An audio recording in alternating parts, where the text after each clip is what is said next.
A Haunted Life by James Grant. Chapter 1. The Meet of the Coaching Club. Be patient, Trevor Chute. They are sure to be here today, old fellow, for Ida told me so. Ida?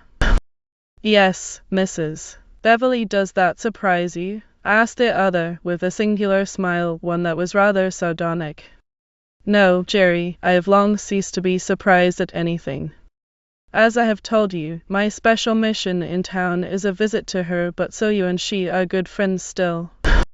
Yes, though she has been 6 months a widow, we are on the same strange terms in which you left us last, friends pure and simple. And nothing more? As yet, replied Jerry Vane, lowering his voice, with something of despondency perceptible in his tone, and to a close observer it might have been apparent that he, though by nature frank, jovial, and good-humoured, had, by force of habit, or by circumstances, a somewhat cynical mode of expression and gravity of manner.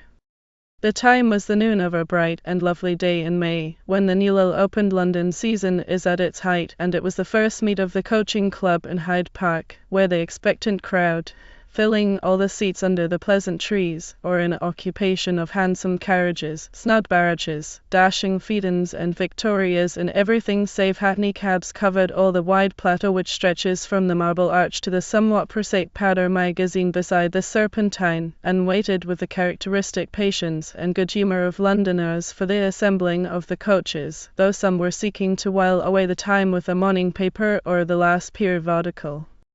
The speakers, though young men, were old friends, who had known each other since boyhood in the playing fields of Rugby.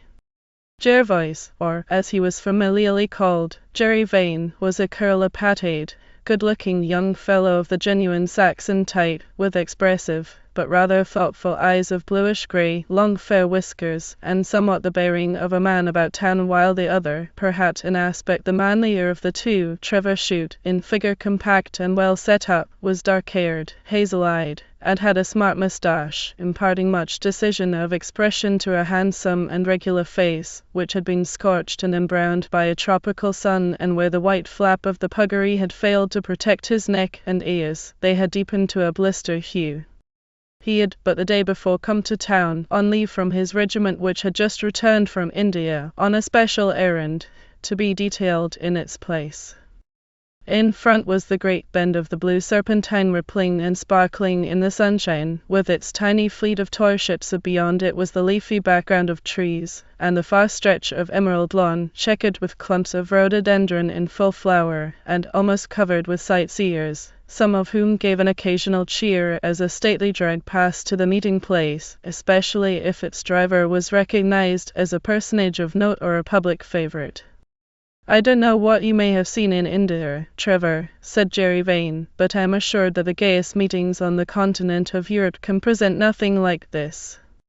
I have been in the Prater at Vienna on the brightest mornings of summer, and on gala days at the Bois de Boulogne, and seen there all the elite of Paris wending its way in equipages, on horse or on foot, but no scene in either place equals this of today by the Serpentine. To this his friend, who had so recently returned from military exile in the East, warmly assented, adding, "The day is as hot as my last Christmas was in the Punjab." "Christmas in the Punjab, by Jove!" exclaimed Jerry Vane with a laugh. "Eating ices and fanning oneself under a punkah, with the thermometer at 90 in the shade, eh?"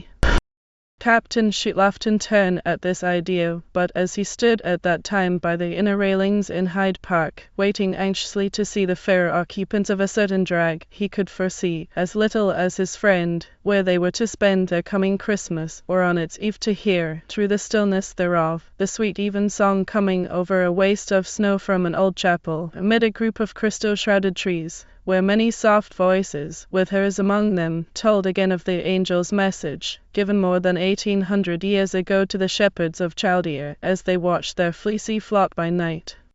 "It seems but yesterday that I last stood here, Jerry," said Trevor Chute, thoughtfully, almost sadly, "and how much has come and gone to us both since then." "Yes, and here, as of old, Trevor, are the last new beauties who have come out, and the overblown bells of seasons that are past, and, of course, all those great folks whom everybody knows, and others of whom no one knows anything, save that they have swell equipages, and are like magnificent red and purple orchids, which grow out of nothing, yet do so much credit to their origin. You grow cynical, Jerry. Perhaps, but there was a time when I was not wont to be so. And you, Trevor, are not without good reason for being so too. Why, man alive! When in the Guards, how popular you were with all the mammas of unmarried daughters, a seat in the carriage, a box at the opera, a balcony at the boat race, whenever you felt disposed. By Jove! There was no man in town I envied more than you in those days. And what has it all come to now, Jerry? I feel quite like a fogey, exclaimed Trevor Chute. Yet this was but 4 years ago. Only 4 years, old fellow, and she is not married yet. But here come the party, and on Desmond's drago he has the lead. It seems. It was now the hour of 1. The procession had started, and the eyes of all the onlookers were eagerly engaged in critically examining the various drags, so magnificently horsed and brilliantly appointed, as they passed in succession, with all their silver harness shining in the sun. About 30 drove from the well-known rendezvous of the coaching club along the pretty drive which skirts the Serpentine and ends with the bridge that divides the park from Kensington Gardens, and though some of the drivers adhered to the club uniform blue, with gilt buttons, many appeared in the perfection of morning costume, and as team after team went by, chestnut, white, or grey, with satin-like skins, murmurs of applause, rising at times to a cheer, greeted the proprietors. The costumes of the ladies who occupied the lofty seats were as perfect as, in many instances, was their beauty, and no other capital in Europe could have presented such a spectacle as Trevor Chute saw then, when the summer sun was at its height in the heavens, gilding the trees with brilliant light, and showing Hyde Park in all its glory. The leading drag was the one which fascinated him, and all the other 29 went clattering past like some phantasmagoria, or a spectacle one might seem to behold in a dream. Several ladies were on the drag, including the owner's somewhat past sister, the Hon. Evelyn Desmond, but Chute saw only 2, Claire and Violet Collingwood, or one, rather, the elder, who riveted all his attention. Both girls were remarkable for their beauty even then, when every second female face seemed fair to look upon, but the contrast was strong in the opposite styles of their loveliness, for Claire was a brilliant brunette, while Violet was even more brilliant as a blonde, and as the drag swept past, Trevor Chute had only time to remark the perfect taste of Claire's costume or habit, that her back hair was a marvel of curious plaiting, and that she was laughingly and hastily thrusting into her silver-mounted marguerite pouch a note that Desmond had handed to her, almost surreptitiously it seemed, and then, mid the crowd and haze, she passed away from his sight as completely as she had done 4 years before, when, by the force of circumstances of fate over which he had no control, they had been rent asunder, when their engagement was declared null, and they were informed that thenceforward their paths in life must be far apart.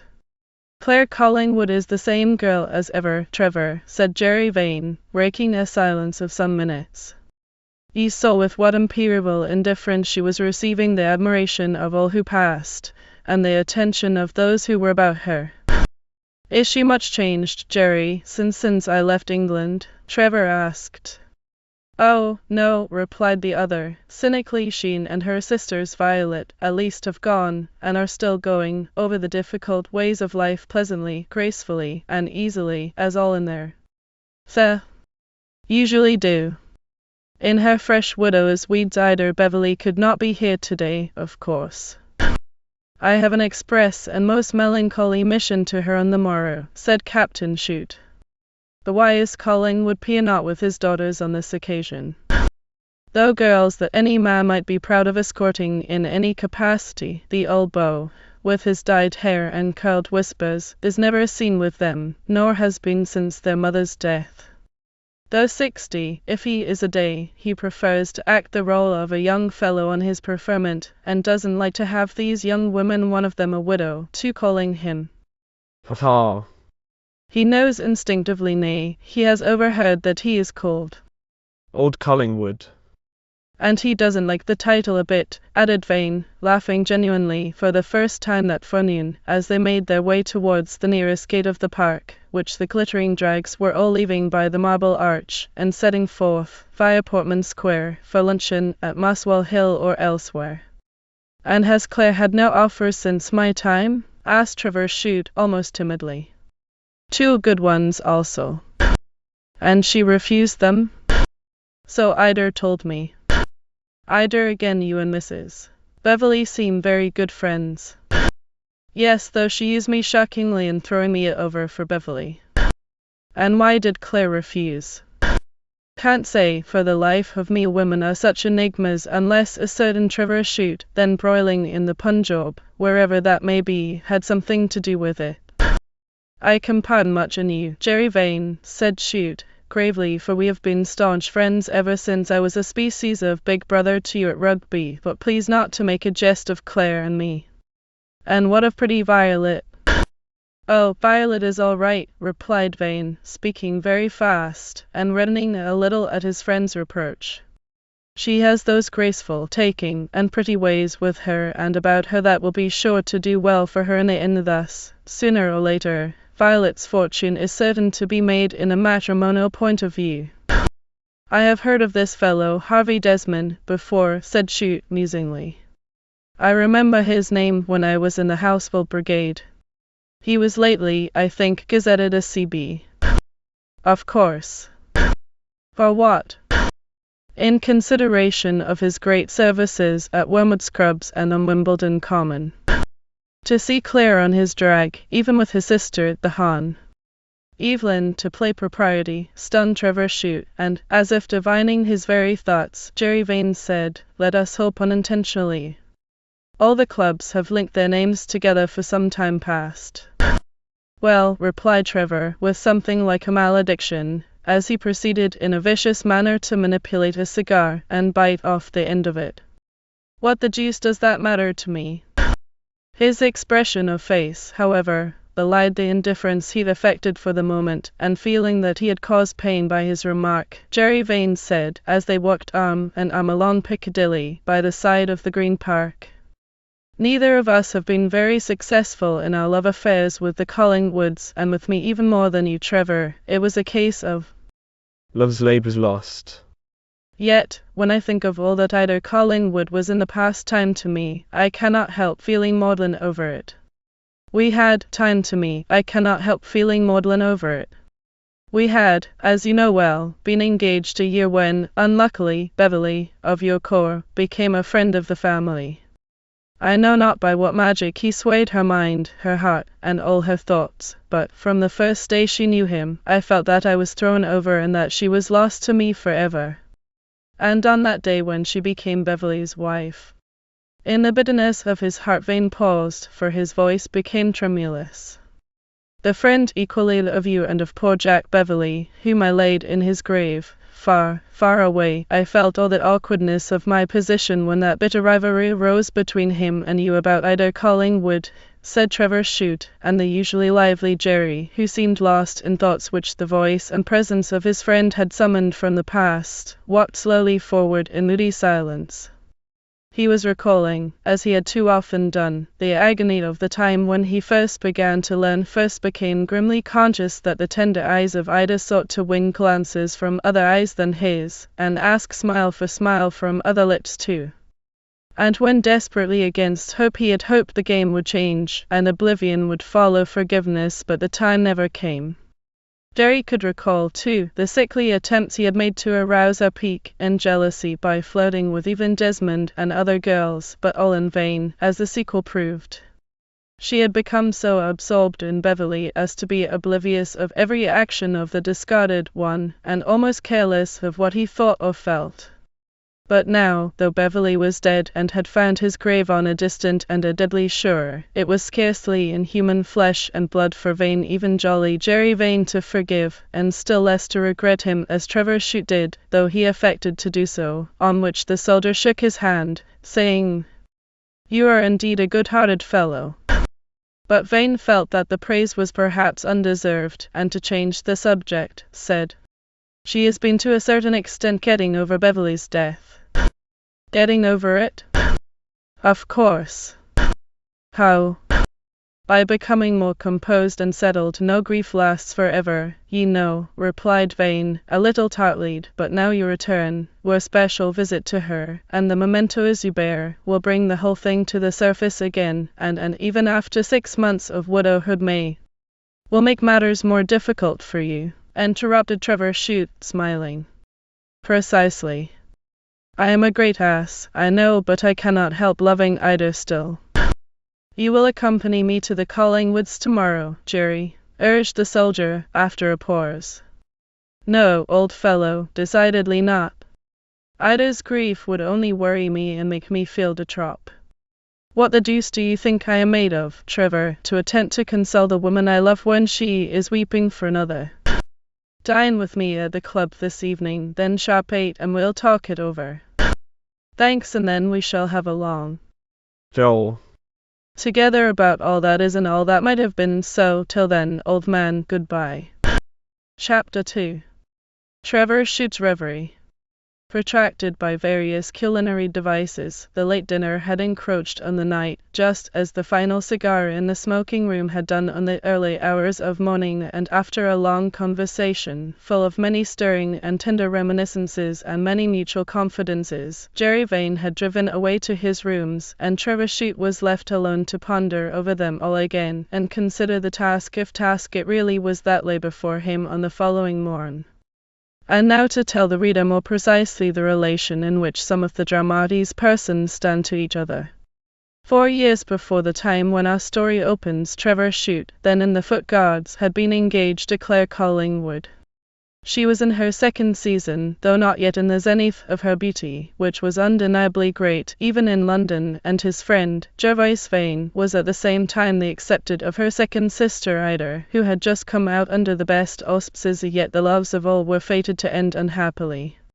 Monetary misfortune overtook the family of Trevor Chute. Expected settlements ended in smoke, and he had to begin what he called the sliding scale, by exchanging from the Guards into a line regiment, then serving in India, and then the father of Claire, Sir Carnaby Collingwood, issued the stern fiat which broke off their engagement forever.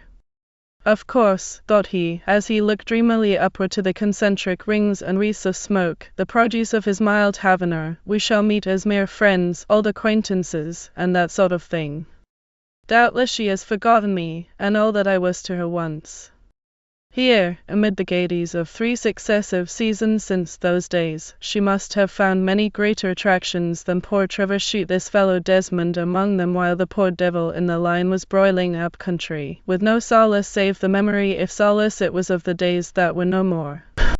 Sir Carnaby Collingwood was by nature proud, cold, and selfish.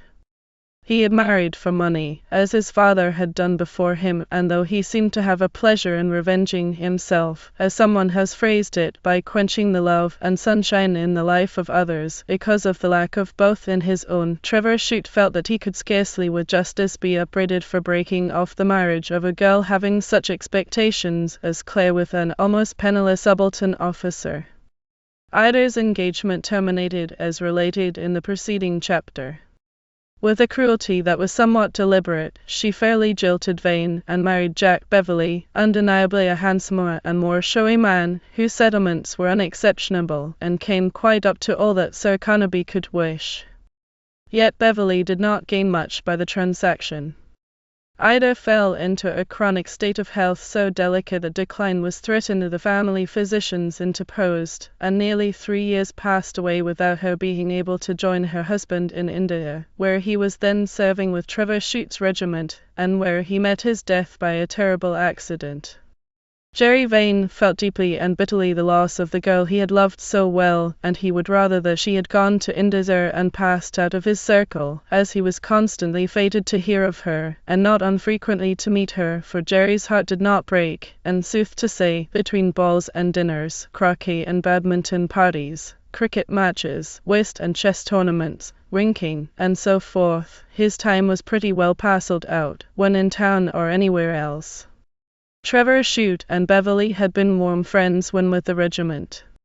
Loving Claire still, and treasuring all the tender past, he felt that her brother-in-law was a species of link between them, through whom he could always hear of her welfare, while he half hoped that she might wish to hear of his, and yet be led to take an interest in him. With all this mutual regard, Chute's dearest friend of the two was not the dead man, but Jerry Vane, yet there had been a great community of sentiment between them. This was born of the affection they fostered for the two sisters, and sooth to say, Beverley, while in India, loved his absent wife with a passion that bordered on something beyond either enthusiasm or romance. It became eventually spiritualized and refined, this love for the distant and the ailing, beyond what he could describe or altogether conceive, though times there were when in moments of confidence, over their cheroots and brandy pony, he would gravely observe to Trevor Chute that so strong, and yet so tender, was the tie between him and Ida, that, though so many thousand miles apart, they were en rapport with each other, and thus that each thought, or talked, and dreamt of the absent at the same moment. Be all this as it may, a time was to come when Trevor was to recall these strange confidences and apparently wild assertions with something more than terror and anxiety, though now he only thought of the death-bed of his friend in India, the details of all that befell him, and the messages and mementos which Jack Beverley had charged him to deliver to Ida on his return to England.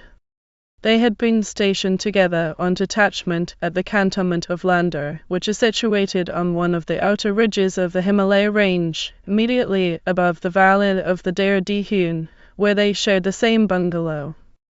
The dullness of the remote station at which the two friends found themselves became varied by the sudden advent of a tiger in an adjacent jungle, a regular man-eater, a brute of unexampled strength and ferocity, which had carried off more than one unfortunate native from the pedder or village adjoining the cantonment. Thus, as a point of honour, it behoved Trevor Chute and Beverley, as European officers and English sportsmen, to undertake its destruction.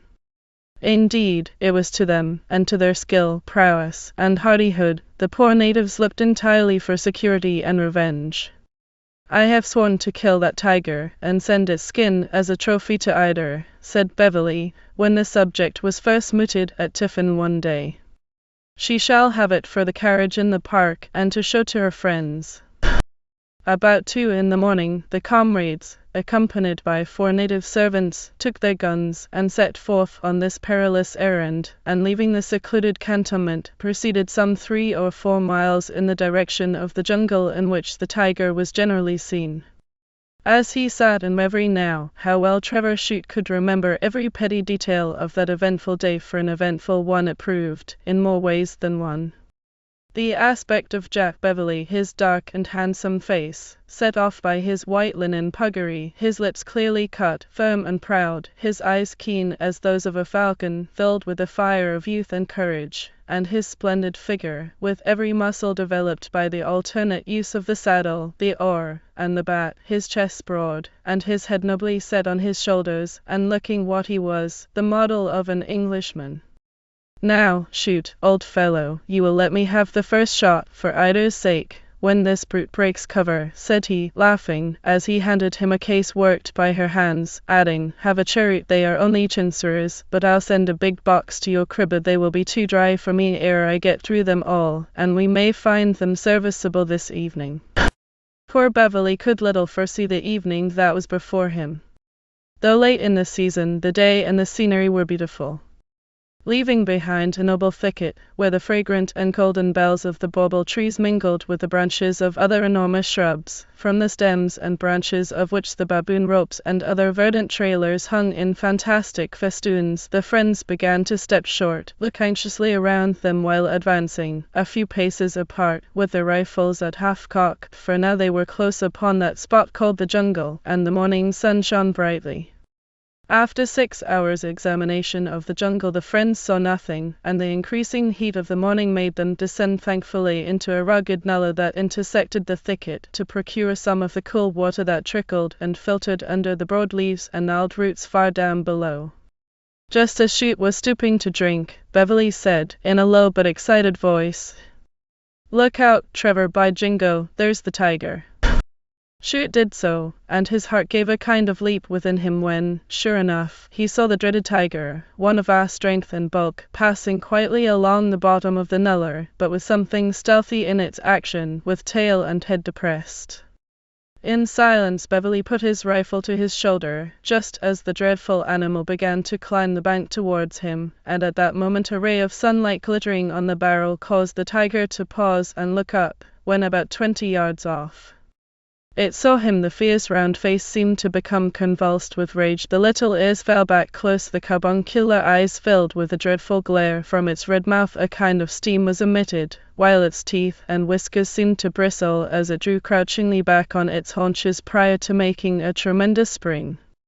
Ready to take it in flank, Chute here cocked his rifle, when Beverly, not without some misgivings, sighted it near the shoulder, and fired both barrels in quick succession. Then a triumphant shout escaped him. From the smoke clearing away he saw the tiger lying motionless on its side, with its back towards him. "You should have reserved the fire of one barrel," said Chute, "for the animal may not be dead, and it may charge us yet." "I have knocked the brute fairly over," replied Beverly. "Don't fire, Chute, please, as, for either's sake, I wish to have all the glory of the day." And without even reloading his rifle the heedless fellow rushed towards the fallen animal, which was certainly lying quietly enough among the jungle grass that clothed the rough sides of the watercourse. The tiger suddenly rose with a frightful roar that made the jungle re-echo, and springing upon Beverly with teeth and claws, they rolled together to the bottom of the nullah. 2 of the native attendants fled, and 2 clambered up a tree. Left thus alone, with a heart full of horror, anxiety, and trepidation, Trevor Chute went plunging down the hollow into which his friend had vanished, and from whence some indescribable, but yet terrible sounds, seemed to ascend. He could see nothing of Beverly, but suddenly the crashing of branches, and the swaying of the tall feathery grass, announced the whereabouts of the tiger, which became visible a few yards off, apparently furious with rage and pain, and tearing everything within its reach to pieces. On Trevor firing, his ball had the effect of making it spring into the air with a tremendous bound, but the contents of his second barrel took the savage right in the heart, after which it rolled dead to the bottom of the nullah. On being assured that the tiger was surely killed, the cowardly natives came slowly to the aid of Chute, who found his friend Beverly in a shocking condition, with his face fearfully lacerated, and his breast so torn and mutilated by the dreadful claws, that the very action of the heart was visible. He was breathing heavily, but quite speechless and insensible. Though many of that day's dreadful occurrence came vividly back to Chute's memory, he could scarcely remember how he got his friend conveyed back to the cantonment of Lander, and laid on a native charpoy in their great and comfortless-looking bungalow, where the doctor, after a brief examination, could afford not the slightest hope of his recovery. "It's only an affair of time now," said he. "Muscles, nerves, and vessels are all so torn and injured that no human system could survive this shock." So, with kind-hearted Trevor Chute, the subsequent time was passed in a species of nightmare, amid which some catastrophe seemed to have happened, but the truth of which his mind failed to grasp or realize, and mourning for his friend as he would for a brother, they got through the hot and dreary hours of the Indian night, he scarcely knew how. About gunfire, and just when dawn was empurpling the snowy summits of the vast hills that overshadow the Daira de Huon, the doctor came and said to him, with professional coolness, "Poor Jack Beverly is going fast. I wish you would do your best to amuse him." "Amuse him?" repeated Chute indignantly. "Yes, but no doubt you will find it difficult to do so, when you know the poor fellow is dying." In the grey dawn his appearance was dreadful, yet he was quite cool and collected, though weaker than a little child, he who but yesterday had been in all the strength and glory of manhood when in its prime. "The regiment is under orders for home," said he, speaking painfully, feebly, and at long intervals. "Dear old friend, you will see her either, and give my darling all the mementos of me that you deem proper to take my VC and all that sort of thing, among others, this gypsy ring. It was her first gift to me, and see, the tiger's cruel teeth have broken it quite in two. I have had a little sleep, and I dreamt of her, God bless her forever. Dreamt of her plainly and distinctly as I see you now, old fellow, for I know that we are en rapport and we shall soon meet, moreover. En rapport again, thought Chute, what does he mean? Promise me that you will do what I ask of you, and break to my darling, as gently as possible, the mode in which I died. Trevor Chute promised all that his friend required of him, especially that he should see Ida personally. This was insisted on, and after that the victim sank rapidly. As he lay dying, he seemed in fancy, as his feeble mutterings indicated, to float through the air as his thoughts and aspirations fled homeward by Aden, the Red Sea, and Cairo, homeward by Malta and the white cliffs to the home of the calling woods, and he saw Ida standing on the threshold to welcome him, and then, when her fancied kiss fell on his lips, the soul of the poor fellow passed away. The name of Ida was the last sound he uttered. All was silent then, till as Trevor Chute closed his eyes he heard the merry drums beating the reveille through the echoing cantonments. Chapter 3.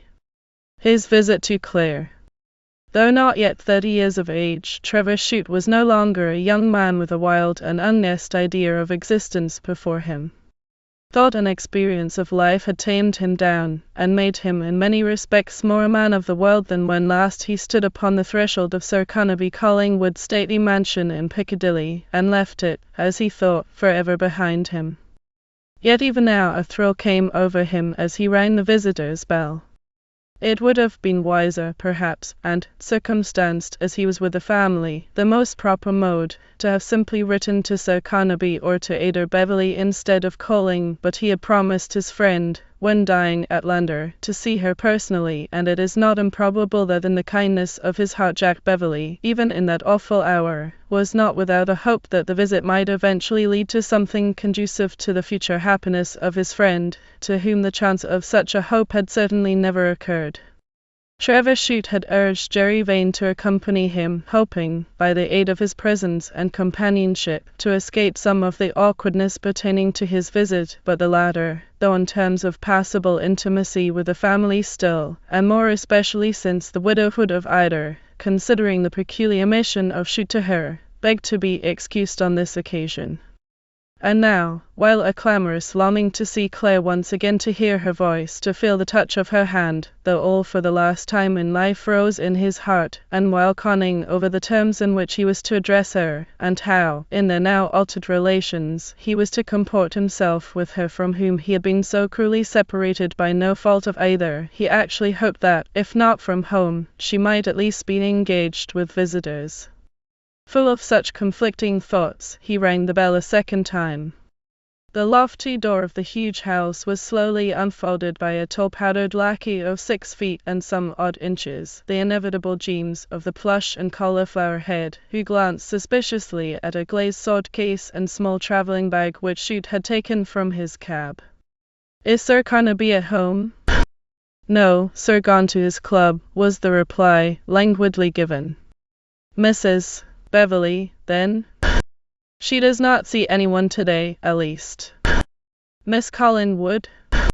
She was at home, and on receiving the card of Chute, the valet, who knew that his name was not on the visitors' list, again looked suspiciously at the bag and sword case, and while marvelling what line the Factor was in barometers, French jewellery, or fancy soaps, passed the card to a gentleman in plain clothes, and after some delay and formality our friend was ushered upstairs. Again he found himself in that familiar drawing-room, but alone. It seemed as if not a day had elapsed since he had last stood there, and that all the intervening time was a dream, and that he and Claire were as they might have been. From the windows the view was all unchanged. He could see the trees of the Green Park, and the arch surmounted by the hideous statue of the Iron Duke, and even the drowsy hum of the streets was the same as of old. Chute had seen vast and airy halls in the city of palaces by the Hooghly, but, of late, much of his time had been spent under canvas, or in shabby straw-roofed bungalows, and now the double drawing-room of this splendid London house, though familiar enough to him, as we have said, appealed to his sense of costliness, with its rich furniture, its lofty mirrors, lace curtains, gilded cornices, statues, and jardinières, loading the atmosphere with the perfume of heliotrope and tea roses, and brought home to him, by its details, the gulf that wealth on one hand, and unmerited misfortune on the other, had opened between him and Claire Collingwood. A rustle of silk was heard, and suddenly she stood before him. She was very, very pale, and while striving to conceal her emotion under the cool exterior enforced by good breeding, it was evident that the hand in which she held his card was trembling. But she presented the other frankly to Trevor Chute, and hastily begging him to be seated, bade him welcome to England, and skilfully threw herself into a sofa with her back to the light. "We saw in the papers that your regiment was coming home, and then that it had landed at Portsmouth," she remarked, after a brief pause, and Chute's heart beat all the more lightly that she seemed still to have some interest in his movements. "Poor Ida," she resumed, "is confined to her room. Violet is at home. You remember Violet? But I am so sorry that Papa is out. My visit was to him, or rather to Mrs. Beverley," said Chute, with the slightest tinge of bitterness in his tone, "and believe me that I should not have intruded at all on Sir Carnaby Collingwood but for the dying wish of my poor friend your brother-in-law." "Intruded? Oh, how can you speak thus, Captain Chute, to me?" she asked in an almost breathless voice, while her respiration became quicker, and a little flush crossed her pale face for a second. Then Chute began to feel more than ever the miserable awkwardness of the situation, and of the task which had been set him, for when a man and woman have ever been more to each other than mere friends, they can never meet in the world simply as acquaintances again. For a minute he looked earnestly at Claire, and thought that never before, even in the buried past that seemed so distant now, yet only 4 years ago, had she seemed more lovely than now. The blood of a long line of fair and highly bred ancestresses had given to her features that, though perfectly regular and beautifully cut, were full of expression and vivacity, though times there were when a certain fixity or statue-like repose that pervaded them seemed to enhance their beauty. Her eyes and hair were wonderfully dark when contrasted with the pale purity of her complexion, and the color and form of her lips, though full and pouting, were expressive of softness, of sweetness, and even of passionate tenderness, but without giving the slightest suggestion of aught that was sensuous, for if the heart of Claire Collingwood was passionate and affectionate, its outlet was rather in her eyes than in the form of her mouth. And now, while gazing upon her and striving hard to utter the merest commonplaces with an unfaltering tongue, Trevor Chute could but ponder how often he had kissed those lips, those thick dark tresses, and her charming hands, on which his eyes had to turn as on a picture now.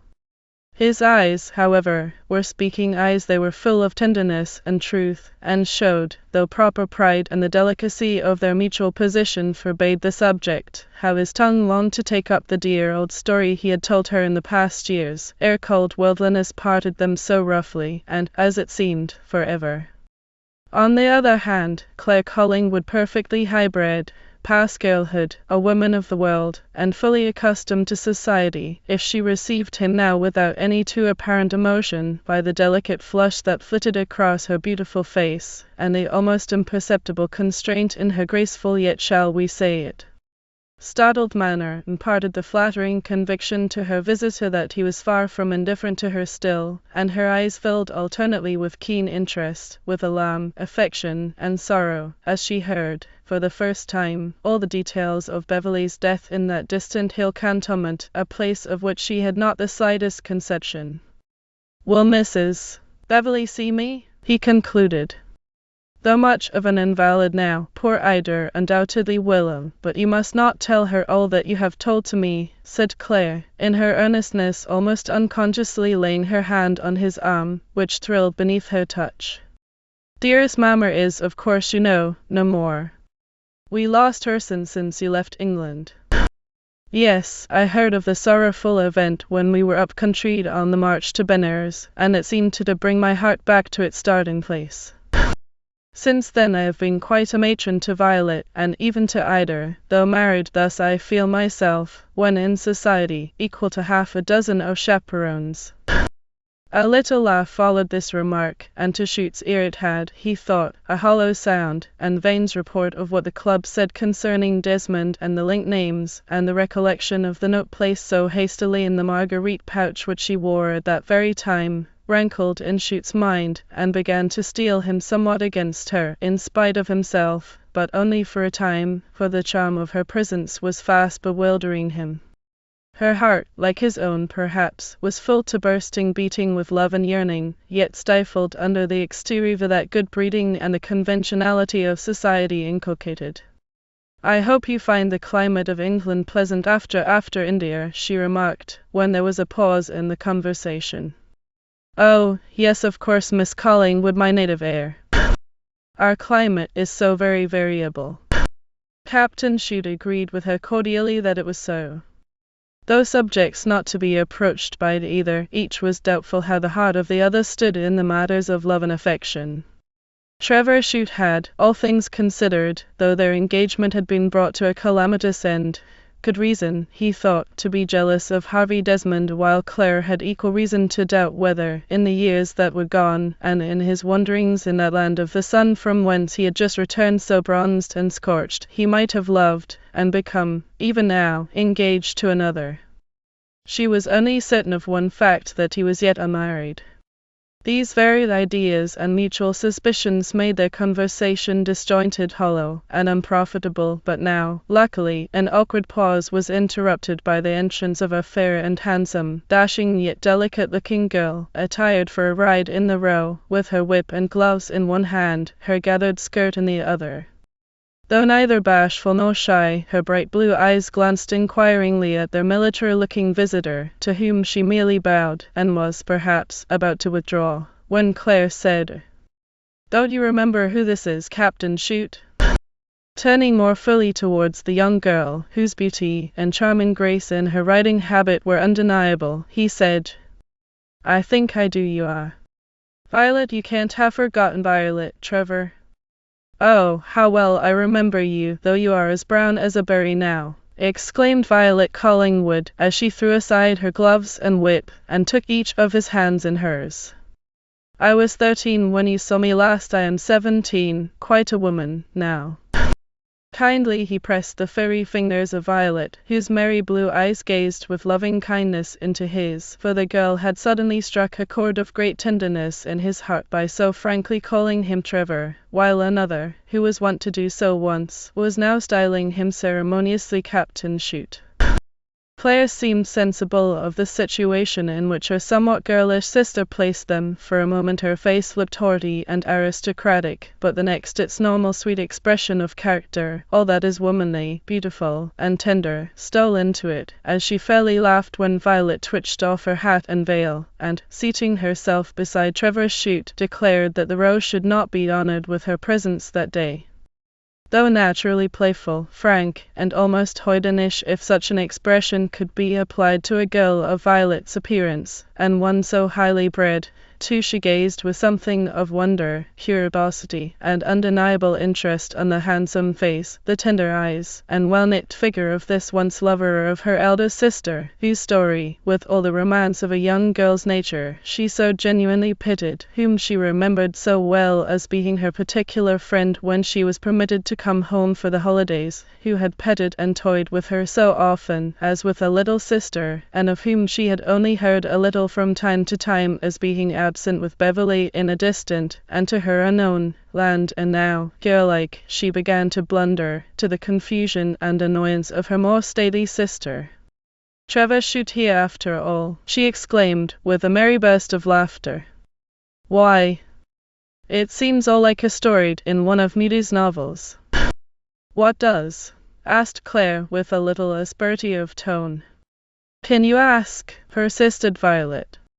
"His visit is a very melancholy one, and if Captain Chute will excuse me, I shall go and prepare poor Ida for it," said Claire, rising. "What does it all mean?" asked Violet, again capturing the willing hands of their visitor, as Claire hastily, and not without some confusion, swept away through the outer drawing-room. "Why doesn't she call you Trevor, as I do? Captain Chute sounds so formal. I am sure I have often heard her talk to Ida of you as Trevor, when they thought I was asleep, yet was very much awake indeed. So you are Claire's first love, are you?" "I am glad to find that I am not quite forgotten," replied Chute, smiling in earnest. "Now you were quite a child when I left this for India." "Yes. Why did you go?" "To join my regiment." Leaving Claire behind you? I must have a long, long talk with you about this, and you shall be my escort in the park the next time I ride with Evelyn Desmond, for her brother is perpetually dangling after Claire, eyeing her with his stupid china blue eyes, and doing his dreary best to be pleasing, like a great booby as he is. Chapter 4. Ida. Preceded by Claire, and accompanied by Violet, Trevor Chute entered the apartment of Ida Beverley, a species of little drawing-room, appropriated to her own use, and where, when not driving in the park, she spent most of the day, apart from everyone. Ere they entered, Claire again touched his arm lightly, and whispered, "Be careful in all you say." "Be assured that I shall." "Thanks," for poor Ida looks as though she would never smile again. Though warned by these words to expect some marked change in the beautiful coquette who had been the sun of Beverley's life, and who had taken nearly all the life out of the less luckless Jerry Vane, the visitor was greatly shocked by the appearance of Ida, who rose from her easy chair to receive him with the saddest of smiles on one of the sweetest of faces. Ida, who had the richest and brightest auburn hair in London, and the most divine complexion in the same big village by the Thames, as Beverley used to boast many a time and oft, when he and Trevor were far, far away from home and her. Her beauty had become strangely ethereal, her complexion purer, even, and more waxen than ever. Her eyes seemed larger, but clearer, more lustrous, and filled at times with a far-seeing expression, and they were long-lashed and heavily lidded. Her hands seemed very thin and white, yet so pink in the palms. To Trevor Chute she had the appearance of one in consumption, but strange to say, poor Jerry Vane, who still loved her so well, saw nothing of all this, even when meeting her at intervals. She received Trevor Chute with outstretched hands, and with an empressement which, perhaps, her eldest sister envied. She invited him to sit close by her side, and to tell her all he knew, all he could remember, and every detail of Beverley's last hours. But to do this, after the warning he had received from Claire, required all the tact, ingenuity, and delicacy that Chute was master of. She had become composed and calm during the past months, but now the proffered relics brought so vividly and painfully before her the individuality of the dead, the handsome young husband she had lost, that a heavy outburst of anguish was the result, as all expected. There were rings, each of which had its own story, a miniature of herself, with a lock of her auburn hair behind it. There were his medals and his Victoria Cross, gained by an act of bravery among the hills, his sword and sash. All were kissed with quivering lips, commented on, and wept over again and again, not noisily or obstreperously, but with a quiet, gentle, subdued, and ladylike grief that proved very touching, especially in one so young and so beautiful in her deep crepe dress. And Trevor Chute, as he observed all this, began to think that even yet his friend Vane's chances of regaining the widow's heart were of the slightest kind. "I knew, Trevor Chute," said she, after a pause, "that I should never, never see him again." "How?" he asked.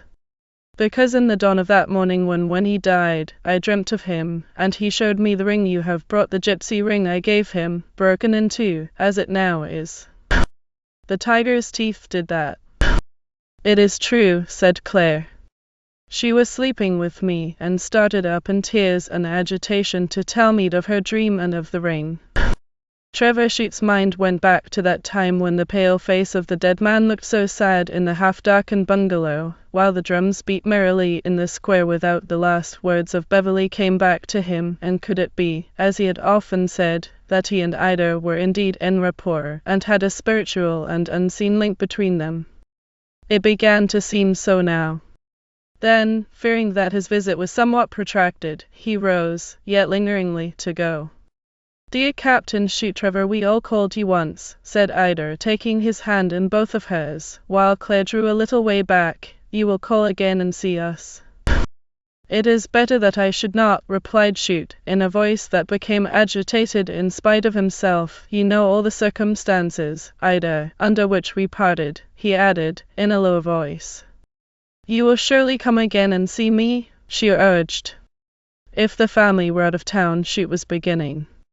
"Trevor," said the widow, passionately, "love me as if I were your sister, for you are more than a friend, yes, a very brother to my poor Beverley, and I must be as your sister."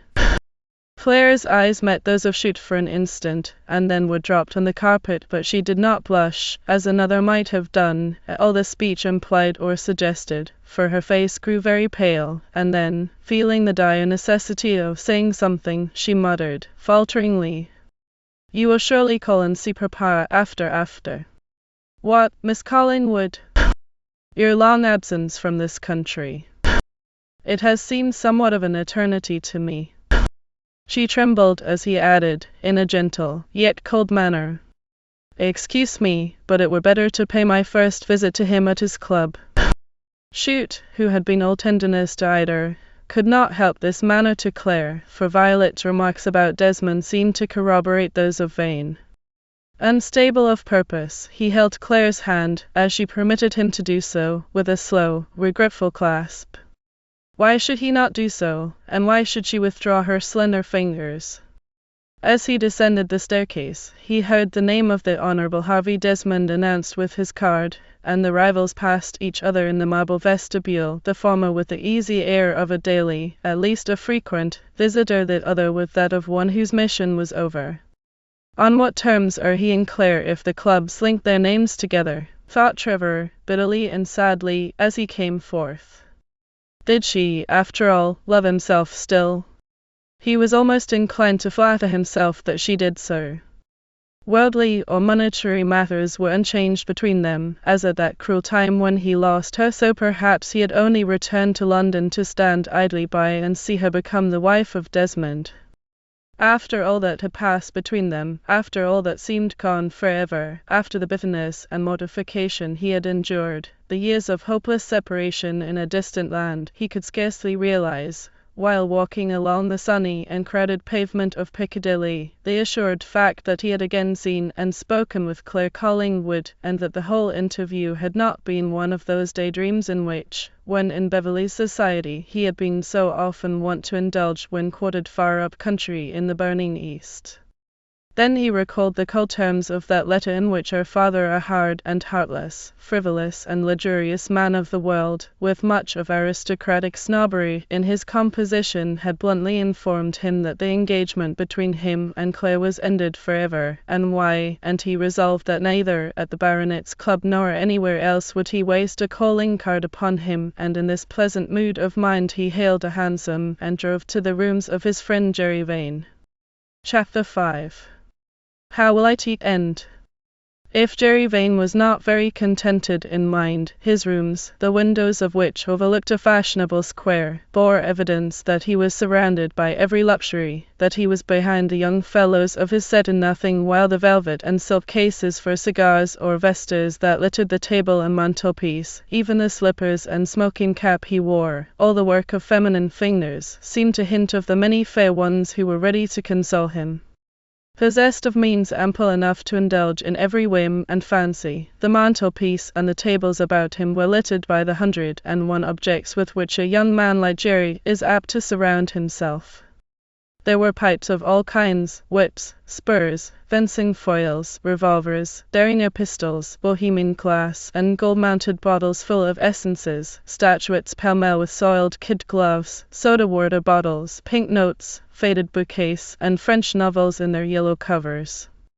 The hangings and furniture were elegant and luxurious. On the walls were some crayons of very fair girls in rather décolleté dress, while on a marble console lay a gun case, hunting flasks, and many other things that were quite out of place in a drawing-room, and a Skye terrier and an enormous St. Bernard mastiff were gambolling together on a couple of great tiger skins, the spoil of Trevor Chute's gun in some far Indian jungle. The day was far advanced, yet Jerry had not long breakfasted, and lay, not fully dressed, in a luxurious dressing robe, tasselled and braided, on the softest of sofas, enjoying the inevitable cigar, when Chute was ushered in, and he sprang up to receive him. It may easily be supposed that Vane was most impatient to hear all the details of his friend's remarkable visit to the Collingwoods, remarkable, at least, under all circumstances, but he could not fail to listen with emotions of a somewhat mingled cast to the account of Ida's undoubted grief for his supplanter, an account which he certainly, with that love of self-torment peculiar to some men, wrung from Trevor Chute by dint of much industrious cross-questioning. Could he blame her for it? This sadness, of which all are cognizant, said Chute, is not unaccountable, you know, Jerry. I suppose so. It is natural grief for Jack Beverley. Pleasant fact to thrust on me, said Vane grimly. Pardon me, old fellow, I did not thrust it on you. But take heart, a girl with such capacity for love and tenderness is worth the winning. I won her, man alive, said Jerry savagely. Well, such a fortune is worth winning again. This is barrack slang, Trevor. Not at all, said Chute, laughing at his friend's petulance. Be assured that she must love something, and your turn will deservedly come in due time. If a cat or monkey don't take my place. Cynical again. I can't help being so, Trevor, as well as being a simpleton. Nay, don't say so, Jerry, said the soldier, kindly. I think this unchanging love you have for a girl who used you so does honor to your heart, especially in this age of ours, when we are much more addicted to pence than to poetry, and, as someone says, the sauce piquante of life is its glorious uncertainty. And Claire, what were your thoughts and conclusions about her? My thoughts, you know, my conclusions I have none, replied Chute, who, since he had again seen and talked with Claire Collingwood, had felt his heart too full of her to confide, even to his friend, as yet, what hope or fear he had. And you saw Violet too? Asked Vane to fill up a pause. Oh, yes, replied Chute, with animation. Violet, Willem, the pretty little girl, the child with a wealth of golden hair flowing below her waist, and no end of mischief and fun in her bright blue eyes. She seems the same now as then. She actually spoke of Desmond being an admirer of Claire. Surely that was bad form in the girl, to you especially. She did so through pure inadvertence, Jerry, but I must own that, when coupled with your remarks, the circumstance stung me more than a week ago I could have anticipated. But I suppose such trials as those of ours, he continued, helping himself to a bumper of sherry without waiting to be asked, are part and parcel of the ills that manhood has to encounter. Manhood, with all its chances and changes, its wild revels and its dark regrets, its sparkling champagne cup and its bitter aconite lying at the dregs. Times there are when I blush at my own want of proper pride of heart in continuing to mourn after a girl who has quietly let me drop into the place of a mere friend. Nay, depend upon it, Jerry, you must be much more than any mere friend can be to Ida Beverley, and now, as far as her grief goes, my visit today will prove, I think, the turning point. And so Violet actually blundered out with some remark about Desmond. Yes, and that which galled me more was to see him come lounging into the house to visit Claire just as I took my departure, so there must be some truth in what the clubs say. Jerry Vane did not reply, and his silence seemed to give a marked assent to the surmise, as he had been in London for some time past, and must, as Chute thought bitterly, know all the undits of the fashionable world, and he sat also silent, watching the ice in the sherry cobbler melt slowly away. Though Trevor Chute had, with emotions of doubt, regret, and envy, seen Desmond lounging into the house of the Collingwoods on the eventful day of his visit thereto, it did not follow, he thought on reflection, that he visited there daily. Nor was it so. It was the height of a crowded and brilliant London season, and the brigade had to undergo what that branch of the service deemed hard work. There were guards of honour for royal drawing-rooms, escort duty, heavy morning drills at Wormwood Scrubs, the daily ride in the ladies' mile or polo at Lily Bridge, perhaps a match with the Coldstreams at Lord's, a bacchanalian water party, and a 9 o'clock dinner at Richmond with some of the pets of the opera, midnight receptions and later waltzes at Holmes, and so forth. Thus the time of Desmond was pretty well filled up, and yet at many of these places he had ample opportunities for meeting Claire, and being somewhat of a privileged without committing himself so far as a special visit might imply. All was over between Claire Collingwood and Trevor Chute, yet the interest of the latter in her and her future was irrepressible. 2 days passed, and he remained in great doubt what to do, whether to accept Ida's piteous and pressing invitation to call on her, heedless, of course, though not forgetting it, of Violet's proposal that he should escort her in the park when Claire rode with Desmond. And now he began to think that to remain in London, where there would be daily chances of seeing Claire, would be but to trifle with his own happiness and that peace of mind which he had been gradually attaining in India, and that he and Jerry Vane should betake themselves to Paris or Brussels, and kill thought as best they could. To this conclusion they came as they sat far into the hours of a sultry summer night over cigars and iced drinks, and resolved that the morrow should see them leave the silver streak behind them. And at that very time, when they were forming their plans, what was Claire about? Could Trevor have seen her then, and known her secret thoughts, perhaps he might have been less decided in his views of foreign travel. Returning wearily and long before the usual time from a brilliant rout, greatly to the surprise of Violet, and not a little to the vexation of that young lady, Claire was seated alone in her own room, lost in thought and unwilling to consult poor sad Ida, who was now fast asleep. It was long past midnight, the throng of foot passengers was gone, but the rattle of carriages was incessant as if the time were midday. She had unclasped her ornaments as if they oppressed her, and forgetful of her maid, who yawned fitfully and impatiently in an adjoining room, she sat with her rounded chin placed in the palm of a white hand, with her dark eyes fixed on vacancy. The soft air of the summer night or morning rather came gently through the lace curtains of an open window, bringing with it the delicious perfume of flowers from the jardiniere in the balcony, and perhaps the fragrance of these blossoms, and the half-hushed hum of the streets without, stole through the portals of the senses, and lured her into waking dreams of the past and of the future. At the ball she had quitted so early, her father, who had been making himself appear somewhat absurd by his senile attentions to Desmond's rather passy sister, Evelyn, had actually spoken to her of Trevor Chute, and in unwonted friendly terms, and the flood of thought this episode had called up within her, conflicting with the half-decided addresses of Desmond, partly drew her home, to think and ponder over her future, if a future she had that was worth considering now. So far as monetary matters were concerned, the same barriers existed still between her and poor Trevor Chute as when Sir Carnaby broke off the engagement as cruelly as he would have scratched a host, and then the settlements which the great, languid guardsman could make were known to be unexceptional. These did not weigh much with gentle, yet proud, and unambitious Claire, but she knew that they had vast weight with her world-minded father, so why torment herself by thinking of Trevor Chute at all? But thoughts came thick and fast, in spite of reason and cool reflection, and the girl sank into a reverie that was far from being a pleasant one. But what if Trevor Chute had learned to love another? She bit her lovely nether lip, which was like a scarlet camellia bud. For an instant her dark eyes flashed, then drooped, and she smiled softly, confidently, and perhaps triumphantly, as she said, half audibly, "No, he loves me still, poor Trevor. I saw it in his eyes, I heard it in the cadence of his voice, and I never was mistaken. He loves me still, but to what purpose, to what end?" Tears started to her eyes, but she crushed her emotion, and, with a quick, impatient little hand, rang for her waiting maid. Chapter 6. Sir Carnaby Collingwood.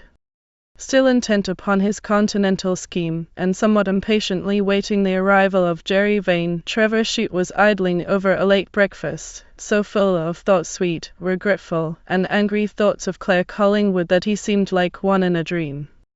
It was nearly noon. The sun of May was bathing in light the leafy foliage of the Green Park, and throwing its shadows darkly and strongly on the green below, while the far extent of the lofty street seemed all aglow and quivering in the sunshine. How fair and fresh the world looked, and yet, since his last interview with Claire, everything seemed indistinct and unusual to his senses. "Wah," thought he, "tonight Jerry and I shall be in France, and then—" what then he scarcely knew.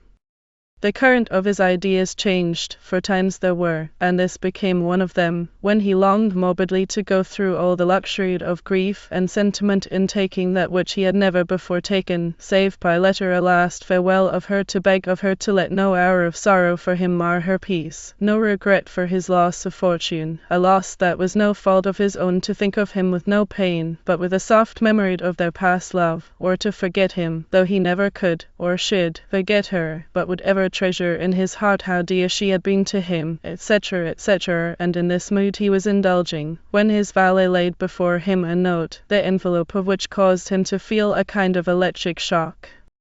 It bore the Collingwood crest.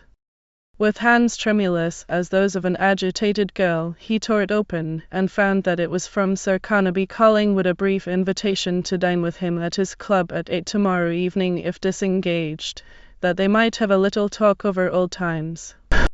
Old times, he repeated. What does that phrase mean? He had read over the note for the fourth or fifth time when Jerry Vane arrived. He, too, had a similar invitation, but in that there was nothing remarkable, as he had never ceased to be on terms of intimacy with Sir Carnaby. What can old Collingwood mean by this invitation to smoke the calumet of peace? Exclaimed Trevor Chute. Time will show. After the cutting tenor of the letter he sent me that cold and formal letter of dismissal, I forget it, like the good fellow you are, and remember only that he is the father of Claire Collingwood. Shrew. You'll go, of course, said Jerry after a pause, but Chute was silent. His pride suggested that under all the circumstances, especially if what the club said were true, he should decline the invitation. But why? He had already been at the Collingwoods, but on a special mission, certainly. Then Sir Carnaby was proud, and it was impossible to forget that the first formal advance had come from him. More than all, as Jerry Vane had said, he was the father of Claire, of her who had never ceased to be the idol of all his thoughts. By Jove, I'll go and you, Jerry, he exclaimed. Of course. Each dashed off an acceptance, and they were dispatched to Pall Mall in the care of Trevor's valet. After a time, as if repenting of his sudden facility, Trevor Chute muttered, He used barely to bow to me in the Row or in the streets after he gave me my conge. What the deuce can his object be? Is he relenting? The pulsation of Chute's heart quickened at the idea, and the colour deepened in his bronzed cheek. How anomalous and singular is the position in which we both stand with this selfish old fellow and his daughters, said he to Jerry as they ascended the stately marble staircase of the Baronet's Club next evening, and gave their cards to a giant in livery, with a small head and enormous calves and feet peculiar to the fraternity of the shoulder knot. As they were ushered into a lofty and magnificent room, the great windows of which opened to Pall Mall, Sir Carnaby took their cards mechanically from the silver salver, but seemed chiefly intent on bowing out a tall and fashionable-looking man, whose leading characteristics were languor of gait and bearing, with insipid blue eyes, and a bushy, sandy-coloured moustache. "And you won't dine with us, Desmond?" he was saying. "Impossible, thanks very much," drawled the other. "Then I have your full permission, Sir Carnaby." "With all my warmest wishes, my dear fellow," responded the baronet cordially, and, hat in hand, the visitor bowed himself out, with a brief kind of stare at Trevor Chute, whose face, he thought, he somehow remembered, and a dry shake of the hand with Jerry Vane, whom he knew. He was gone, with full permission, to do what? Chute's heart foreboded at that moment all the two words meant, and the next he found himself cordially greeted by the man whose son-in-law he had once so nearly been. "Ha, Captain Chute, welcome back from India," he exclaimed. "By Jove, how brown you look, brown as a berry," Violet said after potting tigers, and all that sort of thing. Too much for Beverley, though. Poor Jack, good fellow, Beverley, but rash, I fear. Very glad to thank you in person for all your kindness to him and to poor Ida. Most kind of you both, I am sure, to come on so hurried an invitation. Of Beverley and Ida, with reference to the death of the first, and the grief of the second, he spoke in the same jaunty and smiling way that he did of the beauty of the weather, the brilliance of the London season, the topics before the House last night, or anything else, and laughingly he led the way to dinner, the courses of which were perfect, and included all manner of far-fetched luxuries, even to pigeons stewed in champagne, and other culinary absurdities. Sir Carnaby did not seem one day older than when Trevor Chute had seen him last, and yet he had attained to those years where most men age rapidly. He had been a singularly handsome man in that time which he was exceedingly loath to convince himself had departed his youth. His firm, though thin, very thin figure was still erect, well stayed, and padded. Perhaps his eyes were keen and bright, their smile as insincere, artificial, and hollow as it had been 40 years before. His cheek was not pale, for there was a suspicious dash of red about it, while his well-shaved hair and ragged moustache were dyed beyond a doubt, like his curled whiskers. His mouth was perhaps weak, and rather sensual. He had thin white diaphanous hands, with carefully trimmed nails and sparkling diamond rings. In general accuracy of costume he might have passed for a tailor's model, while to Chute's eye his feet were as small, his boots as glazed, as ever, yet he had undergone the tortures of the gout, drunk colchicum with toast and water till he shuddered at the thoughts thereof, and talked surreptitiously of high and dry localities as being most suitable for his health. He had, as we have said, keen, others averred rather wicked grey eyes, a long and thin aristocratic nose, on which, when ladies were not present, he sometimes perched a gold eyeglass. He was certainly wrinkled about the face, but his smooth white forehead showed no line of thought or care, as he had never known either, yet death had more than once darkened his threshold, and hung above it a scutcheon powdered with tears. He had still the appearance of what he was, a well-shaved, well-dressed, and well-got-up old beau and man about town, and still flattered himself that he was not without interest in a pretty girl's eye.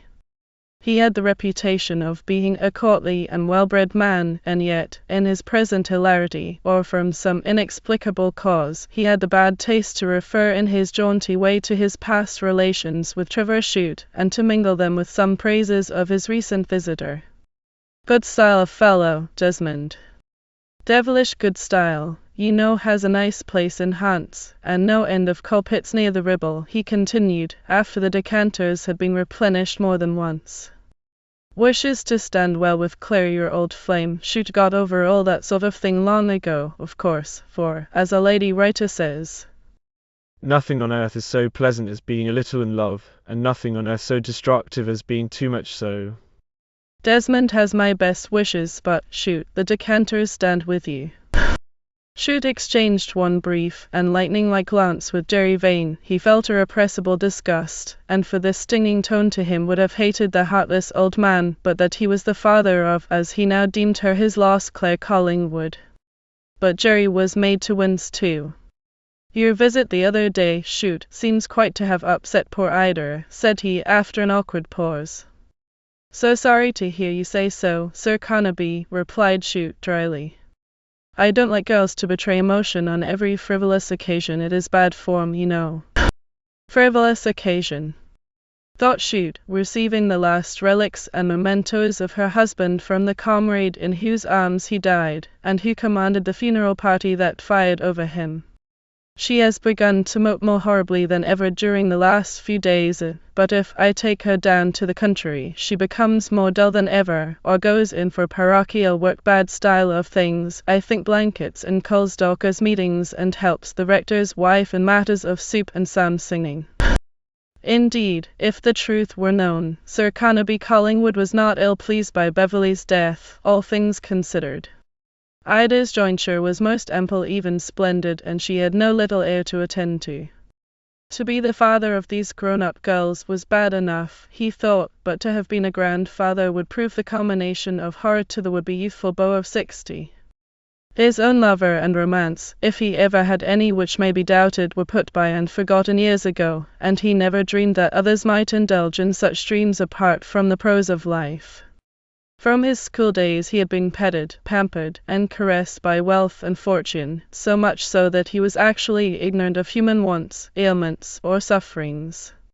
Hence his utter callousness and indifference in such a matter as Trevor Chute's love for Claire, or her love for Chute.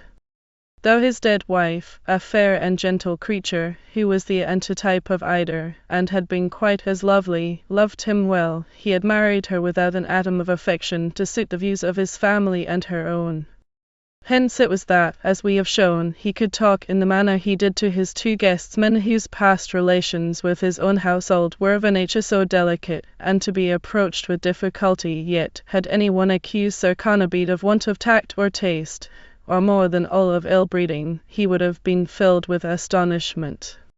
But the ill-breeding shown by Sir Carnaby simply resulted from a total want of feeling, good taste, and perception. Thus it was that he could coolly expatiate to Chute on the good qualities of Desmond, adding, "You'll be glad to hear of my girl's welfare and expectations he'll be up here, ye know, some of these days," and to pour Jerry Vane upon Ida's grief for the loss of her husband, his rival. Then, while smoothing his dyed moustache with a dainty girl-like handkerchief, all perfume and point, with a Collingwood crest in the corner thereof, he would continue in this fashion. "Poverty is a nuisance. I have admired doubtless girls in my day do so still, but never go farther than mere admiration, so no girl of mine shall ever marry any man who cannot keep her in the style to which she has been accustomed." It was, perhaps, a foolish match Ida made with Beverley, though he had that snug place in the Midlands, or rather, the reversion of it when his father died, but now she is a widow. Ha! Bless my soul, that I should be the father of a widow! And with her natural attractions, enhanced by a handsome dowry, may yet be a peeress, who knows? Jerry Vane, with silent rage swelling in his heart, glanced at Chute, as much as to say, "How intolerable, how detestable all this is." "She is a widow," continued Sir Carnaby, eyeing fondly the ruby wine in his glass, as he held it between him and the lustre, with one eye closed for a moment, "but with all her attractions, may perhaps remain so if she continues this horrible folly of unfathomable grief, and all that sort of thing. It does honour to her heart," sighed poor Jerry. "She is becoming an enthusiast and a visionary. The girl's grief bores me, and times there are when I wish that you, friend Vane, may come to the rescue after all." A little smile flitted across the face of Vane as he merely bowed to this remark, which he cared not to follow, as he was doubtful whether it was the baronet or his wine that was talking now, but he glanced at Trevor Chute, and both rose to depart, thinking they had now quite enough of Sir Carnaby's hospitality. But the latter, seized by a sudden access of friendship or familiarity, on finding that he could no longer prevail on them to remain, proposed, as the night was fine, and their ways lay together, to walk so far and enjoy a cigar. It was impossible to decline this. The weeds were lit. Sir Carnaby took an arm of each. Perhaps his steps were a little unsteady, and as they turned away towards Piccadilly, he began anew to sing the praises of Desmond, with the pertinacity with which wine will sometimes make a man recur again and again to the same subject. "Good style of fellow, and all that sort of thing, don't you know, Chute. Has a fortune, comfortable thing that very. But it has prevented." "What, Sir Carnaby?" asked Trevor, wearily. "The development of his genius." Trevor Chute laughed aloud at this, and said, "Ah, there's nothing like a hand-to-hand free fight with the world for that. You are a soldier, Chute, but the world is no longer a bivalve, which one may, like ancient pistol, open by the sword. Desmond graduated at Oxford. As stroke awe, Sir Carnaby, I presume. He would have taken the highest honours, Chute, and all that sort of thing, don't you know, only he could not." "Not at all," replied Sir Carnaby, somewhat tartly. He preferred that they should be taken, Chute, by those who set their hearts on such things, yet for Claire's sake, I wish. Whatever it was he wished, Trevor Chute never learned, for now he lost all patience, and affecting suddenly to remember another engagement, bade farewell, curtly and hurriedly, to Sir Carnaby, who said, "Must have you down at Carnaby Court when the event, perhaps the double event, comes off. Good style of old place, the baronial, the medieval, the picturesque, and all that sort of thing, bored by artists and tourists, don't you know, but, of course, you remember it, Tartar." And arresting skilfully at an undeniable hiccup, the senile baronet trotted, or rather toddled, away in the moonlight. Remember it? Well and sadly did Trevor Chute remember it, for there, on a soft autumn night, when the music and the hum of the dancers' voices came through the ballroom oriels, when the moonlight steeped masses of the ancient pile in silver sheen or sunk them in shadow, when buttresses and buttresses alternately seemed framed of ebon or ivory, As he and Claire stole forth for one delicious moment from the conservatory, had he first told her how deeply and tenderly he loved her, and now again memories of the waltz they had just concluded, of the delicate perfume of her floating dress, of the scarlet flower in her dark hair, of the drooping, downcast eyes, and her lovely lips, near which his own were hovering, come vividly back to haunt him, as they had done many a time and oft when he had seen the same moon that lit up prosaic Piccadilly shining in its orient splendor on the marble domes and towers of Delhi, on the waters of the Jumna or the Indus, and on the snow-clad peaks that looked down, from afar, on the vast plains of Assam. Now that their old tormentor was gone, both Chute and Jerry Vane laughed, but with much of scornful bitterness in their merriment.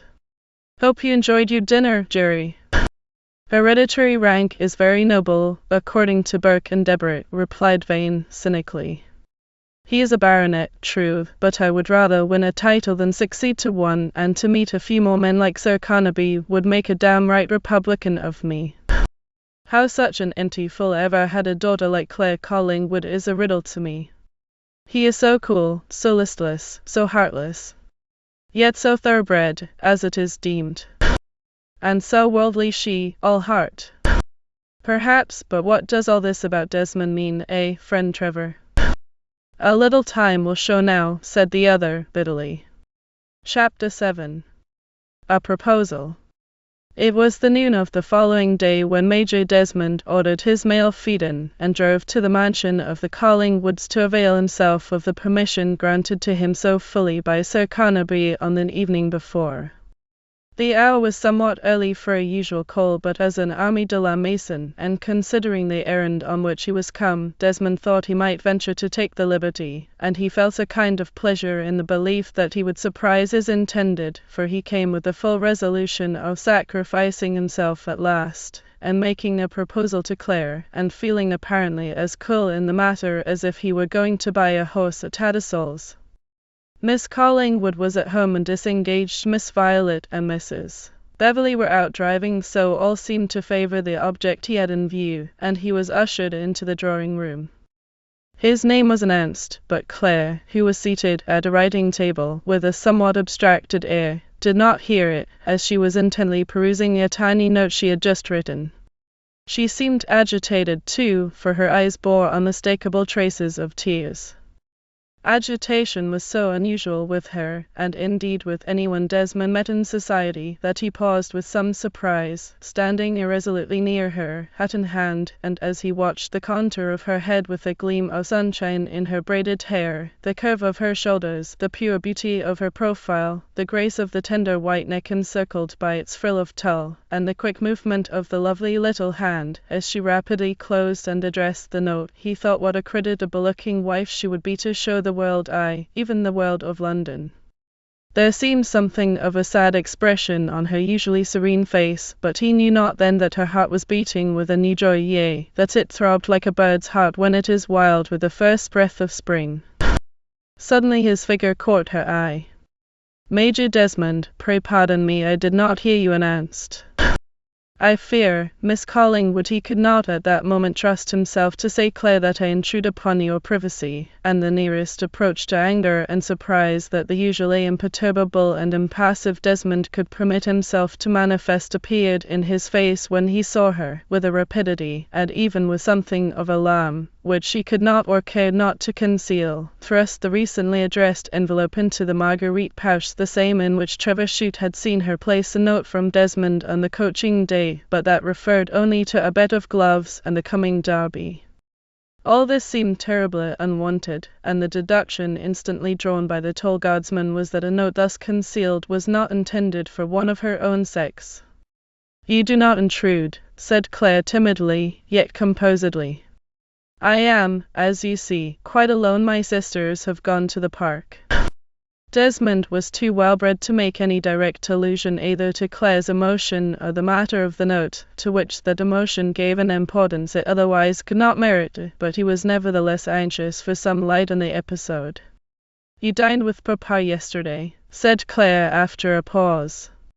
I had to deny myself that pleasure, being otherwise engaged, but he had an old friend with him, replied Desmond, tugging his moustache as he accentuated the word, and I have come here with his express permission, he added, but instead of seating himself, he drew very near, and bent over her, with tenderness in his tone and manner.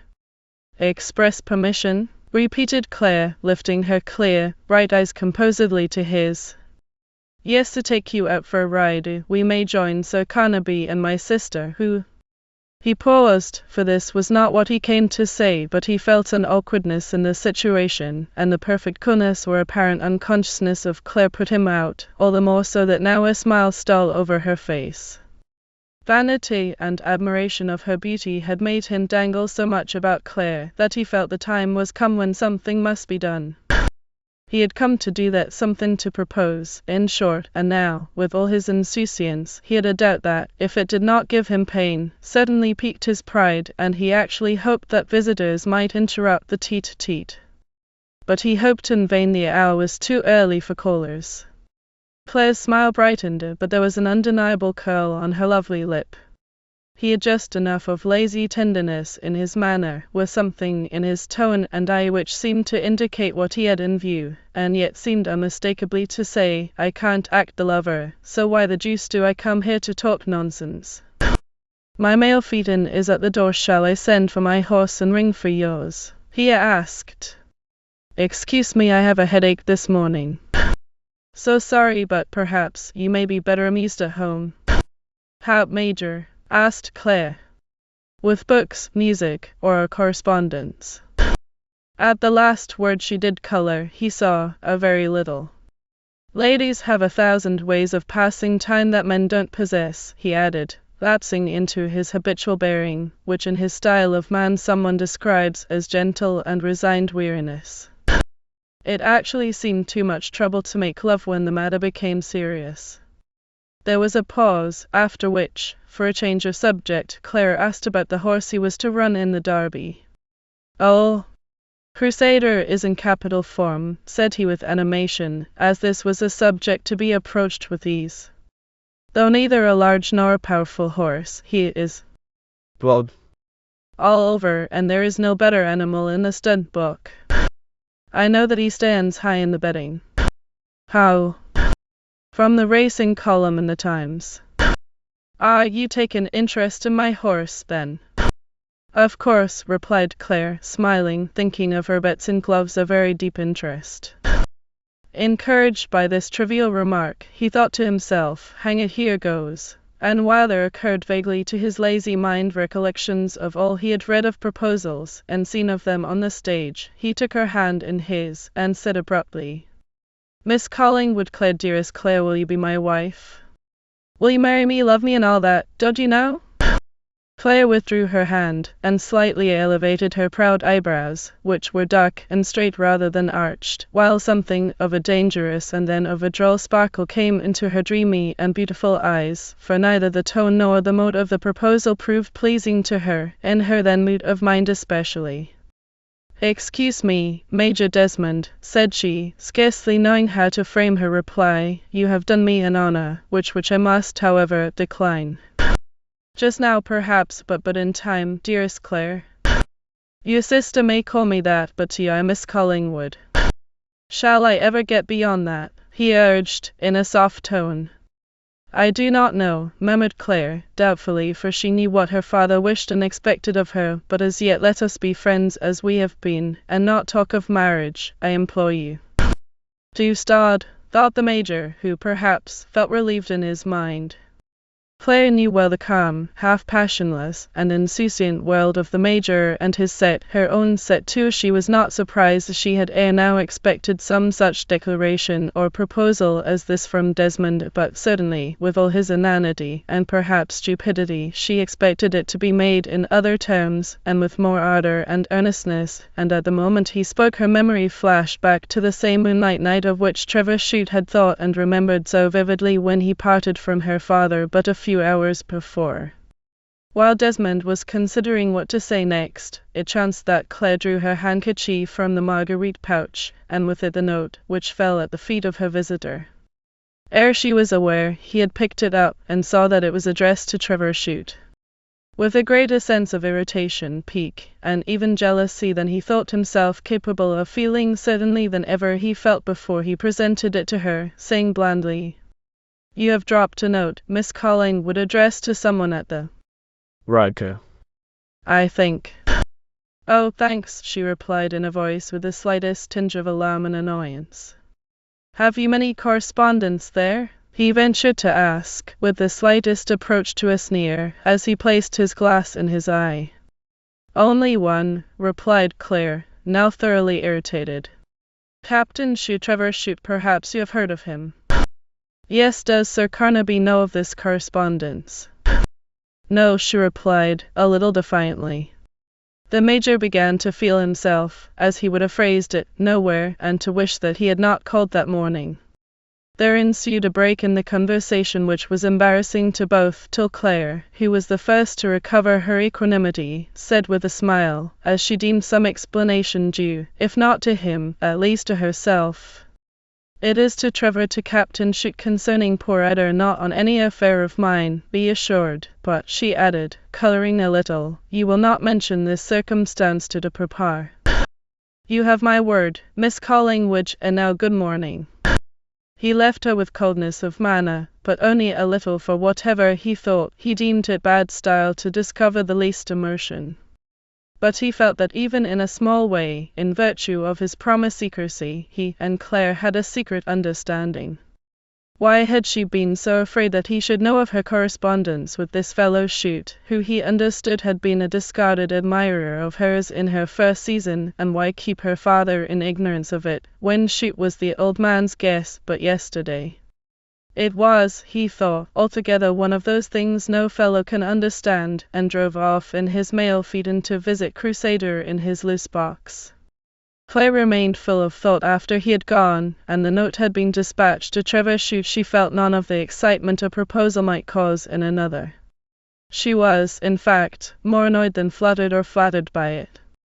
Yet Claire felt a need for loving someone and being beloved in turn. It is a necessity in every female, perhaps every true human heart. Claire had certainly many admirers, but she was always disposed to criticize them, and the woman who criticizes a man rarely ends by loving him. So since that old time, to which we have already referred, she had gone through the world of gaiety heart-free, and though mingling much in society, she had somehow made a little world of her own, a species of independent existence, and even preferred the retirement of their country home, with a few pleasant visitors, of course, and weaving out schemes of benevolence to the tenantry, to the whirl of life in London, with its balls, drums, crushes, and at-homes, attending sometimes 3 in the same evening, as it was called, though the early morning was glittering on the silver harness as the carriage drove her home. Though the proposal of Desmond had excited not the least emotion in the heart of Claire Collingwood, it caused some unpleasant and unwelcome thoughts to arise, and at such a time as this more than ever did she miss her mother, whose affection and counsel were never wanting. She had a dread of her father, and of his cold and cutting, yet without courtly, way of addressing her, when in any way, however lightly, she displeased him, and now she feared intuitively that she would do so, or had done so, in a serious manner. She knew how much he was under the influence of the Desmonds, and felt assured that something unpleasant would come out of that morning's episode, and apart from having such a husband as the Major, even with his great wealth and prospective title, too, Claire felt that she could not tolerate the close relationship of his sister, a pas-belle, horsey in nature and style, who had been engaged in intrigues and flirtations that were unnumbered, and more than once had made a narrow escape from being a source of downright scandal. For the Honourable even Desmond was fast, undeniably very fast indeed for an unmarried lady, and the queen of a fast set too, yet it never reached the ears of Claire, though the rumour went current that she had dined at Richmond and elsewhere with Sir Carnaby Collingwood and some of the fastest men in the brigade, and without any other chaperone than her brother. But then the baronet was more than old enough to be her father, with whom a late conversation now recurred to Claire's memory. While talking of Desmond, she had remarked to "I am surprised, papa, that, with all her opportunities, his sister does not get married." "Why?" he asked curtly. She has now been out for 7 or 8 seasons, even more, I think, and is getting quite past. Yet she is much admired. Besides, Claire, it is not her place to make proposals. Of course not. Nor is it every proposal she would accept, any more than yourself, said the baronet, with a loftiness of manner. She seems to dazzle without touching men's hearts. Indeed. Papa, how sententious you have become. But really I don't think Evelyn will ever be married at all. Time will show, Claire, time will show, chuckled Sir Carnaby, showing all his brilliantly white Parisian teeth. It will not be her fault if she is not, Papa, said Violet, who had a special dislike to the lady in question. I wonder how long she has studied the language of the flowers in the conservatory with old Colonel Rake's son. Why, I never got him to propose, I mean, Papa. Her eyes are handsome, yet they smiled exclusively, for the time, on young Rake's. Violet. One good flirtation, she told me, always led to another. Surely that is not her style, said Sir Carnaby, with some asperity, and I have to request, Miss Violet, that you will not speak in this rough manner of any lady in the position of Miss Desmond.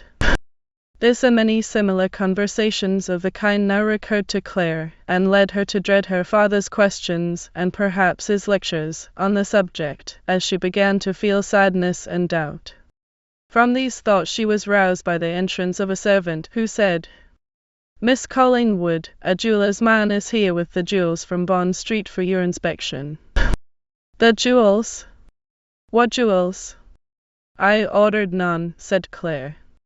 He have Sir Carnaby's card, miss, replied the man, pulling his long whiskers in imitation of Desmond and others. The man entered with a mincing step, and bowed very low, announcing the name of the firm he represented, and unlocking the handsome walnut and brass band box, took out the morocco cases, and unclasping them, displayed, to the surprise of Claire, 3 magnificent suites of diamond ornaments, all set in gold and blue enamel, reposing on the whitest of velvet. In each suite were tiara, pendant earrings, and a necklace, each and all worth several £1,000s. Oh, such lovely jewels! Exclaimed Violet, who came in at the moment, and with a burst of girlish delight. These diamonds are fit for a prince or maharaja. Pah! Pah! Are they meant for you? They are submitted for inspection and choice. What can this mean? There is some mistake, replied Claire, colouring with extreme annoyance. If they came by her father's order, they came as a bribe. If from Desmond, they could not be left for a moment. Did Sir Carnaby give his address? She asked. No, miss, he simply ordered the 3 sets to be sent on approval, and I brought them here. This is Sir Carnaby's card. They are all too large, much too large for me, said Claire hastily. Take them away, please, and I shall ask Sir Carnaby about them when he returns. The man bowed, returned the jewels to their cases, and was ushered out. Oh, Papa, how kind of you! Exclaimed Violet, apostrophizing the absent. Are you sure, Claire, that these 3 lovely suites were not for us? I am sure of nothing, Violet. I don't know what to think, replied Claire, wearily, and with an unmistakable air of annoyance. The Collingwood jewels are enough for us all, Violet. Chapter 8. The Desire of the Moth for the Star. Ignorant of the little scene that had passed in the Collingwoods' drawing-room, Trevor Chute felt only something very nearly amounting to transports of rage when he thought of all that had occurred overnight at Sir Carnaby's club. The callous remarks of the frivolous old man stung him to the heart. So Claire as well as her father had blotted him out of their selfish world, and Desmond was the man who took his place. Love, doubt, indignation, and jealousy tormented him by turns, or altogether at once love for Claire, the dear old love that had never died within him, and that, seeing her again and hearing her voice, had roused in all its former strength and tenderness doubt whether she were worthy of it, and whether he had a place yet in her heart, indignation at the underbred indifference of her father to whatever he might think or feel, and jealousy of the influence of Desmond with them both. Nor were the visions of hope and revenge absent. He pondered that if she loved him, if she still loved him, why leave it unknown? Why should he trifle with himself and her? Why tamper with fate? Why not marry her in spite of her father and Desmond, too? In mere revenge he might make Claire his own, after all.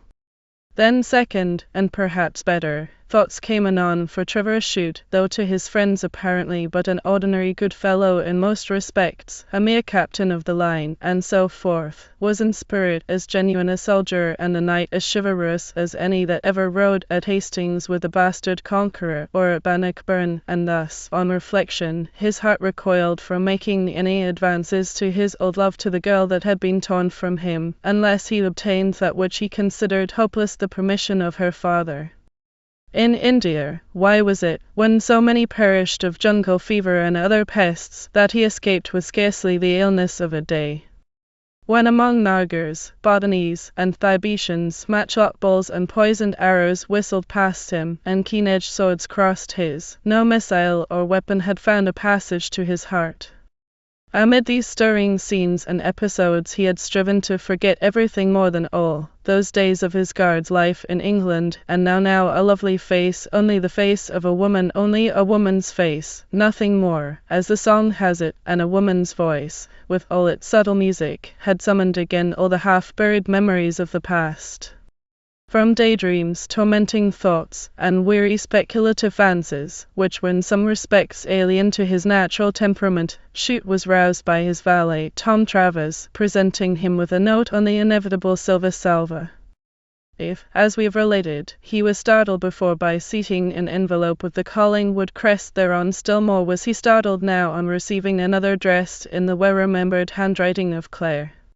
How long it seemed since last he had looked upon it.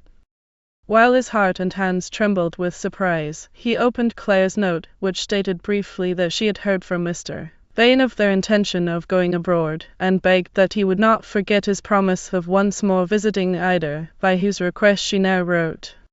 The pallor of her complexion and the lowness of her spirits alarm me greatly, continued Claire. I can but hope that when the season is over, and we go to Carnaby Court, the quietness there and the pleasant shady groves in autumn may restore her to health. Only Papa always likes to have the house full of lively friends from town, as you know of old. Did her hand tremble when she referred to the past? Thought Chute viciously. Was Desmond hanging over her chair when she penned this? Why does she and not Ida write to me? Is this angling or coquetry? But Claire needs not to angle with me, and she never was a coquette. The truth was that poor Claire had written, but with the greatest reluctance, by desire of Ida, who, for secret and kind reasons of her own, wished her sister to address him, and the sight of her handwriting did not fail to produce much of the effect which the gentle Ida intended, for Chute, while resolving to pay a visit, meant it to be a farewell one, and if he saw Claire, to suppress all emotion, to seem as cool as a cucumber. And yet, but for his promise given, and in accordance with Jack Beverley's dying request, he would, on visiting London, no more have gone near the Collingwood family than have faced a volcano in full flame. Perhaps he would not have come to London at all till the season was over, and now he was preparing to pay a second visit, but as he meant, a farewell one, to Ida, after naturally dining, per express invitation with the father, who, in a spirit of selfish policy, had broken his engagement with Claire. It was an absurdly anomalous situation, and altogether strange. With all Trevor Chute's regard for Jerry Vane, many of his deepest sympathies were with his brave comrade, Beverley, whose last moments he had soothed, and to whose last faint mutterings he had listened when life ebbed in that hot and distant bungalow, mutterings of his past years and absent love of the beach and woods of his English home. Chute had a brotherly love for Ida, and had she not asked him to love her as a sister? He could remember a dainty, delicate little girl, with a rose-leaf complexion, a face of smiles and dimples, all gay with white lace and blue ribbon, and the floating masses of her auburn hair bound by a simple fillet of gold. and the memory of these past times, with all their dear and deep associations, came strongly back to Trevor's heart when, within a short time of the receipt of Claire's note, he sat with Ida's thin white hand in his, gazing into the depths of her tender brown eyes, on her pale and delicate cheek, and confessing to himself how lovely she was, and how charming as a friend. She was every way more calm and composed than when he visited her before, as she seemed much inclined to talk of their first intercourse and relations in the years that were gone, and more than once she stirred the depths of Trevor's honest heart by a few words, dropped as if casually, yet so delicately, from which he was led to infer that he had frequently formed the topic of conversation between her and Claire, and that he was not without an interest in the breast of the latter still. After a pause he sighed, but with some little bitterness, as he thought of the formidable rival who had Sir Carnaby's warmest wishes, and said, "Am I, then, to suppose that you have pleaded for me with Claire?" "Yes, dear Trevor," she replied, as her slender fingers tightened upon his. "There was a time when I did not require even you, Ida, to do so for me," he replied, mistaking perhaps her meaning, for he was oversensitive. "That is all past and gone now, but in the same kind spirit may I not plead with you for one who was very dear to you once, poor Jerry Vane?" She coloured deeply, and then grew very pale again, and while the long lashes of her soft eyes dropped, she said, "Do not speak of this again, Trevor, my heart is in Beverley's grave." "Yet," he urged gently, "a time may come." "It will never come. Poor Jerry, as he loved you once, he loves you still.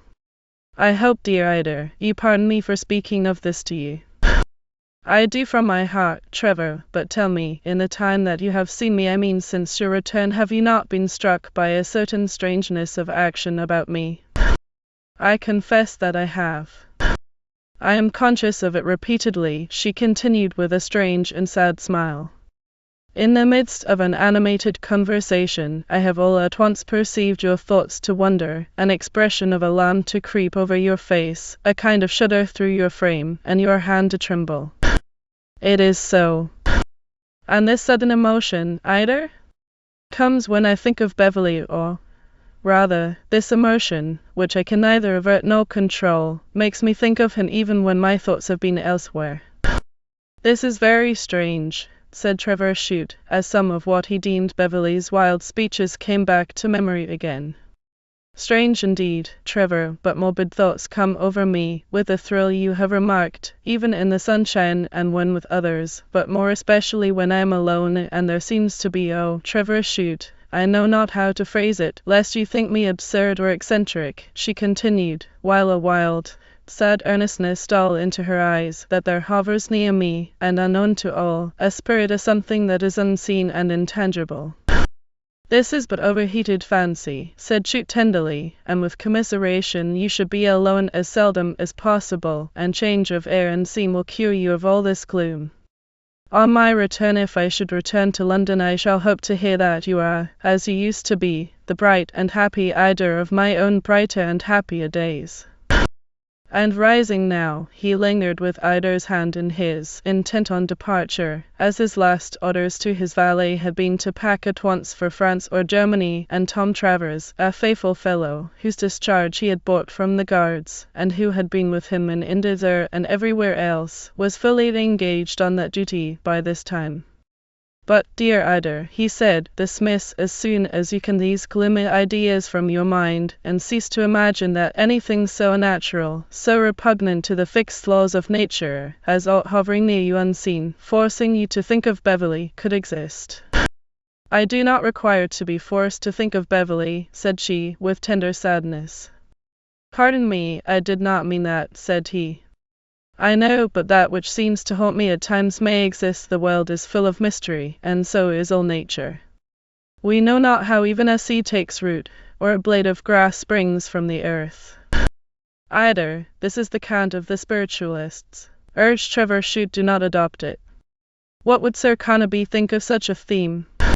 She slightly shrugged her shoulders, and with a little laugh said, "Papa's views of life are very different from mine, and his ideas of the superiority of mind over matter must be vague, if, indeed, he has any views on the subject at all." "Do you go to the continent alone?" No, Jerry Vane proposes to accompany me. Also leaving London in the height of the season. His reasons are nearly the same as mine, replied Chute. Have you any message to him? None, said she, coloring and looking down. None, repeated Chute in a half-reproachful tone. Save my kindest wishes. You know, Trevor, that I used Jerry very ill. I am well aware of that, but it is too late now to do. She paused in confusion, and then said, Poor Jerry, I pity him with unspeakable pity. I would that he heard you, said Chute, caressing her pretty hand. Why? Does not Dryden tell us that pity melts the mind to love? Do not repeat the admission I have made, said Ida, as a shade of annoyance crossed her pallid face, adding firmly, Let him have no false hopes. My heart has a great tenderness, but no such love as he wishes for him. And now farewell, Ida, for a long time. A pleasant journey to you, said she, and tears started to her eyes, as he bowed himself out of her boudoir. Thanks, tonight may see me in Paris. Chapter 9. Doubts dispelled. In Paris tonight, said a voice that thrilled him, and he found himself face to face with Claire, who unexpectedly, and somewhat to her own confusion, appeared at the drawing-room door. I knew not that you were at home, replied Chute, with some coldness of manner, as the memories of last night occurred to him, and he too became confused as he added, I meant to have left a farewell card for Sir Carnaby. Mechanically they entered the drawing-room. For reasons of her own, Ida did not follow them, and feeling full of the awkwardness of the situation, Trevor Chute lingered, hat in hand, and Claire, amid the tremor and tumult of her thoughts, forgot to offer him a seat. She was provoked now that she had yielded to Ida's urgency, and written personally to Chute. Yet wherefore, or why? She had loved him in the past time, and loved him still, as she whispered in her heart, and felt sure that he loved her, and yet she thought now that letters should have been written by Ida, not her, if written at all. I hope you enjoyed your evening with Papa at the club, she said with polite frigidity of manner. Far from it, said he abruptly, as he felt piqued thereby. Indeed. I can scarcely tell you why. Do, if possible, said she, with genuine surprise. Pardon the admission, Miss Collingwood, but all night long Sir Carnaby sang the praises of a certain Major Desmond. Claire coloured deeply, her eyes darkened, and sparkled, yet softly, under the sweep of their long black lashes. It was horrible taste in Papa, to you especially. How could he act so strangely? So cruelly, Claire, said Trevor Chute, with a burst of honest emotion, born of the sudden line this conversation had taken. Fear not for Desmond, said she, in a bitter, yet low tone, as she shook her graceful head. He was to propose for your hand. He did so this morning, was the calm reply.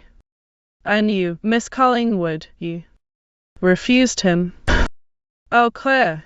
Exclaimed Trevor, and all the old love beamed in his eyes as he uttered her name. Neither doubt nor misunderstand me, said Claire, very calmly and in a voice that was earnest, sweet and low. For Pa and others too, what others? Thought Chute have tried hard to make me forget what you and I were to each other once, but he and they have failed. Thank God! Exclaimed Chute, so full of emotion that he clutched the back of a chair for support.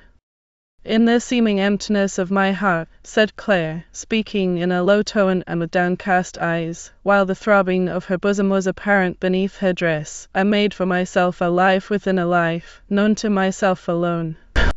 And that life, darling, was full of you. He made a step towards her, but she drew back, and said, questioningly, And you, Trevor, in the days of this long separation? I have never forgotten you, Claire. Yet you must have seen many. Many, yes, and lovely women, too, but never have I felt a touch of even the slightest passing pang or preference for any one out of the many. Claire gazed at him softly and sweetly. She could not, tell him that in the intervals of a brilliant garden party she had rejected for the third time the passionate supplications and proposals of one who could have made her a marchioness, and those who knew of this thought her cold and proud, but they were wrong, for Claire was one of those women who, beneath the courtly negligence of a chill manner, are capable of infinite tenderness, infinite nobility, and infinite self-reproach, and her heart was loving, tender, sweet, and warm as a summer rose to those who knew her, and whom she loved. The mist was dispelling fast now.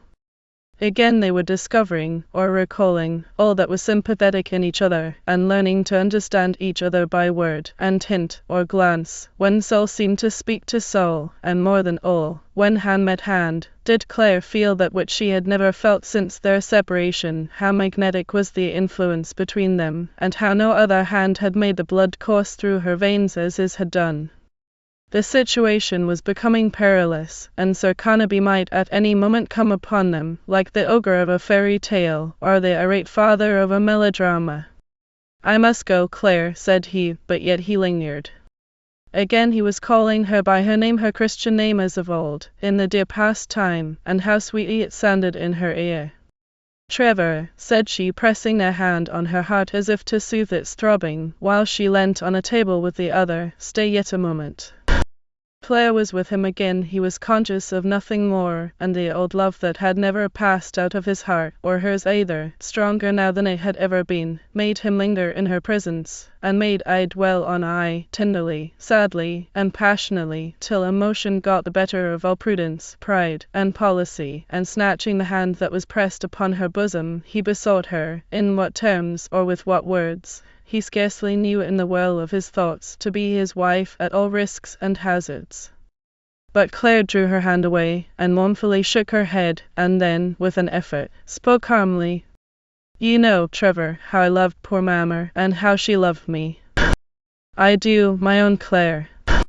"Well, on her deathbed she made me give her 2 solemn promises." "And these were?" "First, to be, so far as I could, a mother to Ida and Violet, and then the second." "Oh, Claire, keep me not in suspense." "Never to marry without the fullest consent of papa, and as he acted before, so will he act again, out of mere petulance and pride, perhaps, as he will never acknowledge himself in error. Oh, Trevor," she added, pathetically, "I would that we had never met, and almost wish that after being so cruelly parted we had never met more." Trevor Chute was silent for a time, but a sense of irritation against her father gave him courage to hope. "Claire, Sir Carnaby is a somewhat gay man," said he, "and he has hinted to Jerry Vane, to Colonel Raikes, and others, the chance." "Of what?" asked Claire, as her lips became pale. "Pardon me, his marrying again." "With whom?" "I heard no name." "Marrying again!" she exclaimed, with anger, as certain undefined suspicions occurred to her or came to memory. "If Sir Carnaby does aught so absurd, I shall consider myself absolved from my promise to await his permission, and what, dearest Claire?" "Become that which I should have been 3 long years ago," she replied, with tenderness and vehemence. "My wife, darling." "Your wife, Trevor." "Oh, Claire, God bless you for these words." And as his arms went round her, all the man's brave heart went out to her, and tears started to his eyes as he kissed her with a passionate warmth in which he had never indulged in the past days of their early and unclouded love. Soft Claire in his arms again. Claire's tender lips touching his. Oh, which was a dream and which was the truth? The 3 years of excitement, sorrow, and disappointment in burning into the marches under the fierce glaring sun, long days of drought and thirst, when facing death among the fierce hill-tribes, nights, chill and bitter, among the Himalayan snows, the hard existence in barrack, tent, and bungalow, also different from what his guard's life had been in London, the present or the past. But to what would the present lead? They knew too well that, so far as Sir Carnaby was concerned, his consent would never be given. "Heavens, Claire!" exclaimed Trevor, in this bitter conviction, "to what a death in life does your father do me!" "Say yes, Trevor," said she, in a choking voice. "Bless you, dear girl, for saying so, but you, it seems, and all for my sake." At last he had to retire, literally to tear himself away. So there was acted, and there was ended, for the time, their bitter but sorrowful romance, in that most prosaic of all places, a fashionable drawing-room, with all its mirrors, lounges, porcelains, and objects d'art, which seemed so necessary to that apartment which Button Cook calls essentially the British drawing-room, and mentally over and over again did Trevor Chute retract and recall every detail of that delicious, yet painful interview, which had come so unexpectedly about, while the swift tidal train bore him from Charing Cross, and her last word seemed to linger yet in his ear, her face before his eye, like the vision of a waking dream, as on the deck of the steam packet he sat, apart from all, full of his own thoughts, and saw the lights of Harwich and Landard Fort mingling with moonshine on the water, while the clang of the bell buoy came on the wind, and the shipwreck's floating beacon was soon left astern, and Trevor Chute, careless of whither he went, changed his mind and resolved to go to Germany. Happy thoughts banished sleep from his eyes, and on deck he stayed nearly the whole night through, till the muddy waters of the Meuse were rippling against the bow of the Dutch steamer. Claire loved him still, as she had ever done. New happiness grew with hope in his heart. Yet the prospect was a hard one. He could only know that, though not his wife, Claire Collingwood should never be the wife of another, and tenderly he looked on a ring of sapphires and opals from her hand, on which he had slit their old engagement ring of diamonds. He was alone, we have said, for his friend Vane did not accompany him. He had a card for Lady Raikes at whom Claire was going, and Ida too, so the former asked Trevor to get him to defer his journey and be present, adding, "It is for Ida's sake, you know all I mean, and all I hope she wishes." "I do, Claire, and so will Jerry. But do not speak of her." Hence Vane remained behind in London. Chapter 10. For whom the jewels were intended. Claire was seated in a shady corner of the library, looking alternately at the German map in Murray's Guide and the diamond ring which she had first received from Trevor Chute on the eventful moonlight night at Carnaby Court. How strange that it should be on her finger again after all. And to think, she muttered, that Papa should so unkindly and with bad taste have stung his tender and loving heart by speaking to him of me and that big butterfly soldier, Desmond. No wonder it is that Trevor seemed cold, constrained, and strange. "Oh, my love, what must you have thought of me?" And the girl, as she uttered this aloud, pressed the ring to her lips, while her eyes filled with tears.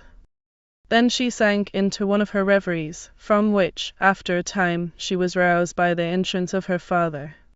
He was attired for a ride in the Row, had his whip in his hand, and was buttoning his faultlessly fitting gloves on his thin white aristocratic hands with the care that he usually exhibited, but Claire could perceive that his face wore an undoubtedly cloudy expression. "Papa, for whom were those lovely jewels that came here for inspection yesterday?" she asked. "Not for you, Miss Collingwood. Yet they were sent here." "A mistake of the shop people." Claire looked up with surprise in her sweet face, for his manner, though studiously polite in tone, was curt and strange. "Perhaps they were for Ida," said Claire gently. "No, Violet, then." "No, for whom, then, Papa?" "The sister of him you rejected yesterday." "Evelyn Desmond." "Yes, Miss Collingwood, and the by hangs a tale," replied Sir Carnaby, giving a final touch to his stock in a mirror opposite. "Did any silly fancy for this man who has just returned to India to this Captain Chute influence you in this matter?" Claire coloured painfully, but said no.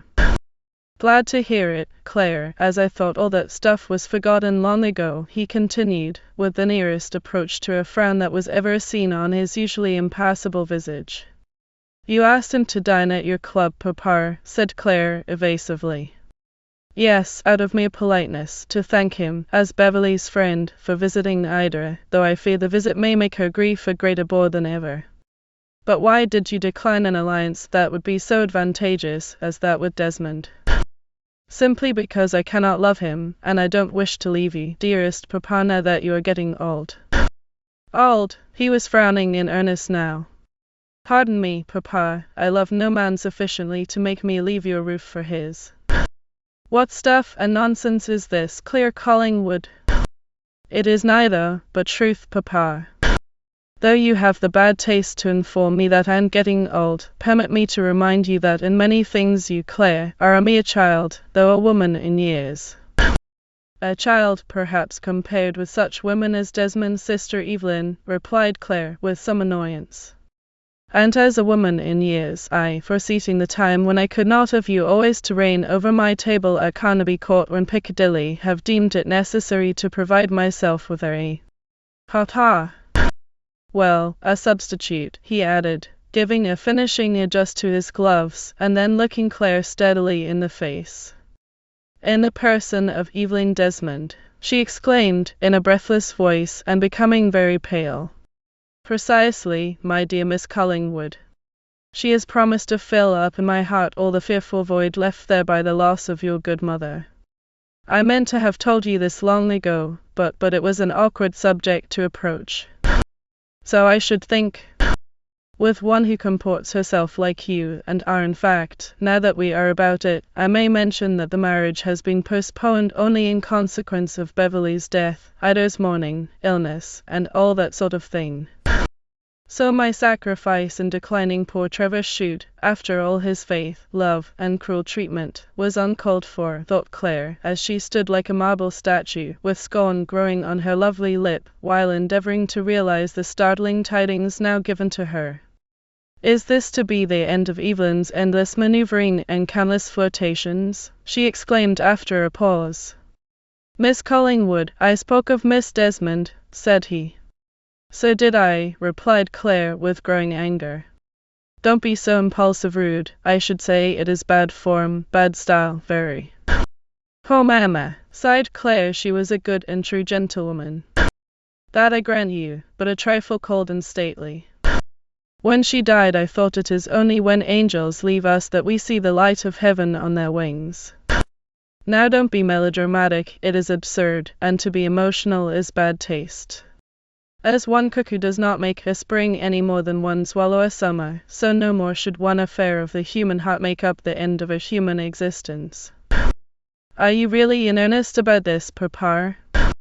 Of course, though I am not much in earnest about anything usually, it is not worth one's while. At a certain age, perhaps, thought Claire, but you were earnest enough once, in dismissing poor Trevor Chute. You will break this matter to your sisters, said he, preparing to leave her. My sisters, said Claire, bitterly and sadly. Oh, papa! Think of Violet's prospects, with which she feared to add such a chaperone, and of Ida, so sad, so delicate in health. Nonsense, Miss Collingwood, Ida will soon marry again, such absurd grief never lasts, and I am sure that Vane loves her still. Then he is not supposed to have got over that stuff, as you think Trevor Chute and I have done. Miss Collingwood, I do not like my words repeated, so with your permission we shall cease the subject, and I shall bid you good morning. Whenever he was offended with any of his own family, the tone he adopted was one of elaborate politeness, and twiddling his eyeglass, with a kind of Dundreary skip, this model father, this awful dad of Claire, departed to the abode of his enamorator. Claire remained for some time standing where he had left her, as if turned to stone. The proud and sensitive girl's cheek burned with mingled shame and anger as she thought of the ridicule, the perhaps coarse gibes of the clubs, and general irony of society, which such an alliance was apt to excite, and with all the usual command of every emotion peculiar to her set and style, as this conviction came upon her, tears hot and swift rushed into her sweet dark eyes. Could Sir Carnaby have been so insane as to contemplate a double alliance with that vast family? She asked of herself. It would have made us all more than ever ridiculous, she muttered aloud, and then she thought with more pleasure of her re-engagement with Trevor Chute, the promise given, and which she would certainly redeem. Yes, she fairly wept for the price of its redemption, as she shrank with a species of horror from seeing that Parky party, as she knew the men about town called the fair Evelyn, occupying the place of her dead mother at home and abroad, and presented at court and elsewhere in the Collingwood jewels. Vanity, perhaps, as much as anything else, was the cause of this new idea in the mind of the shallow Sir Carnaby. Though he felt perfectly conscious that his own day was past, he would not acknowledge it. He knew well, too, that though many enjoyed his dinners and wines, his crushes in Piccadilly, and his cover shooting at Carnaby Court, and that many tolerated him for the sake of his rank, position, and charming daughters, they deemed him no end of an old bore, and this conviction galled and cut him to the quick. Hence, if Evelyn Desmond became his wife, the fact would be a kind of protest against time itself. How society will laugh! It is intolerable, exclaimed Ida, thoroughly rousing herself when she heard the startling tidings. You, Claire, were ever his favourite, the one who, as he said always, reminded him most of poor mamma when she last folded her pale, thin hands so meekly, and after kissing us all, gave up her soul to God, yet he could tell you, in this jaunty way, that another was to take her place, and that other was such a woman as Evelyn Desmond. Already the rumour of the coming event must, they thought, be known in town elsewhere for the hint thrown out so vaguely by Trevor Chute. Already. The mortification of the girls was unspeakable. Had the unwelcome announcement been made to her but a day sooner, at least before her chance interview with Trevor, that interview so full of deep and tender interest to them both, she might have been tempted to make a promise more distinct than she had given, for Claire's gentle heart was full of indignation now. Trevor Chute could not now make, as in the past time, such settlements as her father's ambition required and deemed necessary, yet his means were ample, and she had lands, riches, and position enough for both, so why should she not be his wife?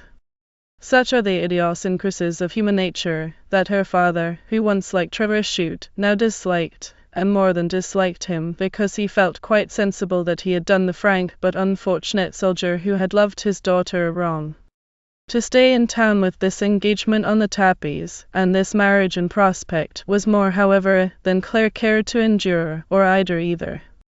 When it was pressed upon the baronet that the three sisters should go to Carnaby Court or elsewhere, he affected much surprise, as they had barely reached the middle of the season, and the engagement list contained many affairs towards which Claire, and certainly Violet, had looked forward with interest. Though he made a show of some opposition to all this, Sir Carnaby was not unwilling to be left in town alone at this time, where he had to be in frequent attendance upon his intended, where there were settlements to arrange, a trousseau to prepare, and jewels to select, so the plan of Claire and Ida was at once adopted. Chapter XI. A Romance of the Drawing Room. It is bitter, says a powerful writer, to know those whom we love dead, but it is more bitter to be as dead to those who, once having loved us, have sunk our memory deep beneath an oblivion that is not the oblivion of the grave. Jerry Vane had experienced much of this bitterness in the past time, but new hopes were already dawning within him. He had received Claire's message from Trevor Chute, who, for the life of him, in the fullness of his own joy, could not, nathless his promise to her, help telling Vane what she had said of Ida's probable wishes. Thus, with a heart light as a bird's, on the evening of the At Home, he betook himself to a part of Belgravia where at that season the great houses, rising floor above floor, have usually every window ablaze with light, and awnings of brilliant hues extending from the pillared portico to the curb, with soft bright carpets stretched beneath for the tread of pretty feet in the daintiest of boots, while the carriages, with rich liveries and flashing harness, lined the way, waiting to set down or take up. Countless carriages were there, and those which had deposited their freights were drawn up on the opposite side of the square, wheel to wheel, like a park of artillery. Others were setting down past the lighted portico, which was crowded by servants in livery.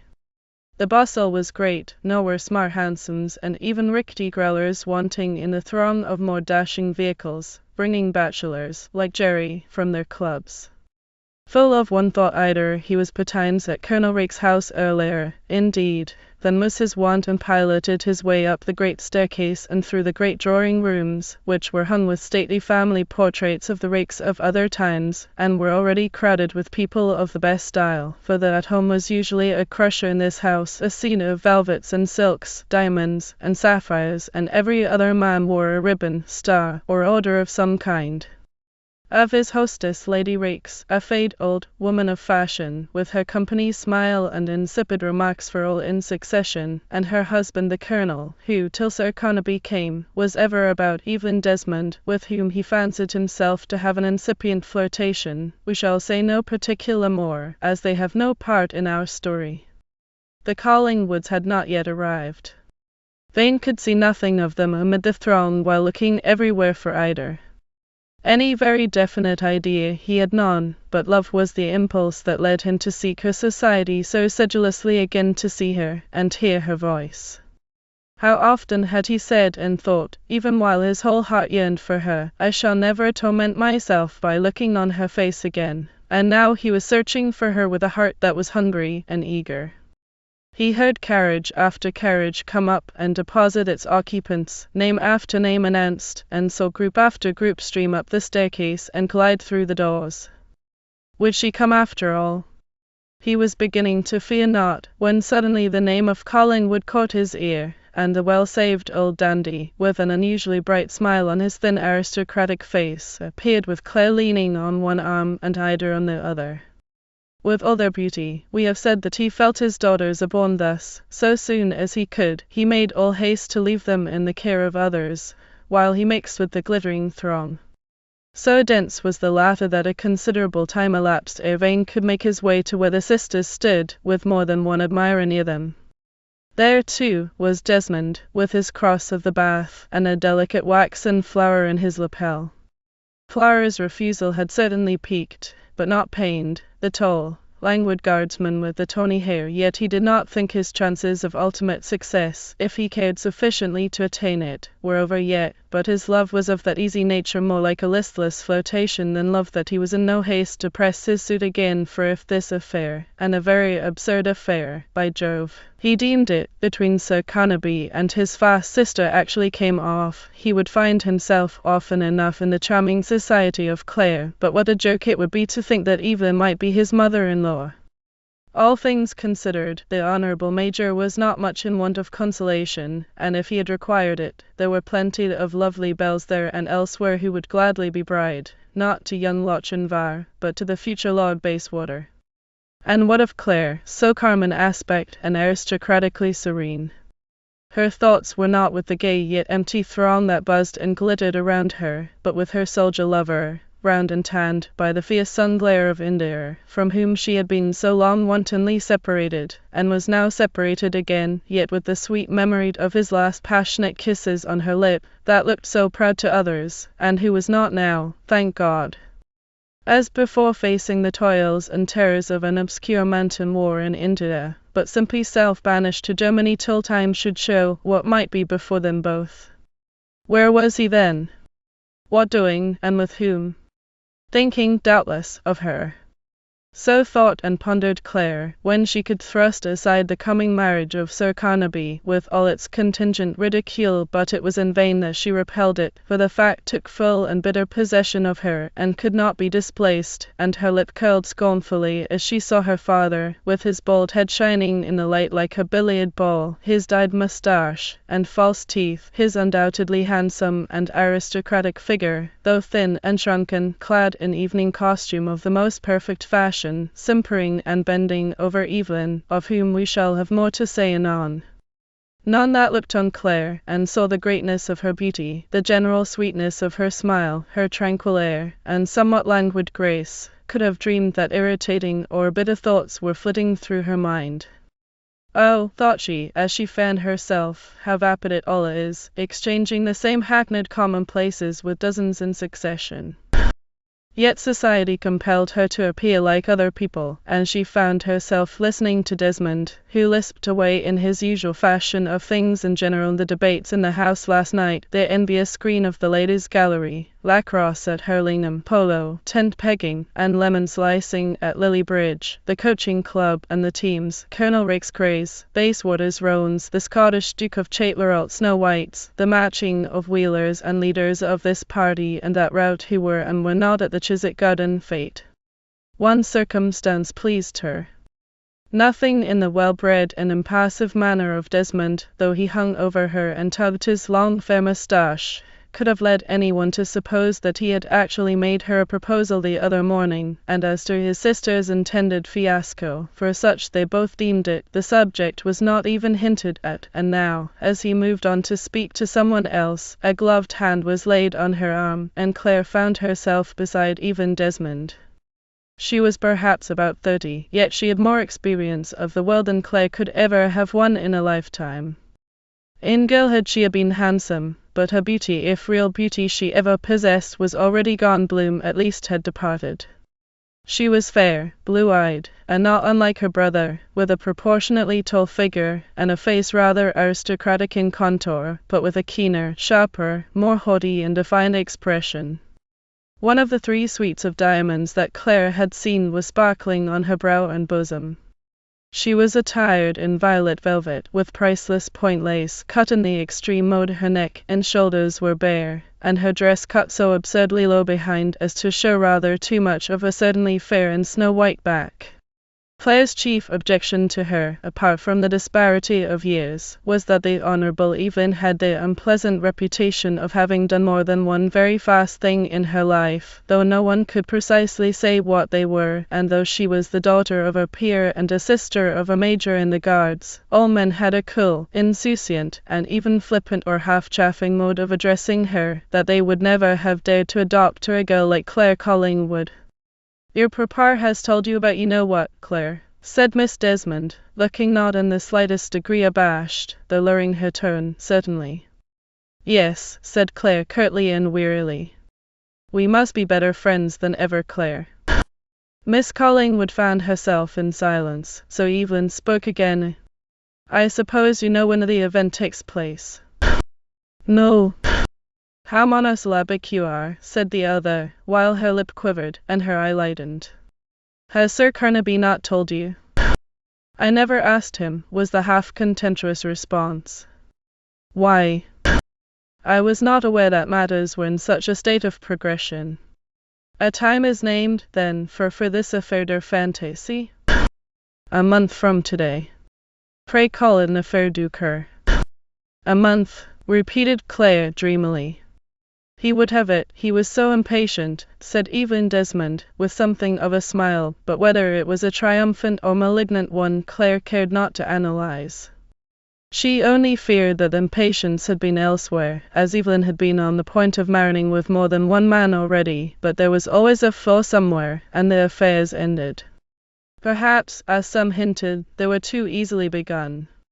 As she could neither express pleasure or congratulation, Claire found herself in silence, until Evelyn said, "And so you have refused Harvey?" "Yes." "How exceedingly funny." "Why?" "Because on that same morning I finally accepted Sir Carnaby. By the way," she added, with a glance that was not a pleasant one, "I heard that your old admirer, Trevor Chute, once of the Guards, was in town again." "Indeed?" "Yes, perhaps that accounts for poor Harvey's disappointment." "Think so if you choose," replied Claire haughtily, as she turned away to conceal how her soft cheek coloured with the excess of her annoyance. By this time Vane, after being entangled by innumerable trains, had made his way to the side of Ida. Jerry Vane was popular in society, and could have had many a girl for the asking. Claire and Ida, too, had often wished, for he was still the dearest of their friends, that he should marry, but they had never suggested it to him, for under the circumstances it would have seemed bad taste, and though he had but one thought, Ida, and Ida only, Jerry Vane went everywhere, and was deemed the gayest of the gay, and now, when their eyes met, there was a kind, sad smile in hers, a smile of the olden time that took a load off his heart, and still lighter did it grow when, rising, she took his arm as a widow she could do so now, and said, "Take me to a cool place, the heat here is stifling, especially in this dark dress. There is a cool seat just within the conservatory door." "Thanks, that will do." Many a picture, many a soft Gainsborough or softer Greuze may suggest a face as delicate and beautiful as that which was turned up to his eye, but no picture ever painted by a human hand had such a power of expression as that possessed by the face of Ida Beverley, as she sat there, slightly flushed by the heat of the crowded room, and feeling with pleasure the breeze from the great square without blowing on her cheek, and laden with perfumes of fresh flowers as it passed through the long conservatory. The broken ring, the gypsy ring of the dream, rent in two by the cruel tiger's fangs, was now on the marriage finger beside the wedding hoop, as Jerry could see when she drew off her glove, but he was glad to observe that her mourning was becoming lessened by trimmings of grey silk, yet the dark costume, by its contrast to the pallor and purity of her complexion, made Ida seem lovelier than ever, and his heart ached to think that those trappings of woe were worn for a rival. Why did he seek her presence? He was asking himself again. Did some lingering hope inspire him? Without it, Jerry felt that it would be madness to place himself within the sphere of her beauty, with their mutual past, yet he could not deny himself the joy of the present, in watching the tenderness of her soft grey-blue eye, the glory of her auburn hair, and the grace of all her actions. She had been the wife of Beverley, true, but the wife of only a few months, and left behind in loneliness while yet a bride. Worried by her sadness, and sick of her repining, selfish old Sir Carnaby had become, unknown to her, somewhat an adherent of her first lover. He was not disinclined to let his widowed daughter become the wife of this unappropriated man, whose good looks and style were as undeniable as his position and expectations. Thus he whispered to Evelyn Desmond that he was not ill-pleased to see them draw apart within the conservatory door. Jerry's friends would have called him a muff, to sigh, as he did, and make himself a blighted being for Ida, whose whole heart and soul seemed devoted to another, and who sorrowed as some women only sorrow over their dead, going through the world with one visionary yet formed fancy that floated drearily and vaguely in her memory. Yet, in spite of himself, Jerry Vane hovered near the sad one like a lovebird by the nest of its young. It was impossible that the love of this faithful, honest, and good-hearted fellow should fail to impress Ida. She was conscious that his fate was a cruel one, and of her own making, and she felt a great pity for him, for although she had been fickle once, her nature was generous and compassionate.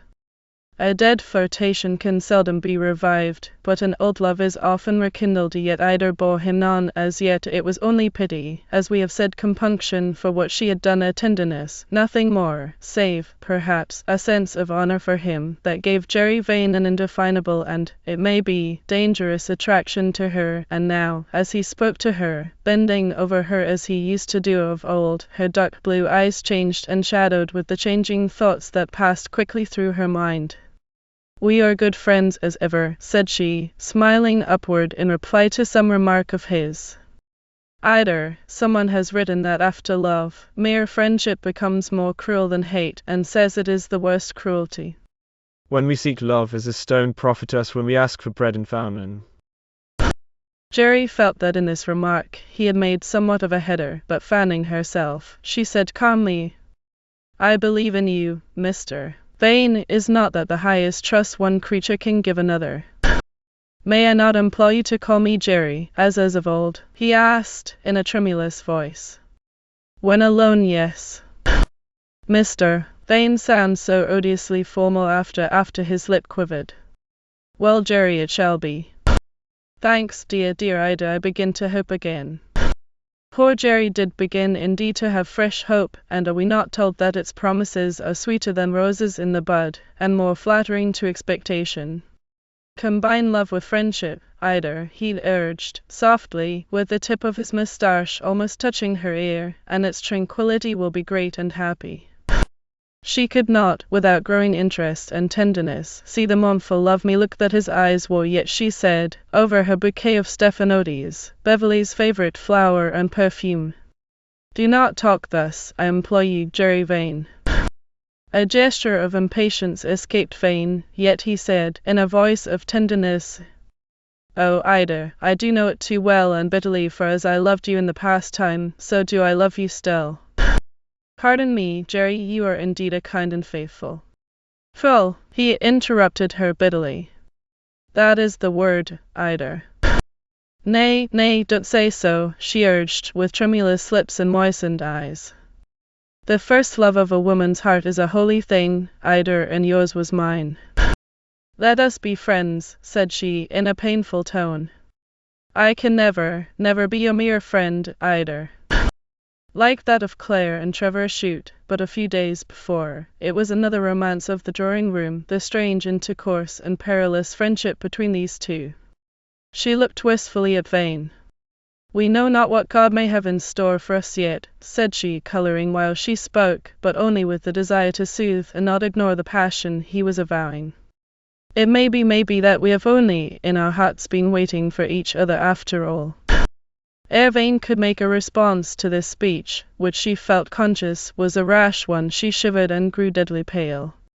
Does the night air chill you, Ida? He asked. I know not, surely no, said she, in a strange voice. It is close, rather, and yet. What, dear Ida? I felt a strange shudder come over me as I spoke. It is nervousness, and will soon pass away. For a moment she sat with her eyes dropped and her heart palpitating.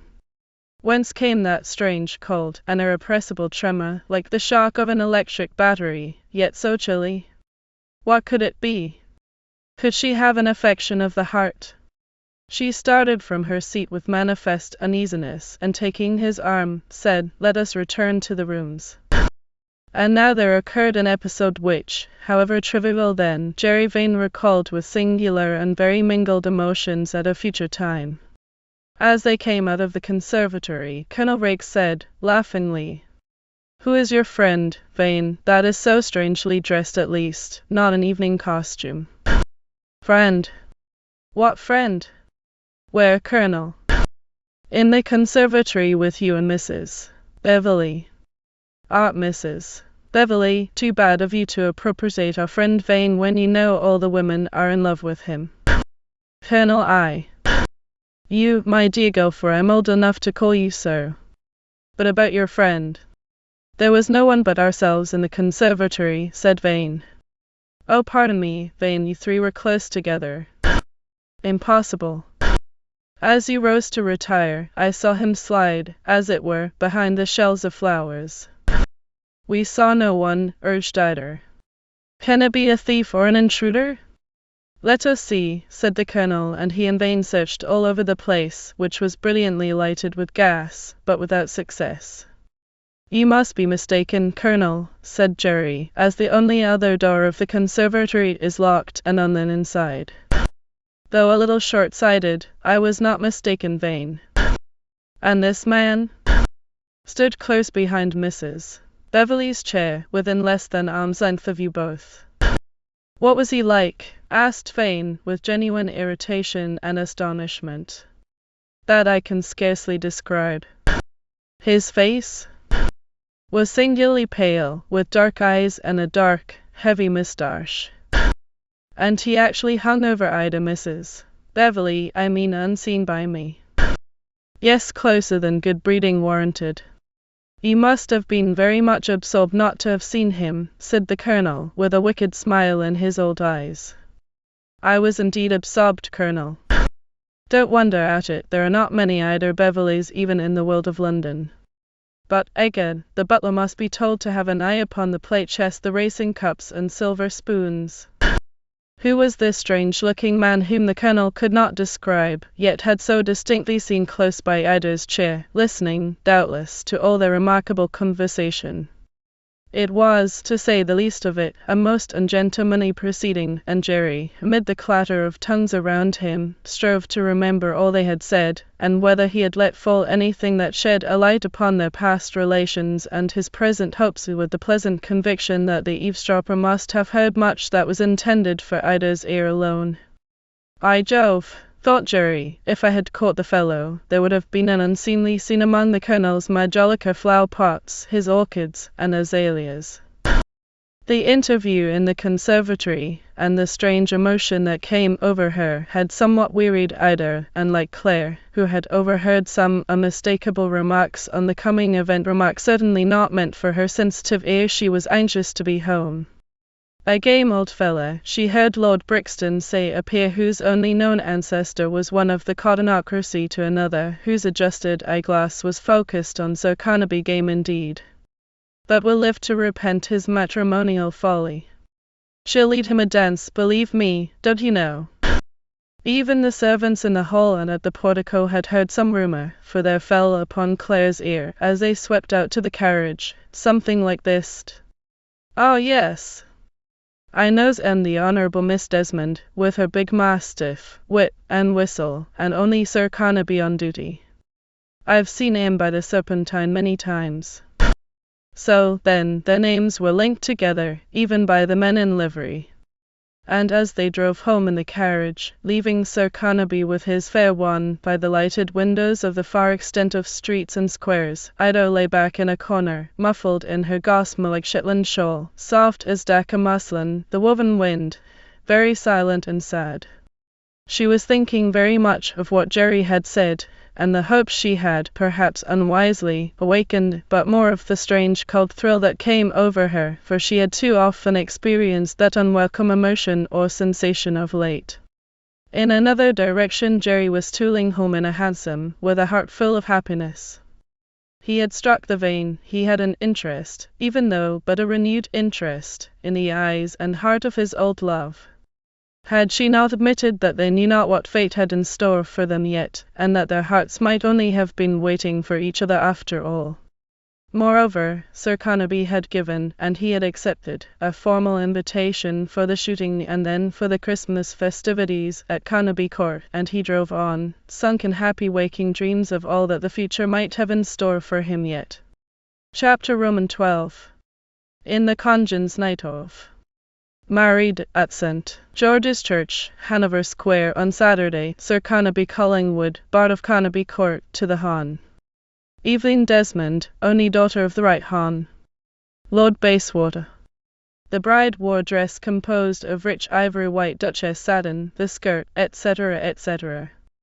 Such was the announcement which suddenly met the eye of startled Trevor Chute, as it was running leisurely and carelessly over the columns of a Times, nearly a fortnight old, as he lingered over his coffee one morning, when seated under the awning in front of the Hotel d'Angleterre, in the Congens night of Copenhagen.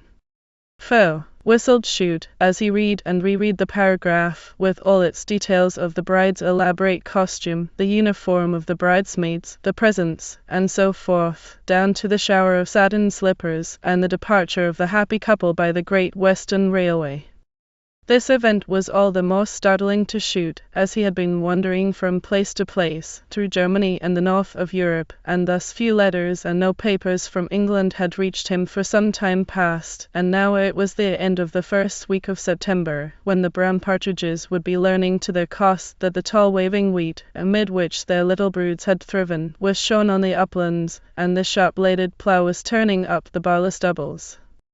It may well be supposed that the contents of this paragraph among the fashionable intelligence gave our wanderer occasion for much thought and from the bustle around him, for he had been taking his coffee at a little marble table placed literally on the pavement of the square, which, if not one of the handsomest places in Europe, is certainly the finest in the Danish capital, with its statue of Christian V with its green plateau and flower borders. He retired to the solitude of his own room, but even as he did so there were others, he found, who were near him, and took a gossiping interest in the paragraph. There were several English people in the hotel, of course, for one must travel a long way to find solitude in these our days of universal locomotion. Among others there was young Charlie Raikes, at whose house we have lately seen the Collingwoods, a fast youth of Belgravian breed, whom Chute did not like, and he had rather a way of keeping at full arm's length those whom he viewed thus. So, he heard him say to a friend, the old fellow is married at last, and to the Desmond. What the little bird said proves right, after all. Poor Claire, thought Chute, as a burst of laughter followed the reading of the paragraph, with great accentuation, aloud.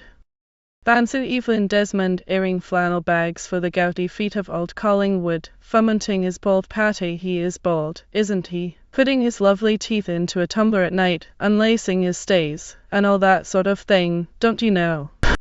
From this rough jesting with names in which he had an interest so vital now, Trevor Chute, we say, gladly sought the privacy of his own room, where, stretched upon a sofa, he gave himself tip to the luxury of lonely thinking, while watching the pale blue wreaths evoked from his Maytam bowl floating upward into the lofty ceiling overhead, while the drowsy hum of the city came through the green jalousies of the windows, which opened to the Congens Nytorv and faced the Theatre Royal.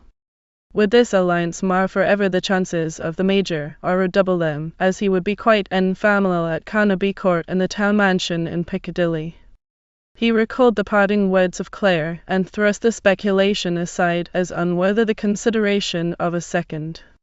He could awaken in the morning now with other thoughts than the dull ache of the bitter olden time, for though their prospects were vague and undefined, he had her renewed promise, and now more than ever did he recall it, with the delicious threat that accompanied the renewal. Claire, Claire, he muttered aloud, and with all the passionate longing of a lad of 20, the man's heart went out to her, the absent one.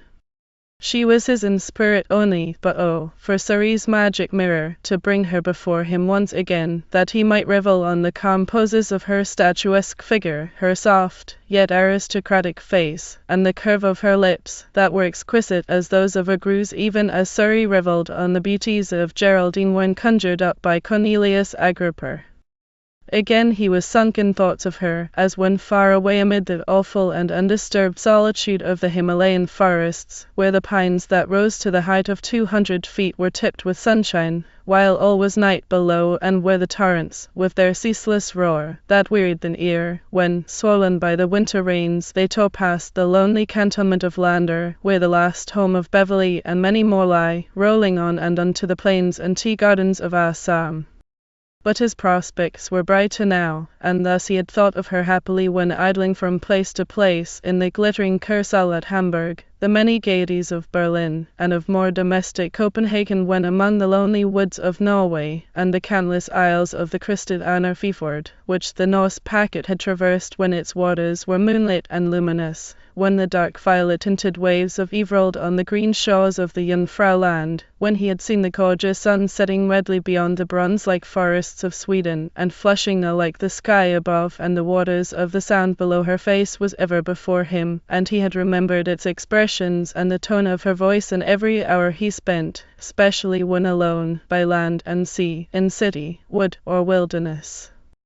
I have Claire's promise and assurance that she loves me still, he would think, but how long am I to drag on this absurd life, this separate existence? Surely we are not so hopeless now as in that time when I was broiling up country. With reference to her promise, he pondered, would she write to him? Scarcely. Should he write to her, and remind her of it? Not that for a moment he ever believed it to be forgotten, but of this policy he was doubtful, and so resolved to wait a little, as he would be certain to hear from Jerry Vane or some other friend. But while waiting, Claire might be cast into the attractive influence of someone else, and he knew that she was surrounded by all the charms and allurements of rank and of wealth. Then he deemed himself a wretch to think of such things. Anon he became terrified lest she should be ill, as he knew how much this marriage would mortify, fret, and worry her. From his reverie he was roused by the appearance of his valet, Tom Travers, standing close by at attention, by pure force of old habit. He had neither heard him knock nor enter, neither had he heard his tread on the polished floor, which, as usual in these countries, was uncarpeted. "Letter for you, sir," said he, presenting one on a salver. "Thanks, Tom." He tore it open. It was from Jerry Vane, and dated from Carnaby Court. This made Trevor's heart leap. Jerry must have been making his innings, thought he, to be there. He has surely been seized with a most unusual cack of scribendi. I have not heard from the fellow for months, and now he sends me nearly 16 pages. What can they all be about? Perhaps the marriage, but more likely that alluring ignis fatuus, either. And once more filling his pipe, he composed himself to peruse the letter of his old chum, Jerry, who ran on thus. I suppose you have long since heard how Sir Carnaby Collingwood made a fool of himself at St. George's. He has now gone on his wedding tour, and I am thankful he is out of the way. It is ungracious to write these lines of one's host, and still more so of one I would fain be more nearly connected with, but it is this old story of Dr. Fell, and you know I never liked Sir Carnaby. How difficult it is to analyze sympathy. By Jove, Trevor, it is a thing that no fellow can understand, for it takes possession of us whether we will or no. Hence it is that we are unconsciously attracted or repelled by some of those we meet at first sight. And why? No one can tell. Hence, a magnetic influence draws us sometimes even to those we should shun, or compels us to shun sometimes those whom, from policy, we should attract, and in whom we should confide. Has Jerry had a sunstroke? Thought Trevor, what is all this about? And thus it was that a magnetic influence led me to love Ida at first sight, and at the same time to dislike Sir Carnaby, and I fear the feeling will never pass away, so far as he is concerned. I know not where this may find you, but any place is better than London at this season. You know what it is in August and September, with its pavement fit only for a salamander or a fireman. After Ascot, the Collingwoods, the three ladies, at least left London in the height of the season, and went to Carnaby Court. I was with them, Ida and Claire, on Rake's drag on the Royal Heath on the Cup Day. Don't you envy me, old fellow? I am sure you do.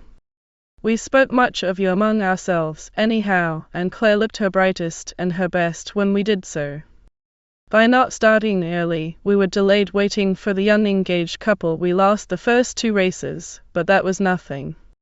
It was with quiet anger the girl saw the half-concealed billing and cooing of the old baronet and the fiancé, and with what excellent grace he lost some heavy bets to her brother, the guardsman, and others to the lady herself, which she entered in a dainty little book with a jewelled pencil, and laughing girlishly as she buried her pretty nose in a hothouse bouquet of the colours affected by Sir Carnaby.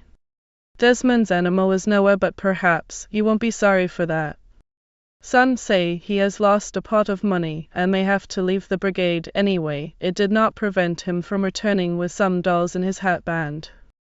For some reason, gout, it was whispered the baronet did not go to the Derby, so the fair Evelyn agreed with him that it was only fit for boys, and declined to go either. Why should a gentleman go, to have his clothes covered by dust or flour, his hat perhaps banished by a cocoa-nut, and why a lady, to see and hear all the horrid things that were said or done? Yet, in times past, she had gone and faced all these things and more, so it suited her to play propriety on that Derby day, but when Ascot came, she was there making bets, even ponies, in full swing.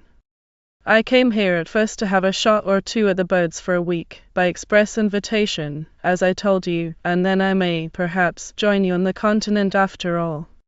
Ida matronizes the household, and a lovely matron she makes, with her sweet, sad grace. Sir John and Lady Oriel are here, old Colonel Raikes and his wife, and that titled parvenu, Lord Brixton, with some others, to await the return of the young couple from Germany, whither they have gone to hide their blushes, and the tenantry are getting up an enormous triumphal archway at the avenue gate. The public house at the village is getting a new signboard. The ringers are practicing chimes in the old Saxon spy, and the schoolmaster is composing an epithalamium, and the Carnaby volunteer artillery are to fire a salute on the lawn. But I wonder how I can write so frivolously, for something occurred on the 3rd day after I came that has caused me much discomfort and perplexity. There is an arbour in the garden, one of many, but before this there stands a marble Psyche. How well Trevor Chute could remember that arbour kiosk with all its iron lattice work and gilded knobs, and the masses of roses and clematis, Virginia creeper and ivy, all matted and woven in profusion over it. Many a time had he sat there with Claire, and often in a silence that was not without its eloquence. Well, then, what of the arbour? Thought he, turning again to the letter of Jerry. When passing among the shrubberies, I saw Ida seated in that arbour, with a book in her lap, and, to all appearance, lost in thought. A flood of amber light, shed by the evening sun, poured aslant through an opening in the greenery upon her white neck and lustrous auburn hair, which shone like gold, as her hat was off and lay beside her. A great joy filled my heart as I thought of the hopes given me during the meeting at Rake's house, and after watching her beauty for a minute or so in silence I was about to join her, when she looked upward, and then there appeared, what I had not before perceived, so absorbed had I been in her, a man, unknown to me, looking down upon her, a man with whom she seemed to be in close conversation. Some huge branches of roses concealed his figure from me, but his face was distinct enough, in closer proximity to hers than good breeding generally warrants. It was pale, very, with dark eyes and a black moustache in detail. By Jove, Chute, the same fellow whom Colonel Raikes found eavesdropping in the conservatory. Startled, alarmed, and scarcely knowing what to think, I still resolved to join her. I could scarcely deem myself an intruder, considering the terms we had been on, and are on now, and approached the arbor, but in doing so had to make a circuit among the shrubberies. Half a minute had not elapsed when I reached the arbor. No one passed me on the walk, not a footfall was heard on the gravel, at least by me, but when I joined her she was alone, with her head stooped forward, her face buried in her hands, and when she looked up its pallor startled me, yet her grey blue, changeful, and lustrous eyes looked, and with a smile, into mine. Have I disturbed you? I asked, scarcely knowing what to say. Disturbed me?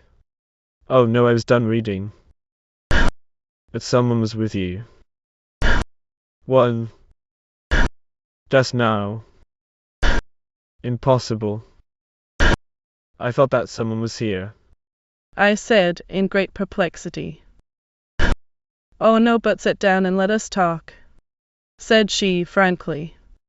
I thought of the face I had just seen so near her own. I was rendered dumb, as I felt my tenure of favour was too slight to risk offending her by further remark on a subject so singular, but I was pained, grieved, and bewildered to a degree beyond what words can express. I looked at her earnestly, and seeing her so pale, said, Are you not well, Ida? Only in so far that one of those mysterious shudders which I feel at times came over me a minute ago. I am aware that she has complained of this emotion or sensation before, and that the best medical skill in town has failed to make anything of it. The odour of those flowers has perhaps affected you, said I, somewhat pettishly thrusting aside a bouquet tied by a white ribbon which lay near her. Oh no, she replied. Their perfume has always been a favourite of mine. They were Stephanotis, and I have often heard it was a favourite flower with Beverley. From whom did you receive the bouquet? I asked, but something indefinable in my tone attracted her. Vain jury, she exclaimed. It was brought me by the gardener, she added, and her calm face and serene eye all spoke of one to whom doubt or further question would have been intolerable, and the fear of anything unknown. Did she know what I had seen, or suspect what was passing in my mind? It would seem not, and still more was I perplexed and startled on perceiving, as we rose to join Claire, Violet, and others who were proceeding laughingly to the croquet lawn, a gentleman's glove lying on the seat which she had just quitted. Someone has dropped this, said I, taking it up. I never observed it, she replied, quietly. Is it not your own? No, said I, curtly, as I tossed it into the arbor, with the fear, the crushing conviction, that some fellow had been there after all. How he had effected his exit from the arbor unseen by me was a mystery, but how I enjoyed our croquet that afternoon you may imagine. In the course of our game I casually discovered that the lost glove belonged to Sir John Oriville, but you know that his personal appearance scarcely answers to that of the man I have described to you. I am loath to admit myself to be jealous, but there is a mystery in all this I cannot fathom. My visit here terminates at the end of a week, when I shall return to town more miserable in mind than I ever did before. I am to be at Carnaby Court for the Christmas festivities, but have a vague fear of what may happen in the meantime. This fellow Jerry had drawn his pen through words, evidently as if checking some ebullition, and then continued. It was, perhaps, with the naturally kind and womanly desire to soothe the sorrow she had caused, and the wound she had inflicted, that when next day we met by chance in the same arbor, in fact, I followed her to it. She was more than usually affable and sweet with me, and I ventured in the plainest terms to speak of the subject that was nearest my heart. Confident in my own unchanging love for you, Ida, said I. Honor for your feelings, tenderness, and kindness have made me silent for long, but I think the better time has come when I might openly speak to you of love again, dear Ida. Do not urge that subject on me now, she replied with undisguised agitation. You are dear, good and kind fellow, dear and good as when I first knew you, but I. She paused and trembled. What? I whispered. My heart is in the grave. This is absurd, it is morbid, it is irreligious. I exclaimed. Do not say so, Jerry Vane. I thought to myself, bitterly, excuse me, Chute, could not this confounded fellow Beverley die without bothering her with all his gloomy messages and mementos? If you do not marry me, I shall die an old bachelor. Let not the one love of my life be utterly hopeless, you, my first and last. Poor Jerry, what can I say? She exclaimed, interlacing her white, slender fingers. That you will love me. In time, perhaps I will try, but cease to urge me now. Bless you for those words, Ida. I am glad to make you happy, Jerry, said she, with a bright smile in her beautiful eyes. You do indeed cause my heart to swell with happiness, but why do you shudder? I exclaimed. Did I shudder? She asked, growing very pale, and withdrawing her hand from mine. Oh, let us ease this subject, Jerry, and then excuse me leaving you.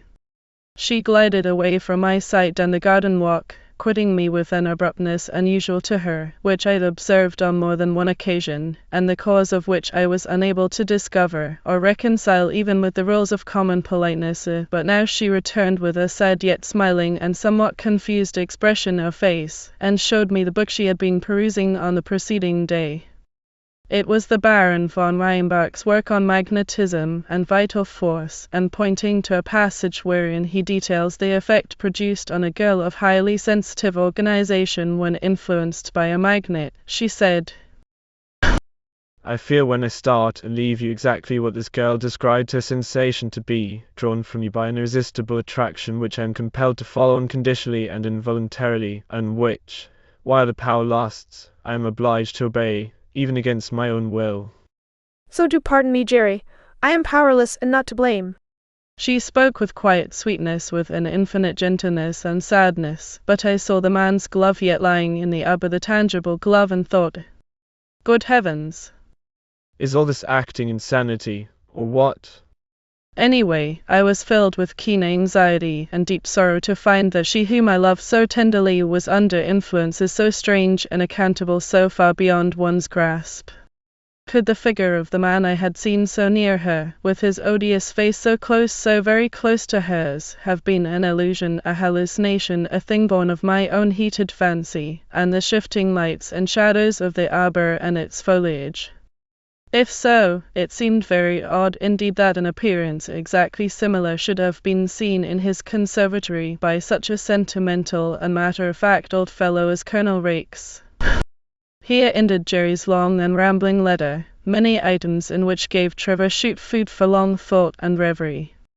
As for Ida's nervous illness, for such he deemed it beyond a doubt to be an illness born of her grief for Beverley, and annoyance at her father's marriage, he believed the bracing country air would cure all that, and as for her magnetic fancies, he thought that the less she read of such far-fetched philosophy as that of the Baron the better.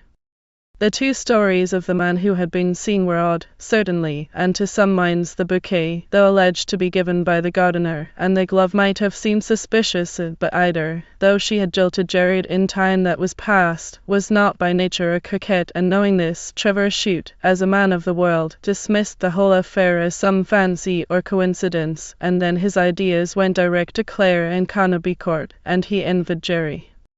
The strange medley of foreign sounds in the vast space of the Congen's night turf were forgotten and unheard, for Chute's mind was revelling amid other scenes and places now.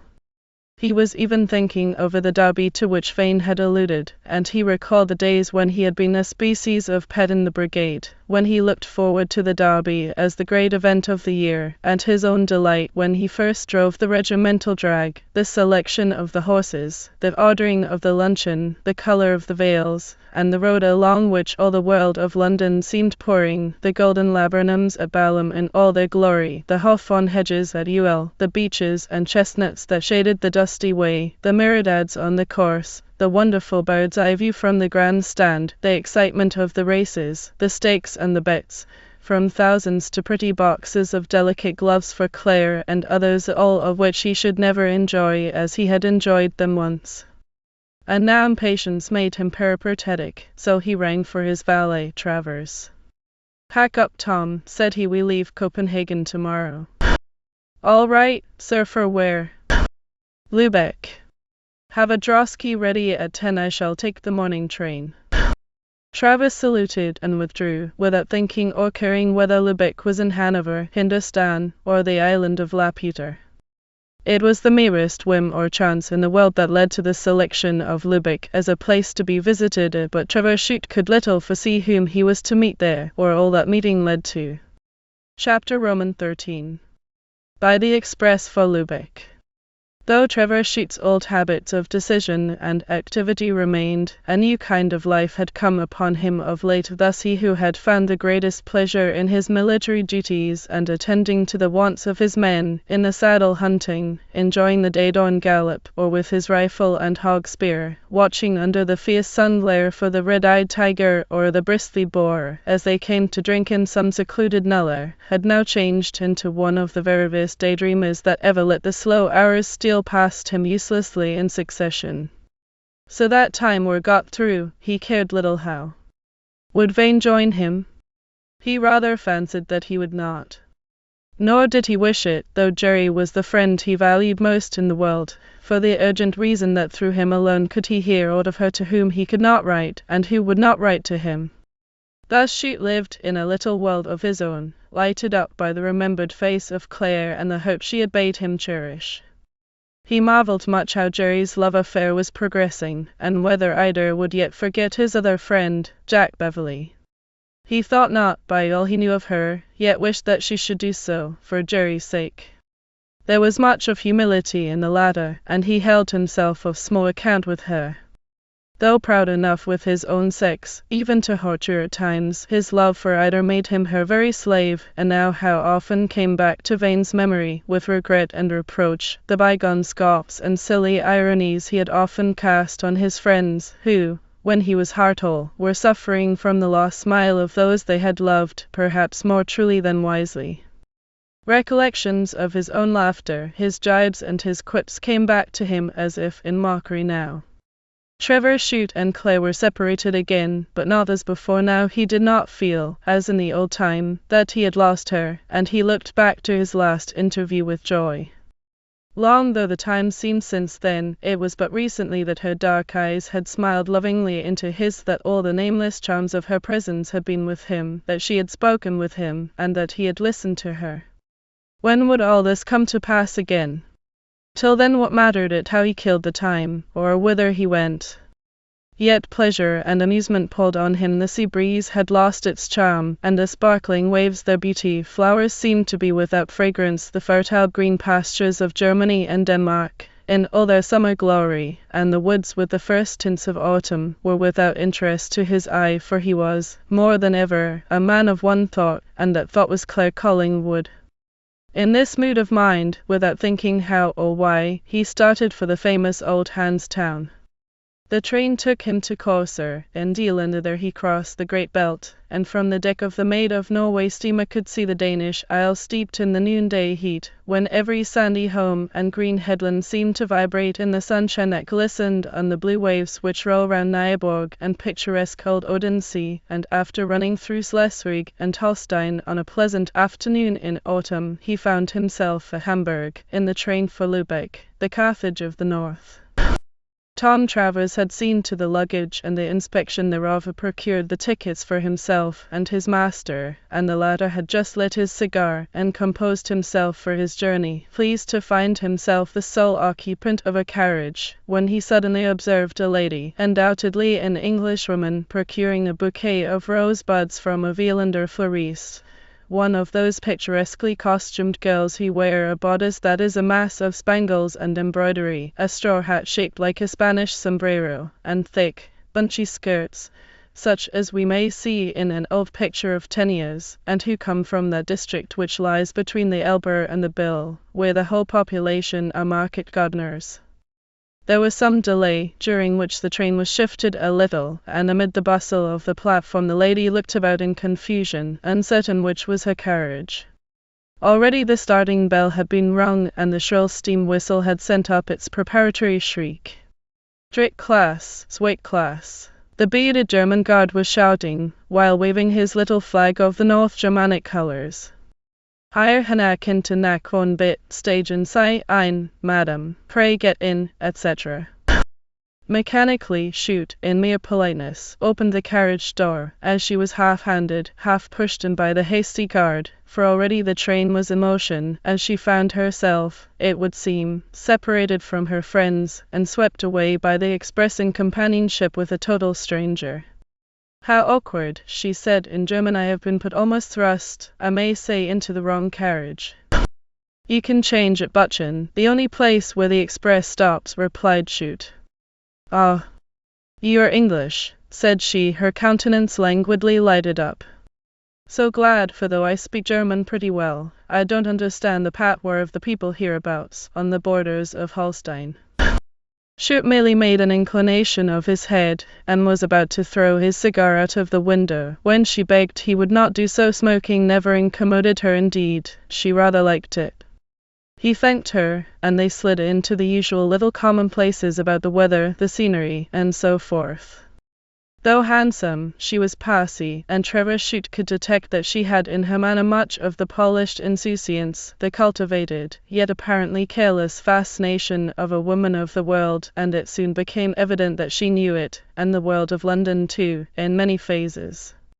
Apart from the rank that was indicated by a coronet and monogram that were among the silver ornaments on her blue velvet marguerite pouch, he felt certain that she was an Englishwoman of undoubted position, and was quite aplomb, even a little fast, in her manner, but that amused Chute. He could perceive that she was married, as a wedding hoop was among the gemmed rings that sparkled on her left hand, a very lovely one in shape and whiteness. Moreover, she spoke of her husband, and said they were to take the branch line at Butchen for the Elbe, adding, "Do you go so far?" "Farther, to Lübeck, a place few people go to, and few come from." "Ah, and you travel?" "To kill time. Most people do so. We came here to be out of the way of people one knows and is sure to meet everywhere in more beaten tracks, also to get rid of the tedium of visiting ambassadors, and undergoing their receptions, one of the greatest bores when abroad." She evidently knew London well. In the course of conversation they discovered that several of their acquaintances were mutual, and Chute began to wonder who she was, and became interested in her, in spite of his general indifference. She seemed to be up to a good deal, to acknowledge that she made quite a little book in the Derby, and a Scot was above taking a bet on a favourite in kid gloves only, and told in the prettiest way how skilfully, and with a little spice of naughtiness, she had, on more than one occasion, learned the secrets of the stables, and of the trials in the early morning gallops, and actually how she had persuaded people to lay 5-1, when the printed list said evens, to square herself in the end, and then she laughed, and said it was so odd to have her husband travelling in the next carriage, and thus quite separated from her, but at Butchen she would rejoin him. "Do you travel much?" she asked, after a pause. "Well, yes. Who does not nowadays? My profession." "The army?" "Yes, I have just returned from India." To one who has seen all the wonders and marvels there, the rock-hewn temples, the marble palaces and mosques, the vast plains and mighty mountains of India, how tame you must think these level landscapes and little German villages. They are peaceful scenes, and most English in aspect. but all this part of Europe is quite like the Midland counties. You were, of course, with the line in India, but you have been in the Guards. Yes, replied Chute, becoming thoroughly interested now. Ah, I discovered that from a slight remark you made about the Derby. Who the deuce can this woman be, who picks all my past life out of me? Thought Chute, as they mutually recalled the names of many men of the brigade. Do you know Major Desmond? She asked. Slightly, replied Chute, while a shade crossed his face. She was quick enough to perceive it, so the subject was not pursued, and now the train glided into the station. She bowed politely to Chute, who endeavored to open the door for her, but it was locked fast, and the guard was at the other end of the train. A sound was heard, like the clanking of a heavy chain, as some carriages were uncoupled and the train again began to move. Chute called and gesticulated to some men on the platform. "Sitzen Sie ruhig," was the only response. "Sit still. The train is in motion." And once more they were sweeping with increased speed through the open country. The carriages for the branch line had been left behind, with the lady's husband, suite and baggage, and she borne helplessly off by the express for Lubeck. She became very much discomposed on learning this, and that she would be carried on 56 English miles in a wrong direction before she could telegraph to or communicate with her friends in any way, but after a time she laughed at it as being quite a little adventure, and to amuse her, Chute, by the aid of his continental guide, indicated the various places of interest through which they swept with a mighty rush. Now it was Ahrensburg or Bartyhude, and after traversing a flat, stupid, and uninteresting district, Oldesloe with its salt mines and lime pits, and then Rheinfeldt. Anon the scenery became more and more English in aspect, and enclosed with hedges in English fashion, and also homelike, that one could not but remember that not far off lies the nook which still bears the name of England, which was transferred by the emigrant Saxons to South Britain. The rich meadows, the well-tilled cornlands, the farmhouses and villages, all looking as clean and as pretty as red brick, white plaster, green paint and flowers could make them, all seemed there to remind one of the most beautiful parts in England. A while in the distance, more than once could be had glimpses of the Baltic, with its dark blue waters sparkling in an evening sun. Lakes and groves add then to the beauty of the scenery, and wood-covered hills that slope gently upward from the bordering sea, or smooth sheets of inland water. Chute's companion seemed really to enjoy her journey, and her first annoyance over, she relapsed into her occasional air of nonchalance and languid carelessness that seemed born of Tyburnia and the West End of London, and soon the tall red spires of Lubeck, which had been long in sight above the greenness of the level land, were close by, as the train ran into the station, near the magnificent and picturesque double towers and deep dark archways of the Holstein Tor, which stands among the long and shady avenues of the Lindenplatz. Though small, beautiful indeed looked the ancient Hanse city rising on its ridge, with its 12 great earthen bastions covered by luxuriant foliage, all steeped in the glorious crimson of the afterglow from the set sun that blended with amber and blue. Trevor Chute handed out his fair companion. There was no train for Buchan that night, nor would there be one till nearly noon on the morrow. The lady knew that her husband would be taken on to Laurenburg, but as she did not know where to telegraph to him there, she could but do so to the stationmaster at Buchan, and on this being done, she turned to Chute, for, traveller though she was perplexed to find herself in a strange place, without servants or escort, and surrounded by unceremonious German touts bawling out, Stadt Hamburg, Hotel du Nord, Funftherm, and the names of other hotels. "Permit me to be your guide," said he, as Travers procured an open draw-skin. "The Stadt Hamburg is the chief hotel. I shall have the honor to escort you there." "Thanks, very much indeed," said she, bowing, and for the first time coloring slightly when he did not catch the name amid the hubbub around them. "My husband arrives. He will be most grateful to you for all this."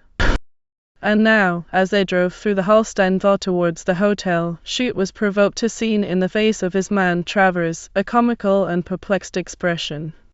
He had never seen his master escorting an apparent stranger thus before, and hence knew not what to make of the situation. Chapter 14. An imbroglio.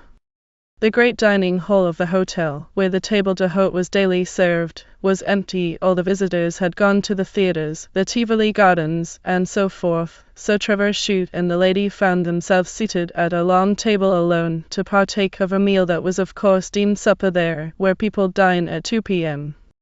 The salle was elegant. At one end a great console glass, with all its curved branches, lit up the gilded cornices, the tall mirrors, the long extent of damask tablecloth, the rich fruit, the silver epignes, and the wines. Without, through the open windows, could be seen, on one side, the partially lighted streets of quaint gable-ended houses, all of the Middle Ages; on the other, the dark and silent woods, where the Trave and the Wakenitz wandered towards the Baltic, showing here and there amid the shadows the phosphor crests of starlit waves, while overhead was a cloudless sky, the constellations of which had a brilliance and a clearness all unknown in England. All was very still without, and perhaps for all our betimes in these northern cities the only sounds that stirred the air were the murmur of the Trave, with the music of a band in a distant Tivoli garden. "Oh, that Claire were with me here," thought Chute, while endeavouring to make himself agreeable to a woman of whom he knew nothing, and for whom he cared nothing, and Chute had a natural turn and capacity for doing it with all, but with a lady more especially, and she, to all appearance naturally fast and coquettish, could not help giving Chute, even amid her dilemma, what she deemed one of her most effective side glances, but, though they were not unperceived, they were wholly wasted upon him, save as a little source of amusement, and after a time her face and manner seemed to express a wish to know who this man was who seemed so politely insensible to her powers, to those of all women, perhaps. He was quite unlike, she thought, anything she had ever met in her world, and she was consequently somewhat piqued. On the other side of the table Chute, while toying with the fruit and drinking with her the golden moselle, was wondering who his fair companion de voyage was, and felt that it might be bad taste to inquire her name, as she had not asked for his, yet she knew many of his old friends in the brigade, men who were well up in the service when he joined, and long before he left it for India. She seemed fond of questioning about the latter, and led him to speak more of himself, and of wild adventures in the dark jungle, where daylight scarcely came, than was his wont. She asked him what his regiment was, and on his telling her, the expression of her face brightened, and laughingly tapping his hand with her perfumed fan, she said, "Then you must know well a friend of mine." Very probably was he of ours? If not quite a friend, one at least in whom I have an interest. And his name? Chute, Captain Trevor Chute. "I am he you speak of," replied the other, feeling considerably mystified. "Though," exclaimed the lady, colouring, "there is no other so named in the regiment." "You the Trevor Chute who was engaged to declare Collingwood?" she exclaimed. It was Chute's turn to colour now at this blunt remark, and with some surprise and annoyance he said, "I knew not that our engagement was such a common topic as to be known to every chance stranger." "But I am no stranger to all this," she replied, with something of a haughty smile. "I have heard much of your love and devotion, a love quite like that of a romance rather than of everyday life, but I fear greatly that in the present instance your chances of success are rather small," said a voice, and Sir Carnaby Collingwood, looking somewhat flurried and weary, but yet endeavouring to cover his annoyance by his perpetual smile, suddenly appeared beside them. "Caught your telegram at Buchan just in time to catch the last train for this place, and so I'm here, and so I find you, Evelyn, tete-a-tete with Captain Chute." Evelyn. So the lady was the sister of Desmond, and the newly married bride of Sir Carnaby. The words he had casually overheard, without understanding their exact application, had filled him with a secret annoyance that almost amounted to rage and jealousy. The old baronet was aware of Chute's great personal attractions, his popularity with women, his charms of manner and handsome person, and of the disparity in years between them. He was fully aware also of the name Lady Evelyn had for scientific flirtation, and for a time he almost feared that, perhaps in revenge, Chute might have been over-attentive, or attempted to improve the occasion. So little did he understand the real nature of the man at whom he was gazing now with a cold stare, while his lips attempted a smile. This is a doubly unexpected pleasure, Sir Carnaby, said Chute, presenting his hand, which the other seemed not to perceive. I am so glad to have been of service to Lady Evelyn, and permit me to congratulate. Thanks, that will do, replied the baronet, abruptly interrupting him. You are too apt, sir, to thrust yourself upon members of my family, and at times, too, when you're neither wanted nor wished for. Sir, this is most unwarrantable, exclaimed Chute, who grew very pale with mortification and bitterness of heart. Sir Carnaby, urged the lady, I am astonished, Lady Evelyn, that you could so far forget the proprieties as to sit down and sup at a common table d'hote, and with a stranger. A stranger, said Lady Evelyn, with much of hauteur in her manner, for never in her life had she been reprehended before. He has been most kind to me, and seems to know many of my friends. By name, doubtless, sneered Sir Carnaby. Sir, said Chute, you are offensive, unnecessarily so, and, after my past relations with your family, your manner is unjustifiable. Were you not the father of Clare Collingwood, whom I love better than my own life, he added, with a tremulous voice, I would here, in Lubeck, teach you even at your years, Sir Carnaby, the peril of insulting me thus. My years! My years! Impertinence! Muttered the other, who, we have said, had conceived an unwarrantable and unjust dislike of Trevor Chute, and now was disposed to give full swing to the emotion. Chute's faith to Clare, like that of Vane to Ida, was a sentiment utterly beyond Sir Carnaby's comprehension, and, indeed, was perhaps beyond the present unheroic, unadventurous, unmoved, and unadmiring age, as it has, perhaps justly, been described. Like all persons of her order, Lady Evelyn had a horror of everything that bordered on a scene. For a moment her calm insouciance left her, as she darted an angry glance at her husband, but was silent. She had lived amidst luxury, splendor, and pleasure, power and, at times, triumph, but now the perfume and effervescence of the wine were much evaporated, and there was bitterness in the cup and a canker in the roses that crowned its brim. At that moment she felt, perhaps, ashamed of herself, and of him to whom she was bound, for thus insulting an unoffending man. Yes, Sir Carnaby, continued Chute, your age and relationship to Clare, together with the presence of Lady Evelyn, alone protect you in daring to sneer at me. Feeling intuitively, with all his anger, that there was something grotesque in the situation, and that in it he was forgetting the rules he prescribed for himself, and was in bad form, he looked at Chute for a moment with a languid but impertinent stare, and after ringing the hand-bell, said to the head waiter, Desire my valet to select rooms for us on the first etage, if unoccupied. Lady Evelyn, your maid will attend you at once. They left the salle together, she alone bowing to Chute, who, though swelling with passion, returned it, but with frigid politeness. Thank heaven, thought he, as he tossed over a bumper of Moselle, poor Clare knows nothing of a scene like this, and never shall from me. He then thought with mad bitterness of the glory that had departed amid the monetary misfortunes of the old general, his father, of all that would have been, and once was, his by right to lay at the feet of the beautiful girl that returned his love so tenderly, and his heart seemed to shrink up within him at the tone assumed by Sir Carnaby. The dislike of that personage towards the man he had injured in the past years, and openly insulted now, was at this time as great as though the injury and the insult had been received by himself. He was one of whom it might be said that he never went out of his way in wrath, but, all the same, he never missed his way to revenge. He had a good deal of ice in his nature, but it was, perhaps, the most dangerous of ice that which smiles in the sun, and breaks to drop you into the grave.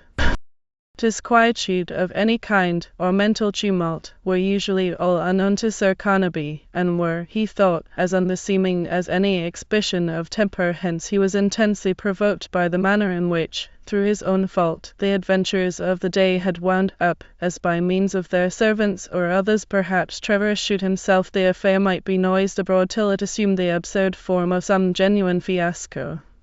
Could the old man have been inflamed by the bad wine of the railway buffets, thought Chute. It almost seemed so, and he began to hope that when the morrow came, and with it temper and reflection, some approach to reconciliation might, especially if Lady even acted the part of peacemaker, be made by her husband, and if anything like an apology came, Chute felt that he would with joy take the hand of his cold-hearted insulter. But in the artificial life she had led since girlhood, Lady Evelyn had never found much use for her heart, and was not disposed to take upon herself the task of pouring oil upon troubled waters. At first she had been inclined, in her own insipid way, to like Chute very much, as who did not? But afterward she conceived a pique to him, as the lover of Claire, for she remembered how the latter had called her marriage an affaire de fantaisie, and there had been other passages of arms between them, in which such as women, especially well-bred ones, with a singular subtlety of the tongue, can gibe and goad each other to the core, so, perhaps, she was not ill-pleased, after all, that an affront had been put upon Trevor Chute as the known lover of Claire. Feeling himself galled, insulted, and outraged by the whole affair, he resolved to quit Lubeck or the hotel suddenly the next day, if no apology came, but it so happened that he had reason to change his mind. The treatment he had received at the hands of her father was, to a man of Chute's sensitive nature, a source of intense pain. This sudden and insulting hostility to himself made the love of him and of Claire seem more than ever hopeless, unless what? In revenge he eloped with her, but that Claire would never consent to, and now, despite all that had passed between them at their last interview, the old dull ache of the heart had come back to him again. From what did the old baronet's indignation spring? What were we saying when he came so suddenly upon us? Thought Chute we were speaking of love, but it was mine for Claire. Could he have dreamed for a moment that I meant for Lady O? Absurd. Absurd! Yet perhaps it was not so much so as Chute deemed it. So long after darkness had sunk over Lubeck, he sat at his window thinking, and smoking a favourite pipe given him by Beverley in Indler, and many times he filled and emptied it without seeing his way very clear in the future, while the clear northern moon flooded the sky with a light against which the taper church spires of the little city stood up in sharp and dark outlines, and the bells of the cathedral tolled the hours in succession, and the sunshine, or at least the grey dawn, began to steal over the woodlands that surround Lubeck, and with it came that odour of peat, as the fires were lighted, an odour as strong as there is in any Irish village, or a Scottish clachan in the wilds of Lone or Lochabarth, and he strove to court sleep, thinking that it would be better were he sleeping as Jack Beverley did, under the shadowy shelter of the Indian palms and the fragrance of the bubble trees. Chapter Roman 15. Love is strong as death. Jerry Vane did not leave Carnaby Court at the time he intended to do. With ulterior views in her kind heart, Claire pressed him to lengthen his visit and enjoy a few days more shooting. She found but little pressing requisite to influence Jerry's actions, yet ere long he had cause greatly to deplore that he had not taken his departure earlier, and he was again doomed to experience a bitter shock concerning his rival, if rival, indeed, he had. Daily and hourly intercourse afforded him all the facilities he could wish for now, but it seemed as though either would never again receive him or accept him as her lover, yet would permit him to be the slave of her fascinations, and without the slightest symptoms of vanity or coquetry. She knew all the simple and single-hearted fellow's love, and yet, apparently, would not yield him hers. Indeed, she had more than once hinted or said, he scarcely knew which, as he declined to accept the proposition, that she wished his regard for her to die away in silence. If so, why did she permit her sister to urge that she should remain at Carnaby Court, where, in virtue of her widowhood, she yet presided as matron, though some change would assuredly take place on the return of Lady Evelyn to England? Whatever were her motives, he could not but give himself up blindly and helplessly to the intoxication of the present time, to gaze upon her face, to hear her voice, and conjure up the hope that a time would come when she would love him better than ever. Besides, her society was full of many charms. As in Claire, there was in Ida a wonderful attraction to her companion. She had, though young, travelled much in Europe, and seen all that was worth seeing. She was thus familiar with many countries, and so far as their histories and traditions went, together with a knowledge of literature that was classic, refined, abstruse, and even mystic, as we have shown, she was far beyond an everyday young Englishman like Jerry Vane. I am neither a boy nor a madman, yet I dream like both in hanging on here as I do, he would sometimes say in bitterness, and then he would recall her remarkable words on that evening in town, "It may be that we have only been in our hearts waiting for each other after all." From what did these hopeful words spring? Coquetry, mockery, reality, or what? She was never known to coquet, she was too genuine a creature for mockery, hence they must have been reality, and, full of this conviction, he resolved once more to put it to the issue on the first opportunity, and one was secured on the very afternoon he made the resolution. He had not, that day, gone to shoot. The men were all abroad, nearly all the ladies were out driving or riding, save Ida, whom he found in the curtained oriel of the inner drawing-room, where she was standing alone and gazing out on the fast-stretching landscape, that was steeped in the evening sunshine, the square spire of the village church, the tossing arms of an old windmill, the yellow-thatched roofs of white-walled cottages stood out strongly against the dark green of the woodlands at the end of a long vista of the chase, and made a charming picture. In the middle distance was some pasture land, where several of Sir Carnaby's fierce little Highland cattle and great fat brindled Alderney stood knee-deep amid the rich grass. Perhaps she was thinking of how often she had ridden there with Beverley, and loved to hear him compliment her on the daring grace and ease with which she topped her fences, and the lightness of hand with which she lifted her bay cob's head, and Jerry feared that some such thoughts might be passing through her mind as he paused irresolutely and thought how beautiful was the outline and pose of her darkly dressed figure against the flood of light that poured through the painted oriel. The dark shadow had been less upon her today than usual, and on hearing his footstep on the soft carpet she turned and welcomed him with a bright smile. Would that smile ever change again to coldness and gloom? Would his hand ever again wander lovingly and half-fatuously among the richness of her auburn hair, that shone like plates of golden sheen in the light? Heaven alone knew. "Dear Ida," said he, longing, but not venturing to take her hand. He had been on the point of saying darling had he not been privileged once to do so. "I am so glad to find you thus alone, for I have much to say, too, that cannot brook interruption." "Say on, then, Jerry," said she, knowing too surely it would be the old story, while his devotion seemed to touch and pain her, for she did honor and pity him, as she had already admitted. "Ida, save on that night in the conservatory, I have hitherto, from motives that you must be well aware of, motives most pure and honorable, never spoken to you of the love that my heart has never ceased to feel for you. Love is no word for me to listen to now, Jerry.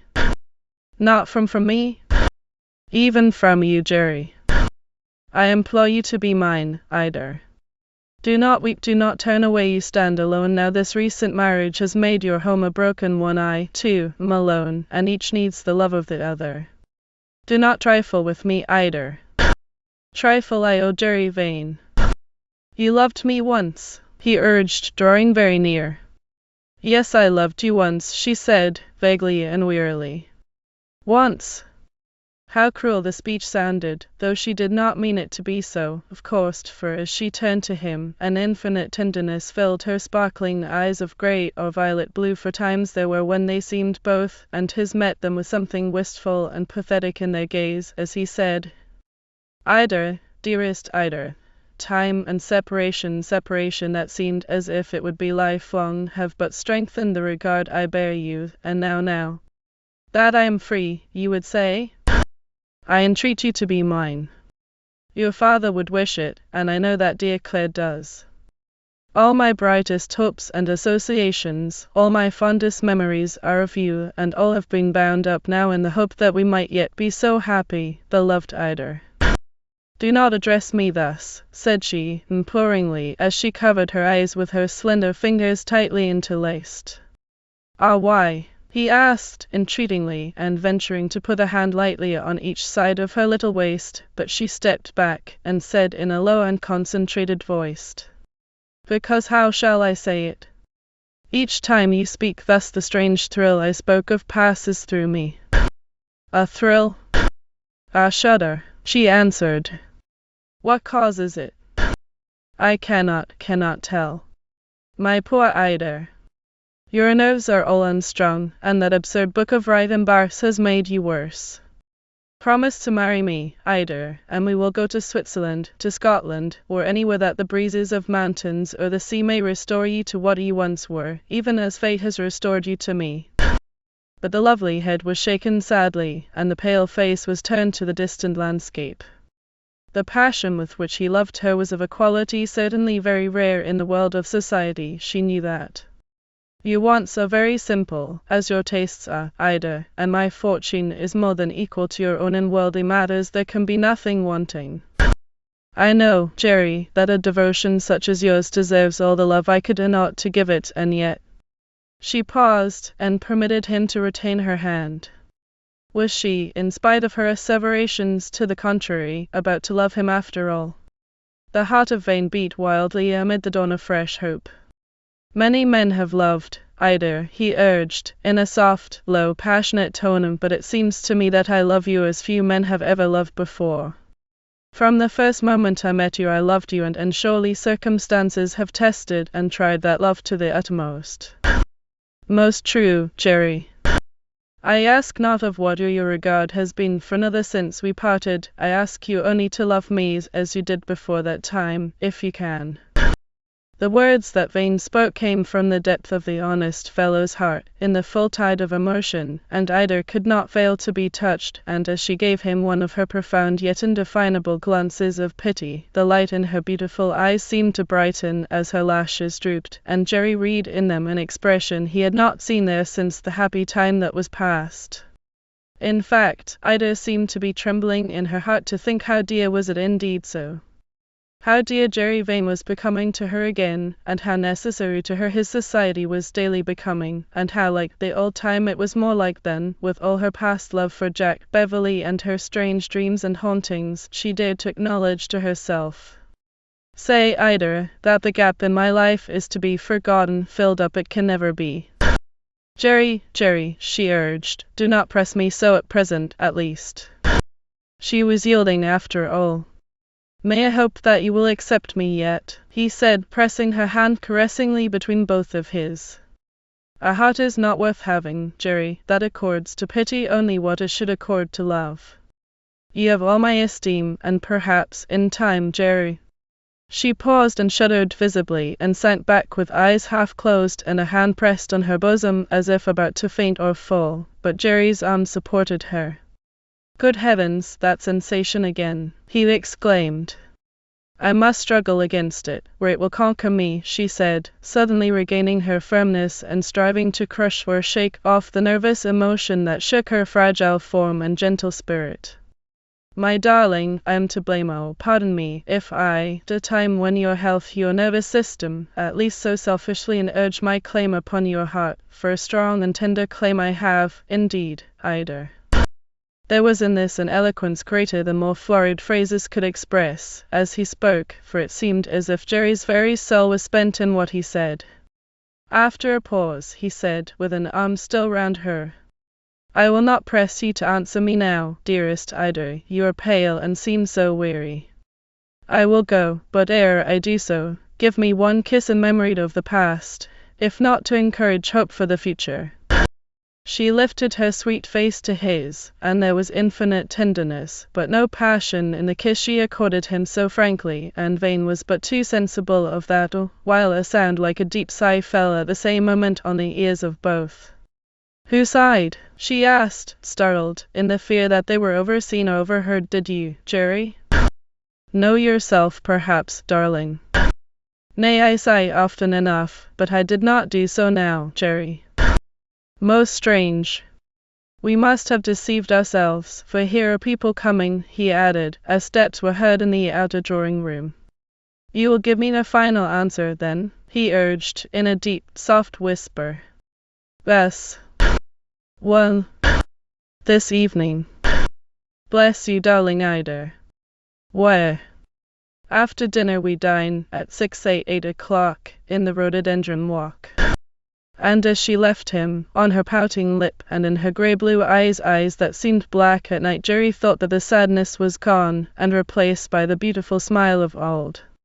Unheard by both, the dressing bell for dinner had already rung, and several of the sportsmen, Sir John Oriel, Colonel Raikes, and others, entered the room.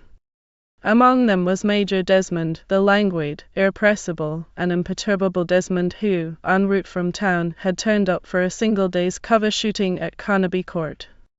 Overcome by the new tide of his own thoughts, Jerry Vane hurriedly left them to talk over their hits, misses, experiences, and exploits of the day, the results of which had filled a small-size pony cart. He retired to his room to dress, and threw open the window to admit the autumn breeze, that it might cool his flushed cheeks and throbbing temples.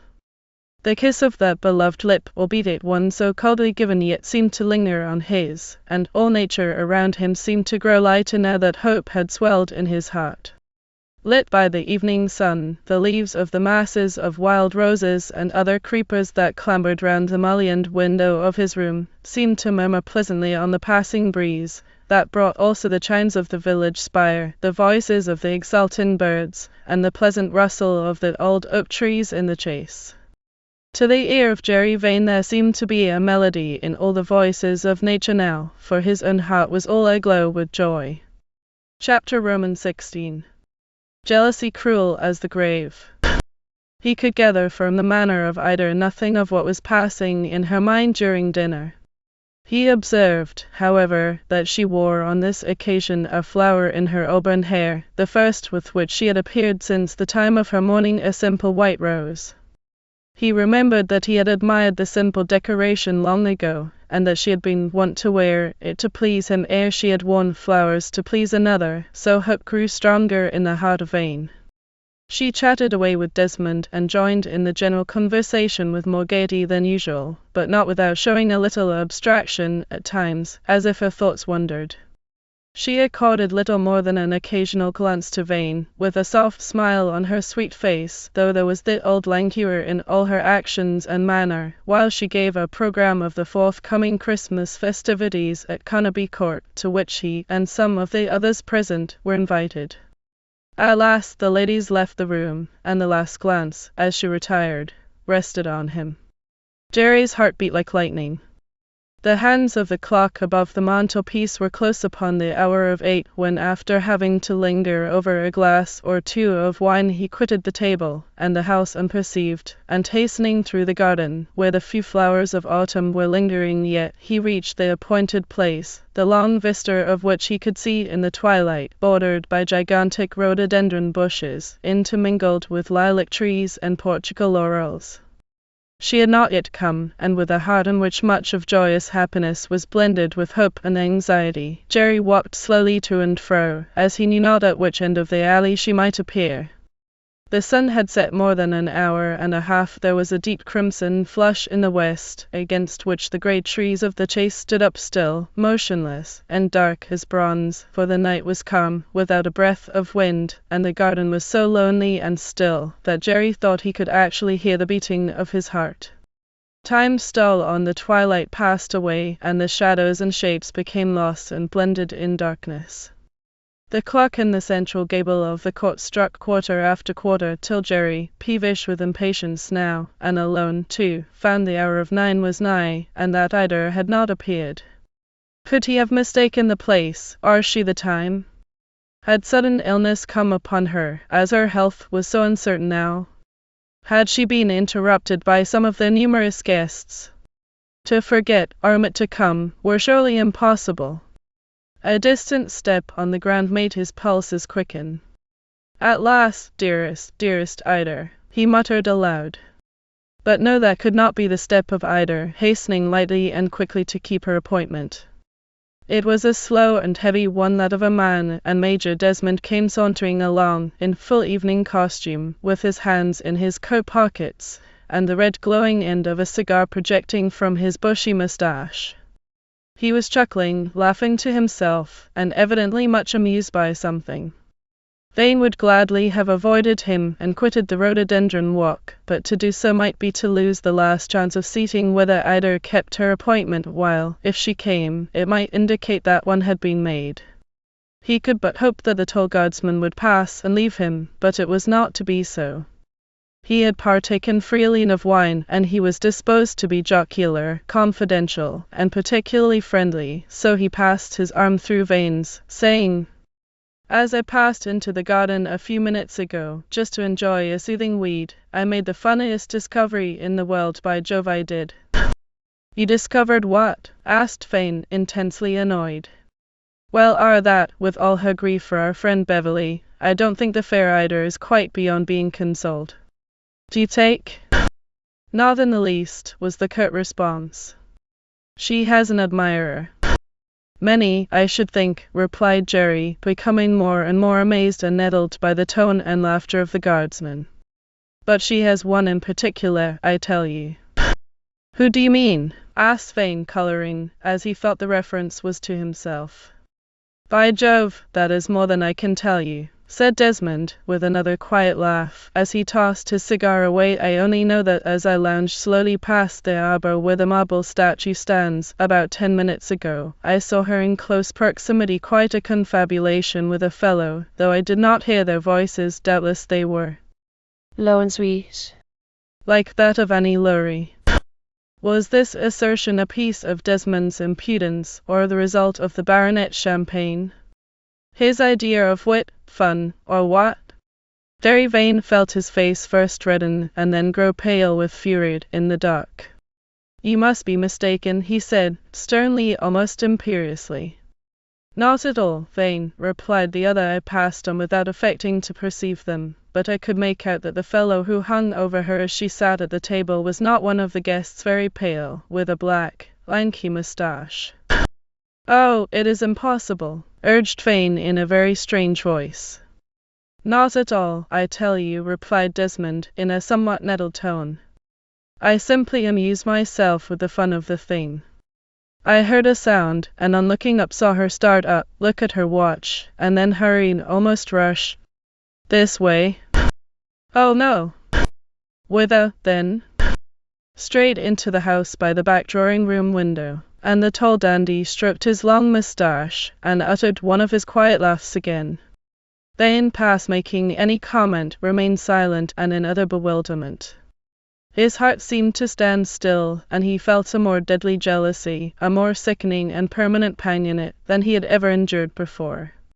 He remembered what he himself had seen in that bower, and recalled the eavesdropper in the conservatory who was seen by another, and whose personal appearance tallied exactly with what Desmond had said, and an emotion of heart-sick misery, of bitter, bitter disappointment and hopeless desolation, came upon him. Great was the mental torture he endured for some moments. While he had been awaiting her in that walk, with such emotions in his soul as were known only to heaven and himself, she had been in dalliance with another and unknown man in that accursed bower again. Violent passions, he knew, are formed in solitude. In the bustle of the world no object has time to make deep impression. So are deep emotions formed in solitude, but where had she learned to love this unknown, if love she did? And if she did not, what was the object of their secret meetings, and whence the power he seemed to have over her? All these ideas and many more flashed through the mind of Jerry Vane, whose lips became dry as dust. His tongue, though parched, seemed cleaving to the roof of his mouth, whilst a rush of blood seemed mounting to his brain, and a giddiness came upon him. He heard the drolling and chaffing remarks upon the arbour scene, which Desmond had resumed, but knew not a word he said, while arm in arm he mechanically promenaded to and fro with him. He had but one idea, either false, and thus. He knew not what to think, in whom to believe, or in whom to trust now, if it were so. Heaven, could such falsehood be, and within a few brief hours? He thought.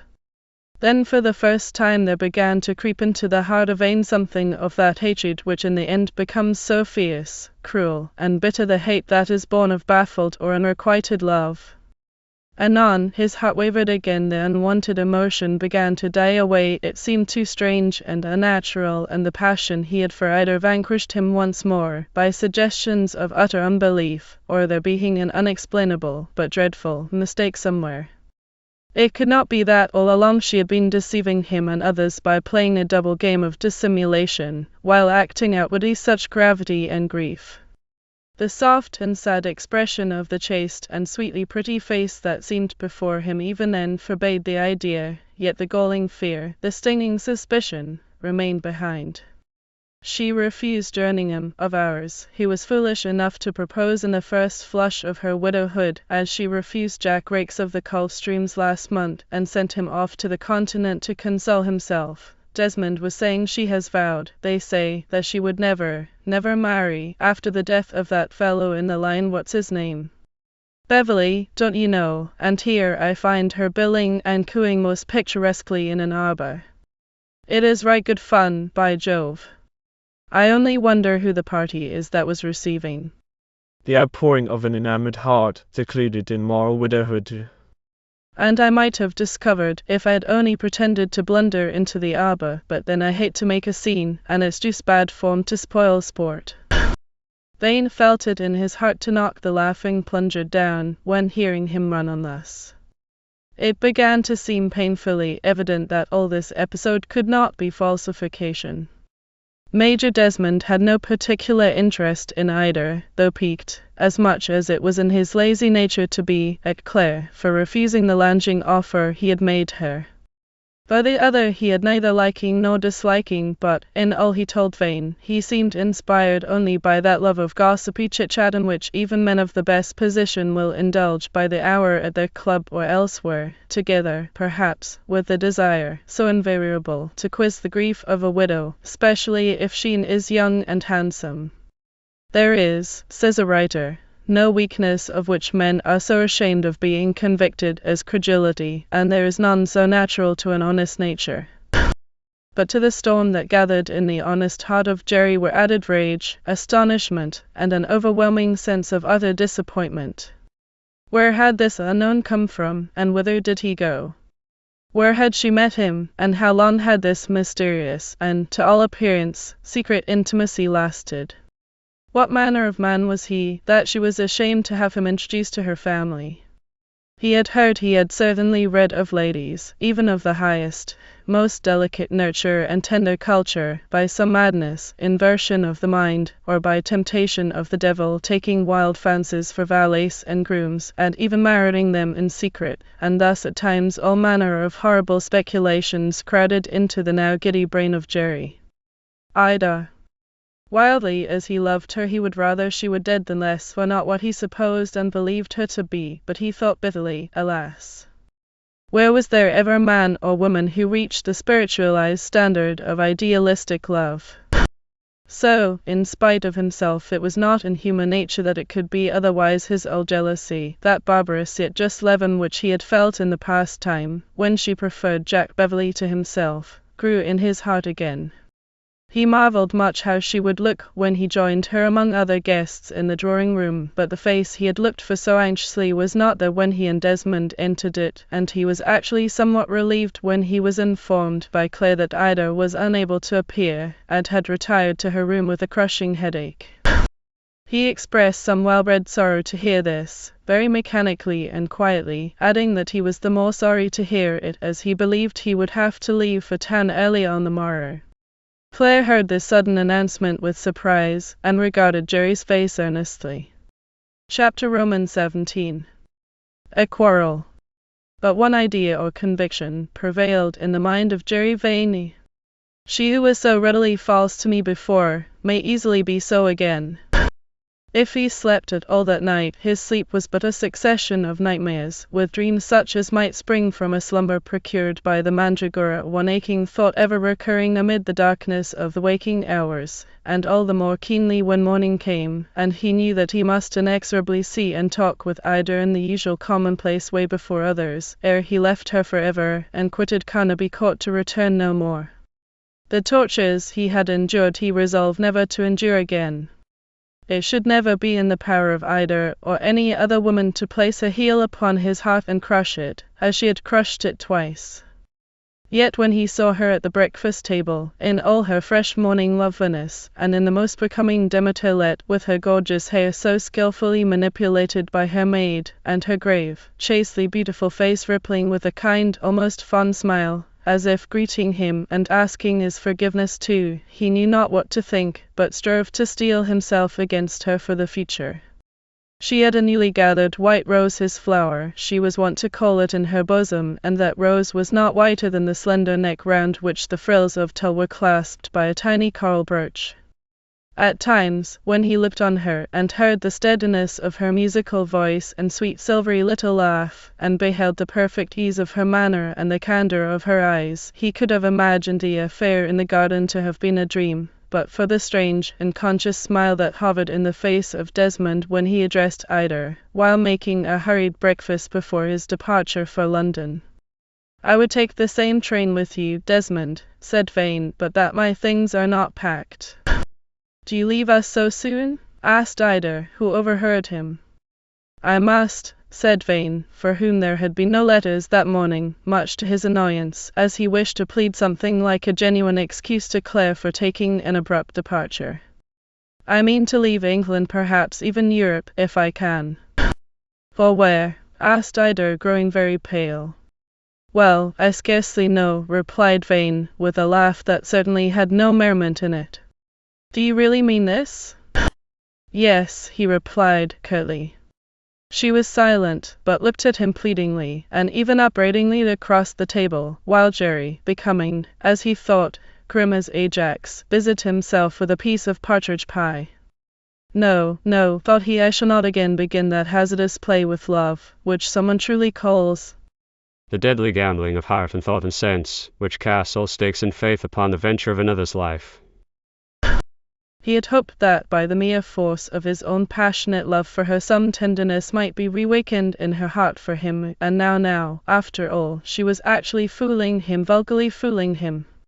By a glance that was exchanged between them, they tacitly quitted the room when breakfast was over, and passed together, he following with undisguised reluctance into the garden, through a window which opened like a folding door on the back terrace of the mansion. "What is the meaning of this sudden departure, Jerry?" she asked, when they reached a part of the garden near the very bower Desmond had referred to. "Do you mean it?" "I do." "How strange you are in your manner, Jerry. Look at me. Why, you are quite pale." He did not tell her the cause at first. He felt ashamed of his own folly, ashamed of her and of the accusation he had to make. "I was in the rhododendron walk last night. You did not come, as you promised." I could not," said she, her pallor increasing, as she cast down her eyes. "My heart was wrung by your absence, Ida, but still more wrung I, tortured nigh unto death by the cause." "Cause?" said she, trembling. "Yes," he replied, sharply and bitterly. "Oh, ye know not the cause," she said sadly, as she shook her head. "I do know, and so do others, but I have no right to question your actions or control your movements, no warrant, for God help me, Ida, I scarcely know what I say." "So it seems," said she, a little haughtily. "Oh, Ida, what is this man to you?" he asked huskily. "To me who, what man?" she asked, with a bewildered air. "He who is always hanging about you, he who detained you in that arbor last night, when you promised to meet me, and give me the answer I prayed for in yonder oriel." Astonishment, alarm, and anxiety pervaded the delicate coldness of her pure, pale face, and then a flush, the hectic of unwonted anger, crossed it. "Jerry, Mr. Vane, are you mad?" she exclaimed. "How dare you address me thus?" "Mad, I fear so, but for the love of pity, Ida." "Well, sir, tell me, what am I to think?" "Enough," said she coldly, "the words we have exchanged are most painful to us both. They are agony to me, Ida. But say, were you in that arbor last night?" "On the way to meet you, I was," she replied, but with hesitation in her manner. "And there you remained?" "Oh, thrice I endeavoured to leave the arbor and keep my appointment with you, and then She paused, and her voice died away upon her quivering lip. What? Speak, dearest Ida. That strange magnetic influence, which I told you impels my actions and controls my movements, came over me like a species of drowsy sleep, and I remained till the time to meet you was long since past. And he who had this influence over you, he who detained you, said Vane, bitterly and incredulously. Jerry. This to me, she exclaimed, her eyes expressive now of sad reproach. Think of me as you will, I can explain no more. Her eyes closed, her little white hands were clenched and pressed upon her bosom, and again, as yesterday in the Oriole, she seemed on the point of sinking. She had suddenly become bewildered and confused, and this bewilderment and confusion were but too painfully apparent to the sorrowing and exasperated Vane. Was she thinking it possible that that of which she had spoken in a moment of confidence to Trevor Chute, the thing or being unseen, but which she felt conscious of being near her, could have been by her side in that dark arbor then, or what caused her emotion? Did a memory of the icy and irrepressible shudder she felt at times, when that dread pang occurred to her, come over her then? Perhaps so, though the nameless dread that paralyzed her tongue made her more tolerant to Jerry. Anon she recovered herself, and pride of heart, dignity of position, and a sense of insult came to her rescue and restored her strength, as she looked Vane steadily, even haughtily, in the face. You put my faith to a hard test, Ida, said he. God alone knows how hard.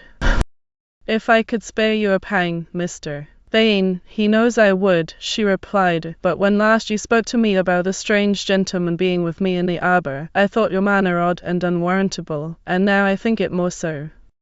I trust this is the last time the subject will be referred to, and now I wish you good morning. And bowing with gravity and grace, not unmingled with hauteur, she swept away towards the house and left him. Great was the shock this event, and this most unanticipated interview or explanation, gave the heart of Vane. He made not the slightest attempt to detain her, or soothe the indignation he had apparently kindled, but he stood rooted to the spot, motionless as the marble Psyche on its pedestal close by. If perfidy rendered her unworthy of him, why regret her? Yet it was so hard, so bitter, and so unnatural to deem her so.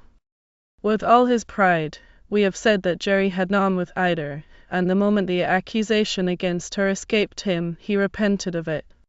With all her tenderness and gentleness, he knew how dignified and resolute Ida could be. He recalled all the varying expressions he had seen in her sweet face, great amazement, pain, alarm, and sorrow, culminating in indignation and pride, and though she left him in undisguised anger, he still seemed to hear the pathos of her voice, which seemed filled with unshed tears.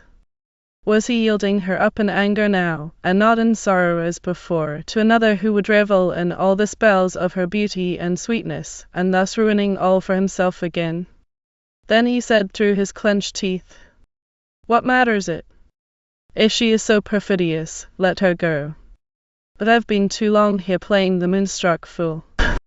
Yet with a pitiful desperation he clung to the faint hope that ere he left, some explanation, other than he had received, might be given him, and that another interview might pass between them which would change the present gloomy aspect of their affairs, and place them even on their former vague and unsatisfactory basis.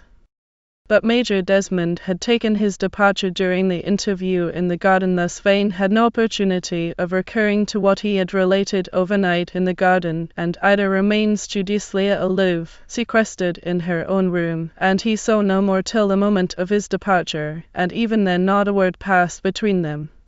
Claire Collingwood heard with genuine concern the announcement of Vane's sudden departure that day. He was the sole link between her and Trevor Chute, and the medium through which she heard of all the wondrous movements.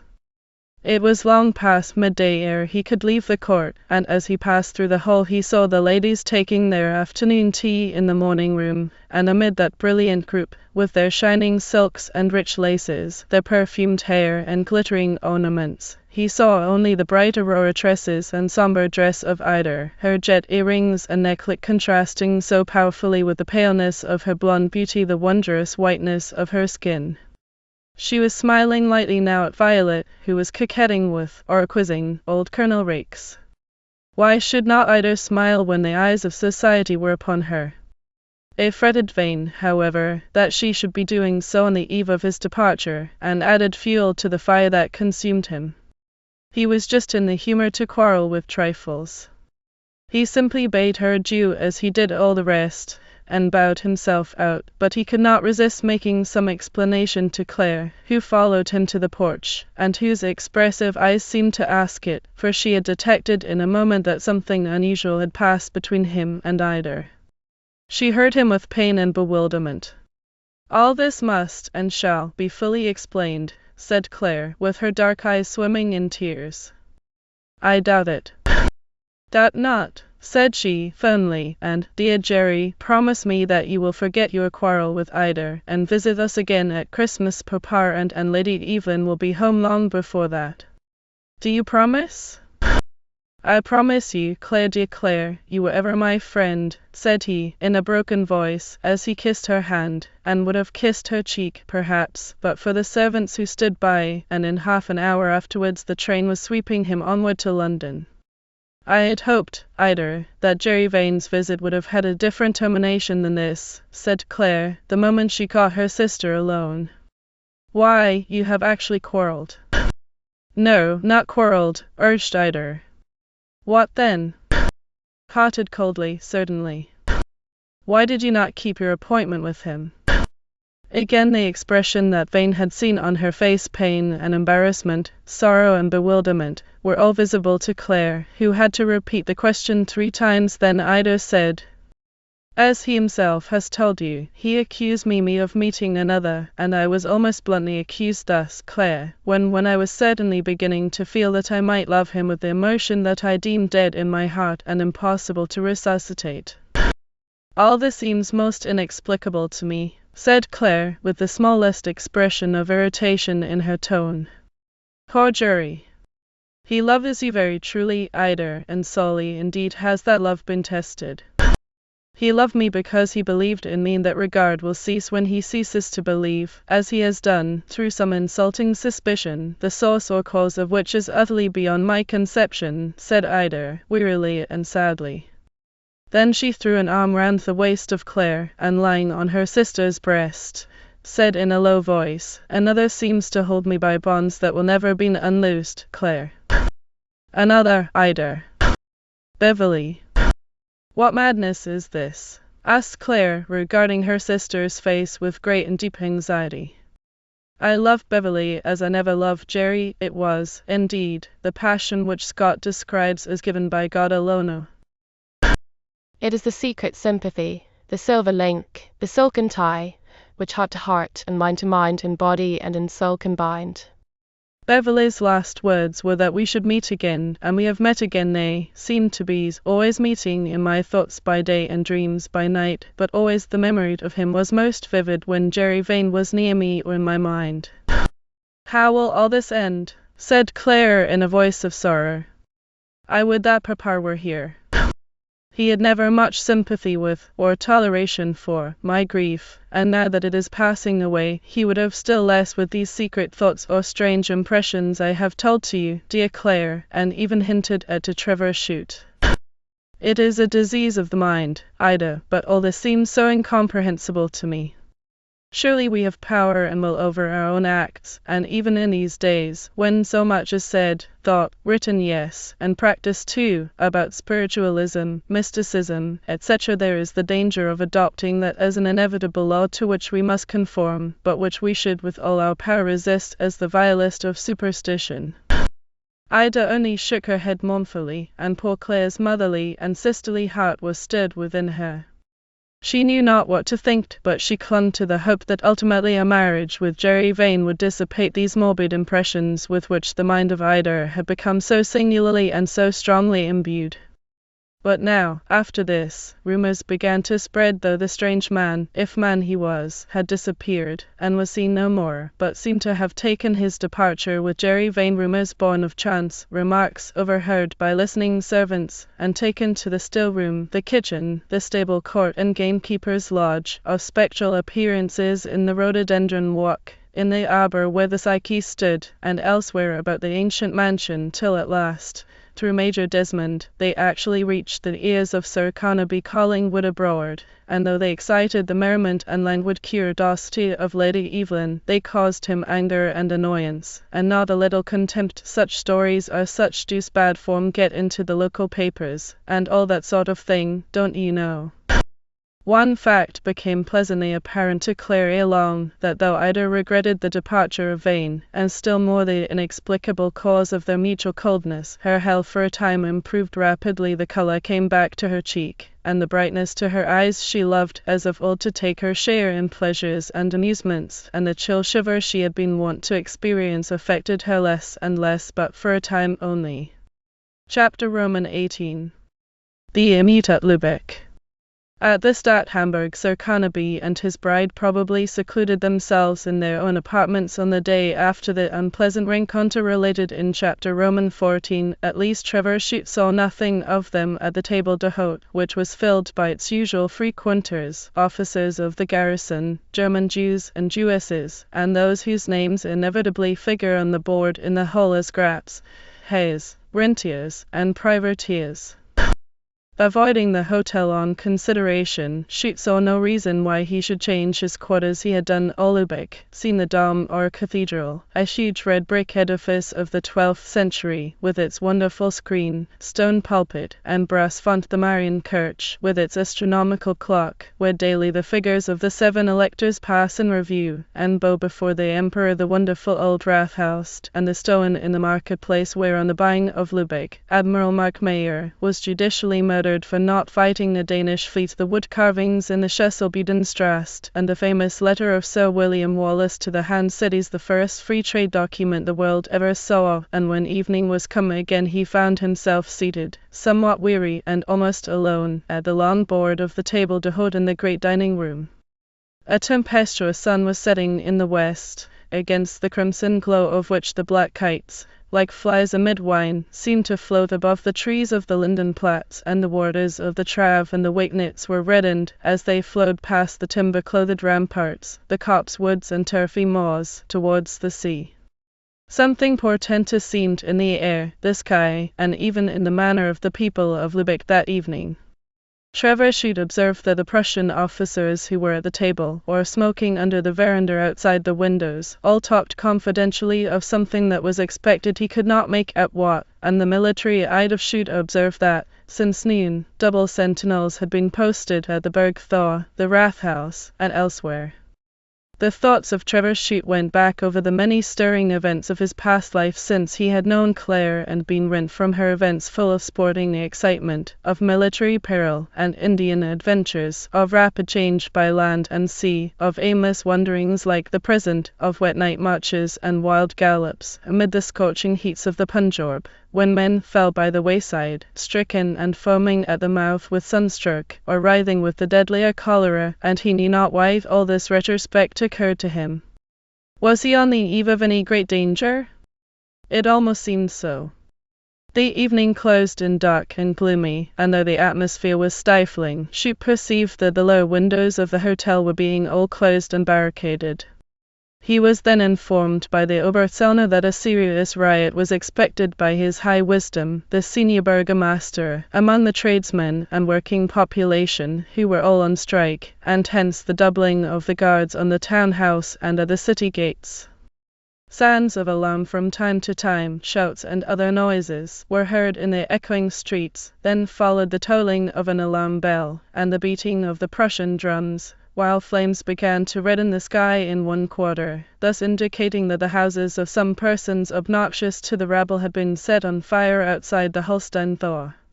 Despite the advice of the landlord and the waiters, Trevor Chute remained on the steps at the hotel door, enjoying a cigar, and determined to see what was going on, though but little was visible, as in the streets the rioters had turned off the gas. Ere long he could make out something like the head of a great column debouching over the open space before the hotel. For a moment nothing could be distinguished but that it was a crowd, shadows moving in the shade, but accompanied by a roar of sounds, cheers, hoarse hurrahs, oaths and imprecations in German, with the patois of Schleswig and of Holstein. The rabble, consisting of many thousands, were in readiness to commit outrage on anyone or anything that came in their way, and were now in fierce pursuit of an open drosky that was brought at a gallop up to the door of the hotel, and out of which there sprang, looking very pale and bewildered, Sir Carnaby Collingwood and Lady Evelyn, whom the crowd had overtaken when returning from a visit to one of the three syndics. Above the heads of the grimy rabble 7 or 8 torches were shaking like tufts of flame, and by their uncertain glare added much to the terror of the scene, for a madly infuriated mob has terrors that are peculiarly its own, and the simple circumstance that Sir Carnaby and Lady Evelyn were the occupants of a hired vehicle was sufficient to make all these half-starved and titsified beaux tipsy with beer and fiery comb brandy turn their vengeance on them. Even while rushing alongside the fast-flying wheels, for the driver lashed his horses to a gallop, they could see that Sir Carnaby was an aristocrat, and Hotchjabaran, or well-born man that was enough to ensure insult and ridicule, or worse, and all the more when they discovered that he was an Englishman and, like a true Englishman, the baronet, with all his folly and shortcomings in many ways, did not want a proper amount of pluck. All that passed now seemed to do so with the quickness of lightning. Sir Carnaby, highly exasperated by what he had undergone, and the terror of Lady Evelyn, instead of retiring at once into the hotel, unwisely turned and struck the foremost man in the crowd a sharp blow across the face with his cane. The voices of the crowd now burst into one united roar of senseless rage, and a piercing and agonizing shriek escaped Lady Evelyn as she saw him seized by many hands, torn from her side, and dragged violently along the streets, amid shouts of "To the Trav! To the Trav!"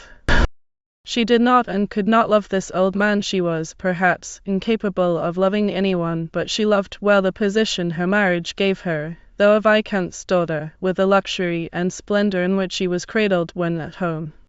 She had been used since childhood to obedience, to be followed and caressed, to have every wish gratified, every caprice supplied, to see every doubt and difficulty cleared away, to feel neither pain nor illness, not even the least excitement about anything, and now, the man with whom she had linked her fate was at the mercy of an infamous and brutal foreign mob, and with her shriek there came a cry to Chute to save him, but Trevor never heard her, for the moment hands were laid on Sir Carnaby. Followed by Tom Travers, his servant, he had plunged into the moving and shouting mass, which went surging down the street. Then Lady Evelyn saw the three disappear in the obscurity, out of which there came the roar of mingling shouts, the gleam of cutlasses as the night watch attacked the riders, and then followed the red flashes and the report of musketry as the Prussian guard at the Rathaus opened fire upon them, and Lady Evelyn, unused, as we have said, to any excitement, especially the sudden and unwanted horrors of an episode like this, fainted, and was borne senseless into the hotel.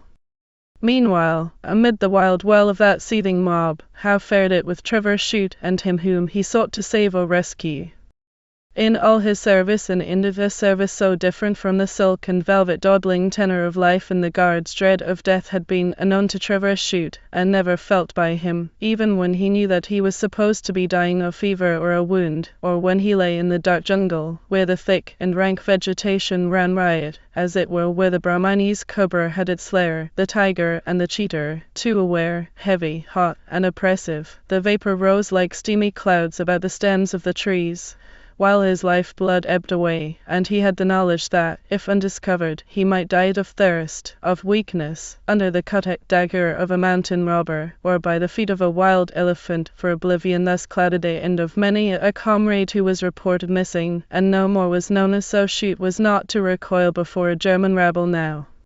He knocked down by main strength of arm and sheer weight of hand the two who had hold of Sir Carnaby, and were dragging him helplessly along the street, and then, with the aid of Travers, he assisted him towards an archway which opened off the street, while the rabble closed in upon them, showering blows and execrations, but impeding each other in their mad efforts. Thus man after man of them, uttering groans and shouts, went down before the regular faces, dealt straight out from the shoulder by Chute and Travers into the eyes and jaws of their assailants, who had a wholesome continental terror of the art de boxe, as the French name it, while breathless, bewildered, and certainly appalled to find himself so suddenly become the sole victim of a dreadful mob. Sir Carnaby stood between his two defenders, his polite and deprecatory gestures for voice he had none, and the elegance of his delicate white hands, as seen in the torchlight, exciting only the ridicule of the unwashed rabble. Through the archway, which was narrow, they conveyed Sir Carnaby, and by their united strength succeeded in closing the door, and by an iron bar that was behind it completely excluding the crowd, who continued to shout and rave without as they surged against it and beat upon it with sticks and stones. Anon the crash of glass was heard, and then the cries of women, as the house itself was assailed. Infuriated to find that their victim or victims, who many of them now supposed to be some of their wealthy and oppressive monopolists, had escaped them, the blows upon the door were redoubled, but its strength baffled them. "It is me they want, Chute, because I struck that rascal at the hotel," said Sir Carnaby. "Leave me, they will tear you to pieces to get at me, the German brutes." "Leave you, Sir Carnaby? Never. If, even were you a stranger, I should stand by you, how much more am I bound to do so when you are the father of Clare Collingwood? And if I cannot by main strength save, I shall die with you game, an Englishman to the last." They were in a court which had no outlet. From it an open stair led to a species of ancient gallery overlooking the street. It was a species of balcony, with pillars and arches carved of stone, like those in front of the wonderfully quaint Rathhouse, which was not far from it, and was built in the middle of the 15th century. Their appearance in this place elicited a roar from the mob some 15 feet below them, and hundreds of dirty hands were shaken clenched towards them, and hundreds of excited and upturned faces were visible in the red, uncertain glare of the torches that were held still by 5 or 6 of the riders. But matters now began to look very serious, for the crowd was seen to part like the waves of the sea as a ladder was borne through it and planted against the wall. Then 5 or 6 men began to mount at once, while others pressed forward to follow, determined to visit the fugitives by escalade. Travers looked bewildered, and Sir Carnaby still more so, but Trevor Chute, by habit, profession, and nature, had all that coolness in front of immediate peril, and utter indifference of personal risk, which made him renowned in his regiment and the idol of the soldiers, and he had been in many critical situations, where caution and decision had to be combined with instant action. The head and shoulders of the upmost man on the ladder had barely appeared above the front of the balcony when Chute seized the former by its 2 uprights, and thrust it fairly outward from the wall.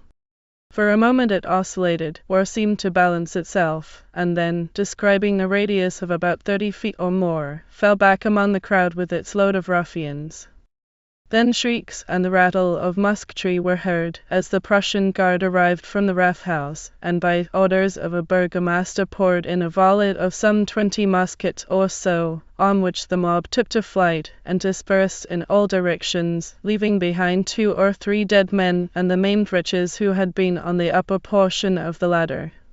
So ended this episode of excitement and peril, after which the 3 Englishmen, to whom every species of apology was tendered after due explanation given, were conducted by the armed night watch back to their hotel, and once more quietness settled over the little city of Lubeck. Chapter XIX. Sir Carnaby's gratitude.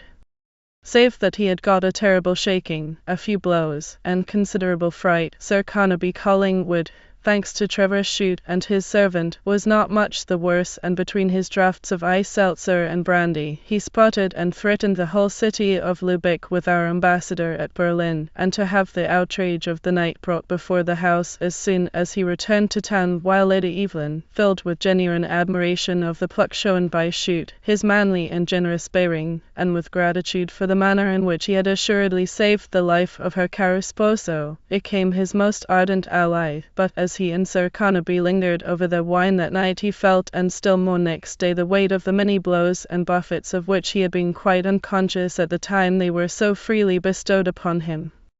"Egad, Chute," chuckled Sir Carnaby, "didn't think you and I should ever figure like 2 heroes in a melodrama, by Jove, absurd." don't you know but those Germans are beastly fellows?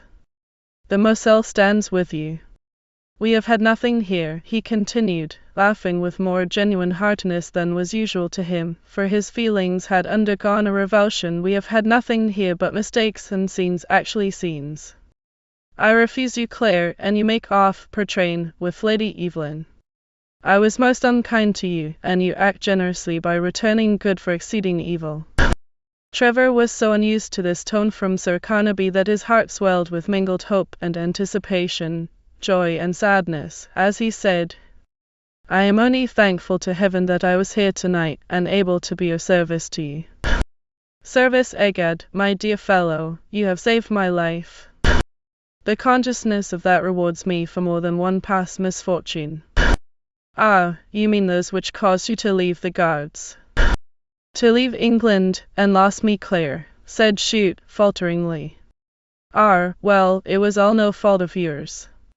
It was 1,000 pities that your father, the old general, an extravagant dog he was, could touch the entail. That is all over now, and believe me, Trevor Chute, if you forgive me the past, you shall not go without your reward. And the two shook hands in silence. The heart of the younger man beat tumultuously, for well did he know the glorious reward that was referred to. He knew that Sir Carnaby would keep to his word, and he had, we have said, an ardent admirer and adherent in Lady Evelyn. Captain Chute, said she, do give up this peregrineer of yours, and spend Christmas with us at Carnaby Court. Promise me, she added, taking his hands in hers. I will take no denial, and am always used to have my way in everything. So Chute, without much difficulty, accepted an invitation in which kindness was perhaps mingled with some desire to get Claire off her hands. Chute, with Sir Carnaby's permission, wrote to Claire next day, saying that he had been so happy as to be of service to her father, and had saved his life, in fact, during a row among the Germans, that they were the best of friends now that all barriers were removed, and how happy he and she would yet be in the time to come. Poor Claire was extremely bewildered by all this, till the letter was supplemented by a more descriptive and effusive epistle from the, sometime to her, obnoxious Lady Evelyn, describing in glowing colours the terrors of the affair at Lubeck, Chute's bravery, and Sir Carnaby's rescue, and the heart of the girl leaped in her breast with gratitude to heaven for this sudden change in the feelings of her father, and gratitude to Trevor for saving the selfish old man from injury, insult, and, too probably, a sudden and dreadful death, and amid this newborn happiness grew a longing to behold that of her sister and Jerry Vane. The latter, when in London, more than once, when with Desmond, contrived to draw on the subject of the male figure he had seen in the arbour with Ida, and found that he still adhered to it in all its somewhat vague details. On the other hand, he had a long private letter from Claire, impressing upon him that it must have been a delusion, that no such person had been seen by Ida, and dwelling delicately on the health of the latter, and the strange fancies which haunted her. Perplexed, he knew not what to think, and would mutter, "Delusion? Were Colonel Raikes, Desmond, and I've all deluded alike? It is an impossibility." He actually doubted her, and bitter as the doubt must be of that one loves, deep must be the love that struggles against it, and his was of that kind. Claire reminded him of his promised visit at Christmas time. Shall I go, to be snared again by the witchery of Ida's violet eyes and the golden gleam of her auburn hair? The most rankling and bitter wounds are those of the heart, because they are unseen, and, too often, untellable. So Vane, amid the bitterness of his doubt, consoled, or strove to console himself with the remark of a Scottish writer, who says, how humbling it is to think that the strongest affections which have perplexed, or agitated, or delighted us from our birth, will, in a few years, cease to have an existence on the earth, and that all the ardour which they have kindled will be as completely extinguished and forgotten as if they had never been. Love for him certainly seemed to have been dawning in her heart again, else whence that kiss somewhat too sisterly, perhaps, which she accorded to him so frankly in the oriel window, filling his bosom with it all joy. Across the sunshine that was brightening his path, why should this marring shadow have fallen, giving a pain that was only equalled in intensity by his love? Hence it was simply horrid to hear a man like Desmond say, mockingly, You ask me about that fellow in the arbor so often that, by Jove, Vane, you're becoming spoony on her again. Heard you were so once, don't you know, threw you over for Beverley, and all that sort of thing. Fact is, my dear fellow, women always betray those who love them too much. Never throw your heart further away than just so far that you can easily recover it. And with his thoughts elsewhere, Jerry, spoiled as women of the world will spoil a drawing-room pet, lingered on amid a gay circle in London, endowed with a vague flirting commission, and coquetted a little with the languid, the soft, and the lovely, to hide or heal the wounds that either had inflicted, while it was with regret, and a sense of as much irritation and torture as her gentle nature was capable of feeling. Either heard that Vane was to accompany Chute after all that had passed between them, and his suspicions to Carnaby Court, where now the beeches and elms were all yellow or brown with the last tints of autumn, and the tall trees in the chase showed flushes of crimson, purple, and orange when the sun was sinking beyond the uplands in the west. On very different terms were Claire and her lover, and in their letters they wrote freely and confidently of their future, a happy time that seemed certain now, the future that had once been but as the mirage that Chute had often beheld on the march in the sandy deserts of Adria. Claire, I shall see her again, he muttered to himself. It was a great thought, a bright conviction, that to him she was no longer a dream, but a reality, and thus in his heart he felt that riot of hope, joy, and belief which is too tumultuous and impatient for happiness, but yet is happy beyond all that the world holds. Object this till he saw her again. After Sir Carnaby and Lady Evelyn had left him for England, he lingered in northern Germany, but Jerry Vane had accepted Lady Evelyn's written and actually reiterated invitation for Christmas with very mingled feelings indeed. Since the day he had left Carnaby Court so abruptly, he had never exchanged a word, verbally or in writing, with either. In going there now, he would do so with a deadened sense of sorrow, disappointment, and bitterness in his heart, and the wretched doubt as to whether he was wise to throw himself into the low-as-it snare of her society again, even with the intention of showing, as he thought, poor goose, how bravely he could resist it, and seek to convince her that he had effaced the past and forgotten to view her amid the halo in which he had once enshrined her. Were they, then, to meet in a state of antagonism? Trevor Chute's brave rescue of Sir Carnaby Collingwood had, as a story, preceded his return to town. With many exaggerations the clubs rang with it, and it actually stirred the blood in what Ueder calls the languid, nil admirari, egotistic, listless pulses of high-bred society.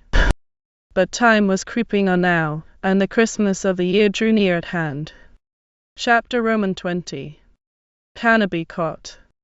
The baronet's country seat was popular among his set and in the county generally. The ladies were attractive, Sir Carnaby was fond of society, and was undeniably hospitable, and the preserves were good, the comb-fed pheasants were among the best in the land, and partridges abounded in the coverts and thickets, the stud and cellar were good, and his French cook was a genius. The oak-studded chase, where the deer lay deep amid the fern, showed trees that were vast antiquity, remnants, perhaps, of the days when Bucks was all a forest, as old historians tell us. The Collingwoods had been lords of Collingwood ever since tradition could tell of them.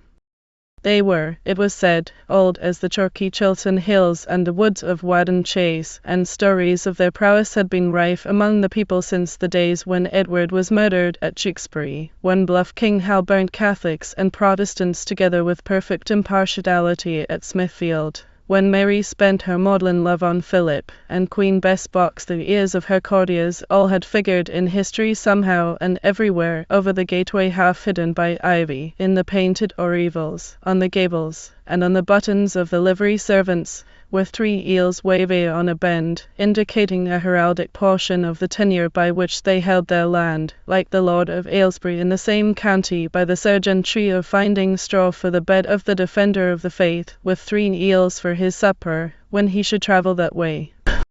Built, patched, and repaired in various ages, the court is one of the most picturesque old mansions in the county.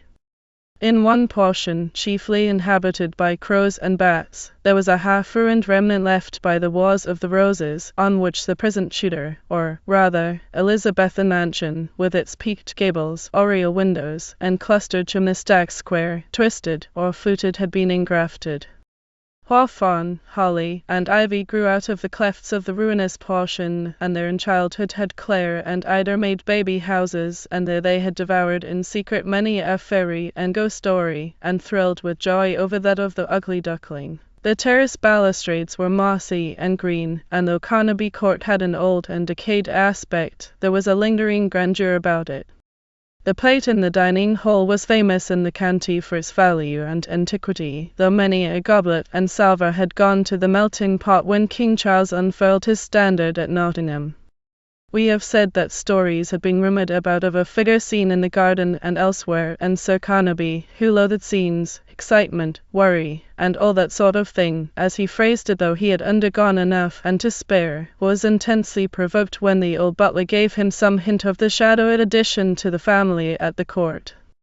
"A ghost," he exclaimed, with his gold glasses on his long, thin nose. "Yes, sir, so they say." "They who?" "Staff. If this absurd story gets abroad, we shall find ourselves a subject for the speculation of the vulgar here and the spiritualists everywhere, and the house may be beset by all manner of intruders." "And what is it like?" "Nobody knows a tall man in black, I have heard," replied the butler. "Black? How do ghosts or spirits get clothes?" "I don't know, Sir Carnaby." "Of course you don't, how should you? Your spirits are in wood," chuckled the baronet. "I have heard of table spinning about, of bells ringing, banjos playing, of sticks beating on a drumhead by unseen hands, and even of people flying through the air at seances, but I'll have none of that nonsense at Carnaby Court. It's bad style, vulgar very. We'll send for the disembodied police, and have your ghost taken up as a rogue and impostor." Quite a gay party had assembled for the Christmas festivities at the Old Court. There were Major Desmond, and 2 of his brother officers, with his intended, one of the belles of the last season at Tyburnia, Colonel and Lady Raikes, Lord Brixton, and many more, including old Lord Bayswater and Charlie Raikes, a mere lad, steeped already in folly or worse, yet very much disposed to lionize and patronize the pretty Violet. When Trevor Chute and Vane first arrived, they were both shocked, the latter particularly so, to find a great and fatal change had come over Ida, and it had come suddenly too, as Clare asserted. Jerry had begun to feel the sweetness of cheated hope, but this was fading now. She seemed in a decline. Apparently large dark circles were under her eyes, and their old soft sweetness of gaze was blended with a weird and weary look of infinite melancholy at times, and when Clare had expressed to Sir Carnaby a hope that she might yet wed Jerry out of pity. "Let her wed him for anything, for by Jove, this sort of thing is great boredom," sighed or grumbled the baronet. "The idea of you, Captain Chute, eloping with our new mamma," said Violet, when she met him. "That led to my being of service to your father, Violet, to my being here tonight," he added, in a tender whisper to Clare, as the ladies left the dining table, and Sir Carnaby changed his seat to the head of the table. "Odd," said he, in a low voice, "unless poor Ida brightens up a little, a doleful Christmas we are likely to have of it, but I am glad to see you. Vane, the wine stands with you, pass the bottles, and don't insult my butler by neglecting to fill your glass." With all his affected breeze of manner, his desire to appear juvenile before Lady Evelyn, and all his inborn selfishness, both Vane and Chute could perceive that the failing health of his favourite daughter had affected him. The unwelcome crow's feet were deeper about his eyes, his general get-up was less elaborate, his whiskers were out of curl, and like what remained of his hair, showed, by an occasional patch of grey, that dye was sometimes forgotten. The first quiet, stolen interview of Clare and Trevor Chute was one of inexpressible happiness and joy. They were again in the recess of that aureole near which he had first said he loved her, and she had accepted him. The moon shone as bright now as then, but in the clear and frosty sky of a winter night, and the flakes of light threw down many a crimson, golden, and blue ray of colour on the snowy skin and white dress of Clare, as she nestled her face on Trevor's breast, while his arm went round her. Clare loved well the woods of the Old Court, the lovely, leafy woods with trees round and vast as the pillars of a Saxon cathedral, loved them in their vernal greenery, their summer foliage, and their varied autumnal tints of russet, brown, and gold, for there had Trevor told her again and again the old story, the story of both their hearts, hand locked in hand, and there she had first learned how sweet and good our earthly life may be, how full of hope, of sunshine, and glory to the loving and the loved, but never did she love them as when she saw them now, though standing black and leafless amid the far-stretching waste of snow that gleamed in the distance far away under the glare of the moon, for Trevor was with her once more, and never to be separated from her again. "Oh, Trevor, Trevor! I thank kind heaven," she whispered for the 20th time, "that you and Papa are friends now, and such friends. Lady Evelyn has told me again and again all the debt we owe. If the poor old man had perished, had I saved a nation, Claire, my reward is in you," said he, arresting effectually further thanks or praises. He had dreamed by day of Claire, and loved her as much as ever man loved woman. He had undergone all the misery of separation, of hopelessness, doubt, and even of groundless jealousy, and now, after all, she was his own. For the most tranquil time of all his past life he would not have exchanged the tumultuous and brilliant joy of the present, yet that joy was not without a cloud, and that cloud was the regret and perplexity caused by Ida, for whom he had all the tenderness of a brother. On the day after his arrival he was writing in the library, and had been so for some time, before he discovered that Ida was lying fast asleep in an easy chair near the fire, her slumber being induced either by weariness and languor, or the cosy heat of the room, with its warmth of colour and its heavy draperies, which partly hid the snowy scene without.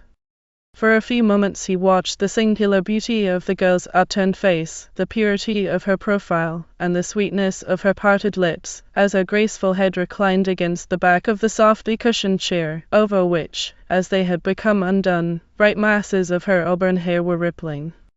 Suddenly she seemed to shiver in her sleep, and to mutter, as terror and sorrow hardened the lines of her face. She was dreaming, and starting with a low cry she awoke, and sprang almost into the arms of Chute.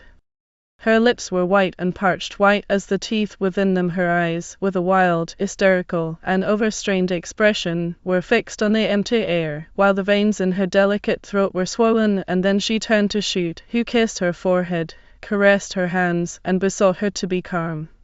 She drew a long, gasping sigh, and said, while swaying forward, as if about to fall, "Oh, Trevor, Trevor! I have had a dream of Beverly, and such a dream. Hold me up, or I shall fall," she added, pressing her tremulous hands upon her thin white temples. "In this dream," Beverly said, tears choked her utterance. "What did you think he said?" asked Chute tenderly. "Think? I heard him as plainly as I hear you." "Well, do speak, Ida," he said. "We are never to be parted, Ida, even by death. Fate has linked my soul to yours forever and unseen. I am ever near you." Then a cry escaped me, and I awoke. Had you not been here, I should have fainted. This is heavens. What shall I call it? Morbid, exclaimed Chute.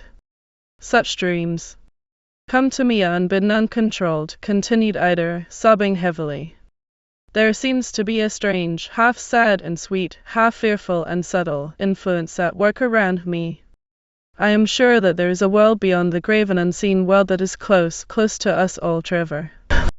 As she spoke, Chute, who was regarding her with the tenderest sympathy, became deeply pained to see the grey, death-like hue that stole over her lovely face, and the droop that came into her for the moment lustreless eyes, and as he gazed he almost began to imbibe some of her wild convictions.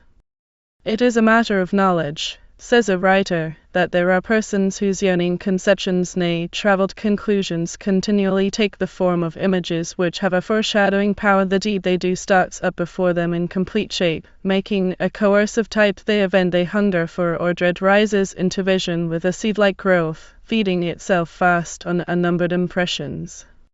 They are not always the less capable of argumentative process, nor less sane than the commonplace calculators of the market.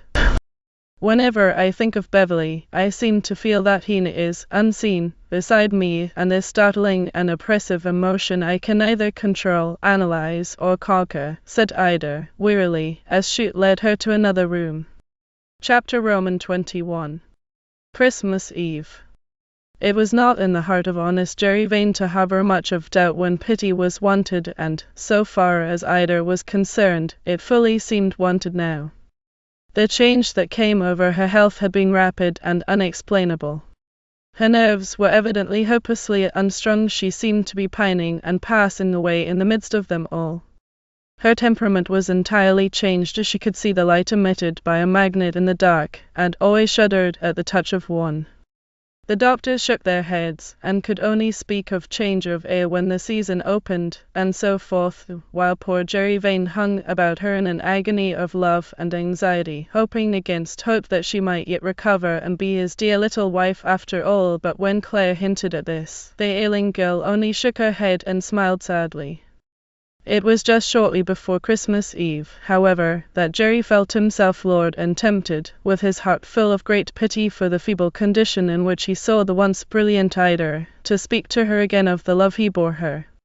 The jealous shame that he had a rival, another who might have won her when he had failed, the lurker whom Desmond and himself had seen, was all forgotten now, and though her bloom was gone, her complexion had become waxen, her beautiful hands almost transparent, her eyes unnaturally large and bright. He seemed to see in her only the same Ida whom he had loved in the first flush of her beauty ere it budded, and whom he had wooed and won in happier and unclouded times, in the same old English home where they were all gathered together.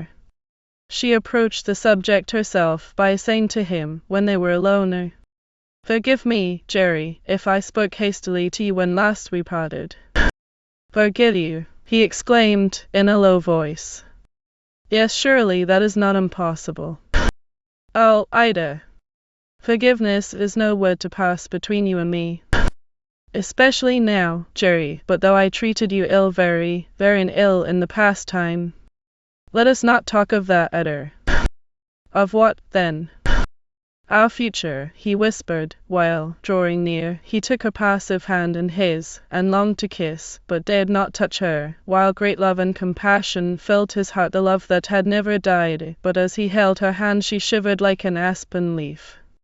"Future, oh, Jerry, I would that I were at rest beside Mamma in yonder church," she said, looking to where the square tower of the village Vane, mantled in ivy and snow, stood darkly up in purple shade against the crimson flush of the evening sky. "Can it be that your illness is such, your weakness, oh, what shall I term it, is such that you are indeed tired of life, Ida?" he asked, with an anxiety that was not unmixed with fear. "Life is only a delusion. What is it that we should desire it?" "You are very strange this evening, dearest Ida," he urged softly. "My health is shattered, Jerry, my spirit gone. Hence, though you love me, no comfort or joy would ever come to you through me." There were tears in the man's eyes as he listened to her. She was pressing his hand kindly between hers, but there was a weary wistfulness in the gaze of Ida which bewildered him, and he thought how unlike was this sad love-making to that of the past time. "Poor Jerry," she resumed, after a long pause, "I don't think I shall live very long, a little time, I fear, and I shall only be a dream to you, but a dream full of disappointment and pain." "Do not say so, Ida, my own beloved Ida," he exclaimed, as the last vestige of mistrust in her was forgotten, and sorrow, love, and perplexity took its place. "Ida," he continued, in a voice that was touching, passionate, and appealing, "young, beautiful, and rich, you shall yet be well and strong. Your own gay spirit will return with the renewed health which we shall find you in another and a son in a land than ours. Oh, for the love I bear you, darling, do thrust aside these thoughts of gloom and death." But she answered him slowly and deliberately, in a voice that was without tremor, though her eyes were full of melancholy, and with something of love, too, but not earthly loving, for that passion had long since departed. "The thoughts of gloom come over me unsought, and will not be thrust aside, and to dread or avoid death is folly, and to fear it is also folly, for that which is so universal must be for our general good, hence to fear that which we cannot understand, and is for our good, is greater folly. Moreover, it puts an end to all earthly suffering and to all earthly sorrow. But leave me, dear Jerry, now I am weary, so weary." Then Vane, with his eyes full of tears, pressed his lips to her pale forehead as she sank back in her chair and closed her eyes as if to court sleep, and he left her slowly and reluctantly, and with a heart torn by many emotions, and not the least of these was the aching and clamorous sense of a coming calamity.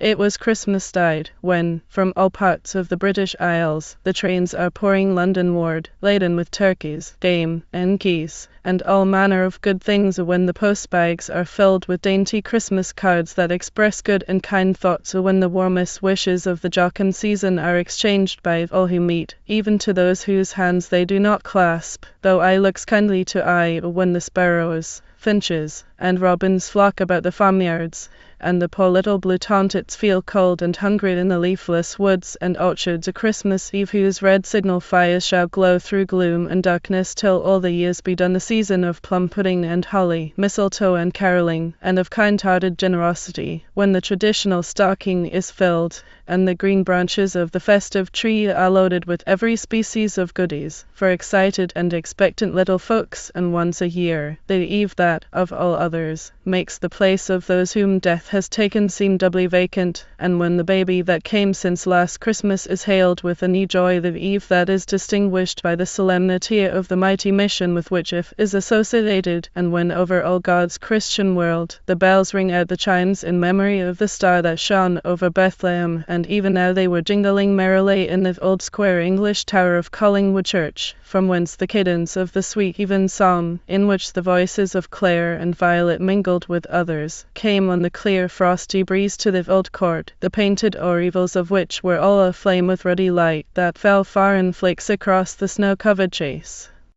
One voice alone was wanting, the soft and tender one of Ida, who was unable to leave the house and face the keen, cold winter air. She alone, of all the gay party assembled at the court, remained behind, anxious to rejoin her, the moment the service was over in the little village church, the altar and pillars of which Clare and her friends, with the assistance of the gardener, had elaborately decorated it with bays and glistening hollies. Jerry Vane slipped out of his pew and hastened away through the snow-covered fields to where the picturesque masses of the ancient court, with all its traceried and tinted windows gaily lighted up, stood darkly against the starry sky. Unusual anxiety agitated the breast of Jerry Vane on this night. The strange words and stranger manner of Ida had made a great impression upon him. That she respected him deeply he saw plainly enough, but her regard for him, if it existed at all, which he often doubted, at least, such regard as he wished, seemed merely that of a sister, and every way the altered terms on which they now were seemed singular and perplexing, and yet he loved her fondly, truly, and, when he thought of her shattered health, most compassionately. On entering the drawing-room, which was brilliantly lighted, he saw Ida within an arched and curtained alcove that opened out of it. The blue silk hangings were festooned on each side by silver tassels and cords. The recess was thus partly in shadow, and, within, Ida reclined on a couch, near which lay a book that had apparently dropped from her hand. Her attitude, expressive of great excitement or of great grief, made Vane pause for a moment. Her figure was in shadow, but her lovely auburn hair glittered in light as she lay back on the couch, with her white hands covering her eyes, pressing, to all appearance, hard upon them, while heavy sobs convulsed her bosom and throat. Vane was about to approach and question her as to this excessive grief, when his blood ran cold on perceiving the figure of a gentleman bending tenderly and caressingly over her, the man of the arbour. His form was in shadow, but his face was most distinct. It was handsome in contour, though very pale. His eyes, that were cast fondly down on Ida, were dark, as Vane could perceive, and his thick moustache was jetty in hue. What could he have to say to Ida that agitated her thus?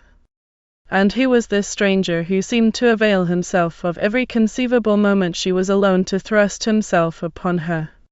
If, indeed, he were not, as Jerry's jealousy began to hint, but too welcome. How many times had he been with her, unknown to all? Was the next bitter thought that flashed upon him.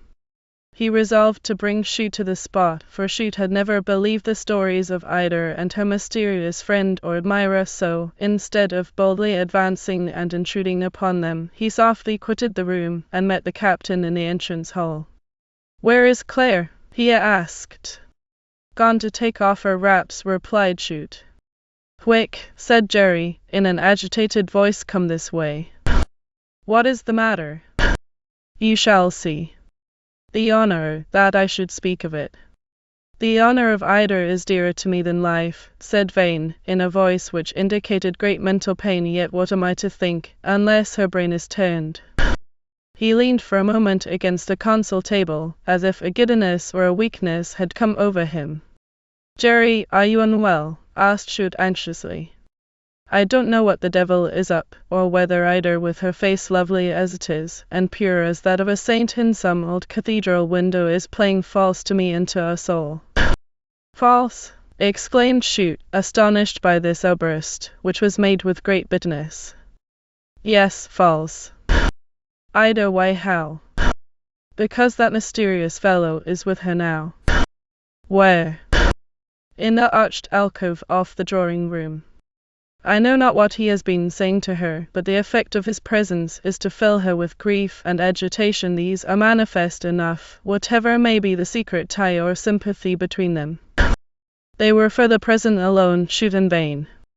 The gentlemen had all gone unanimously to the smoking room, and the voices of the ladies were heard merrily talking in the upper corridors, in anticipation of a ball on the morrow, for which the gayest and richest of toilettes that Paris and Regent Street could produce were spread on more than one bed to be exultingly contemplated. Trevor Chute gave Jerry a grave and inquiring glance, and with soldier-like promptitude stepped quickly towards the drawing-room. She declined to go with us to the evensong, and this is the reason why, resumed Vane bitterly. There he is beside her still. Ida now reclined with her face upward, and the pure outline of her profile could be distinctly seen against the dark background of the alcove, as also the dazzling whiteness of her hands, which were crossed upon her bosom. Over her hung the stranger, with his face so closely bowed to hers that his features could not be seen. She is asleep or in a faint, said Jerry, as they paused. This man's figure is familiar to me quite, said Chute. Where have I seen him before?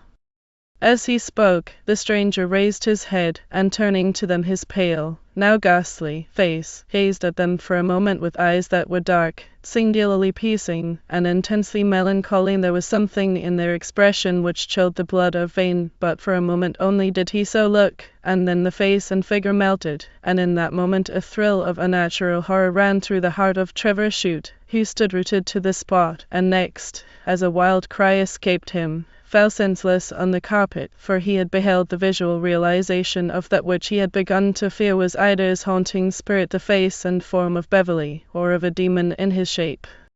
And ere he sank down where he lay, even when the eyes of this dread thing had turned upon him, there stole over his passing senses, quickly, the memory of the hot air of that breathless Indian morning, when the notes of the reveille seemed to mingle with the last dying words of his comrade, his farewell message to Ida. All this passed in the vibration of a pendulum. Vane was in equal terror and perplexity, all the more so that the name of Beverley had mingled with the cry of Trevor Chute. Beverley, he thought. My God! Can we look upon such things and live? Like Chute and many others, he had ever prided himself on his superiority to all thoughts of superstition and vulgar fears. He had ever scoffed at all manner of warnings, dreams, visitations, and spiritual influences, believing that the laws of nature were fixed and immutable, and here, amid the blaze of light, he had been face to face with the usually unseen world. He was face to face with more death. His beloved Ida was found to have been dead for many minutes. Her heart was cold, her pulses still, and when the cry of Chute brought, by its strange and unnatural sound, all the household thronging to the room in alarm and amazement, Vane was found hanging over her, and weeping as only women weep, and with all the wild and passionate abandonment he had never felt since childhood. Had she seen, as they had at last, this haunting figure, whose vicinity caused that mysterious icy chill and tremor which nevermore would shock her delicate system and lovely form? Had there to her long unseen been visible at last that pale, solemn face with its sad, dark eyes and black moustache?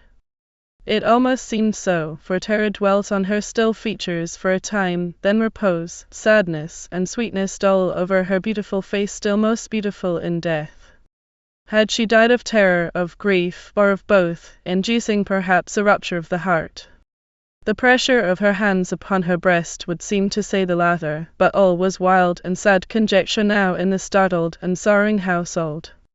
So ended the haunted life.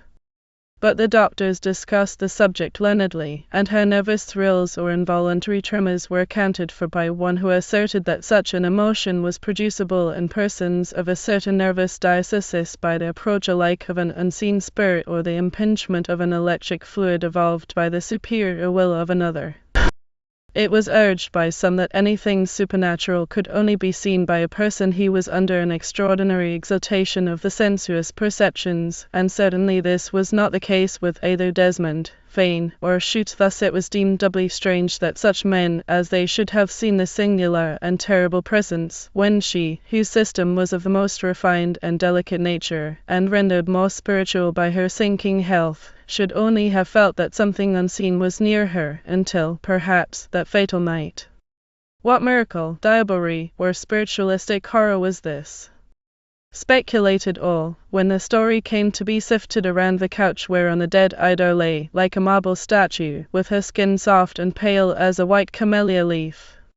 Can it be, they asked, that his solicitude cannot rest with his bones, far away in that Indian grave where Trevor Chute had laid him? Was that grave not deep enough to hide him, that his spiritual essence, if essence that is, comes here? It was a dark and sorrowful Christmas Eve at Carnaby Court. Guests who came to be gay, and to rejoice in the festivities of the joyous season, departed in quick succession. Jerry Vane never quite recovered the death of Ida or the manner of it, and some time elapsed before the gallant heart of Trevor Chute got the better of the shock of that night, but he could never forget the expression of the dead eyes that seemed to have looked again into his. He could recall the fierce and sudden excitement of finding himself face to face with his first tiger in India, and putting the contents of both barrels into him, just as the monster was in the act of tearing down the shrieking mahout from his perch behind the ears of his shikareen elephant in a jungle where the twisted branches had to be torn aside at every step, and the nearly similar motion with which he speared his first wild hog and old boar, but too likely to turn like an envenomed devil when hard pressed and the pace grew hot. He could recall its glistening bristles that were like blue steel, its red eyes, and its fierce white tusks, as he whetted them in his dying wrath against a peepul tree. He could recall, too, the shock of the first bullet that took him in the arm, the vague terror of a barbed arrow that pierced his thigh, and which, for all he knew, might be poisoned, but never was mortal shock or emotion equal to the horror that burst upon him that night in the drawing-room of Carnaby Court, when a grasp of iron seemed to tighten round his heart, when the hair of his flesh stood up, the light went out of his eyes, and he sank into oblivion. Brighter times coming on.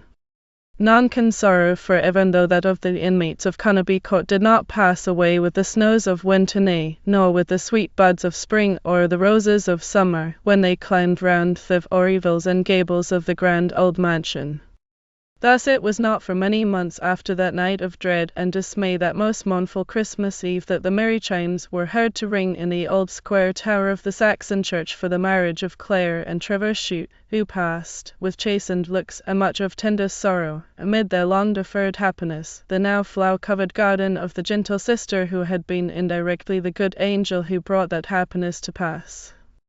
The end. I hope you enjoyed reading the book A Haunted Life with me.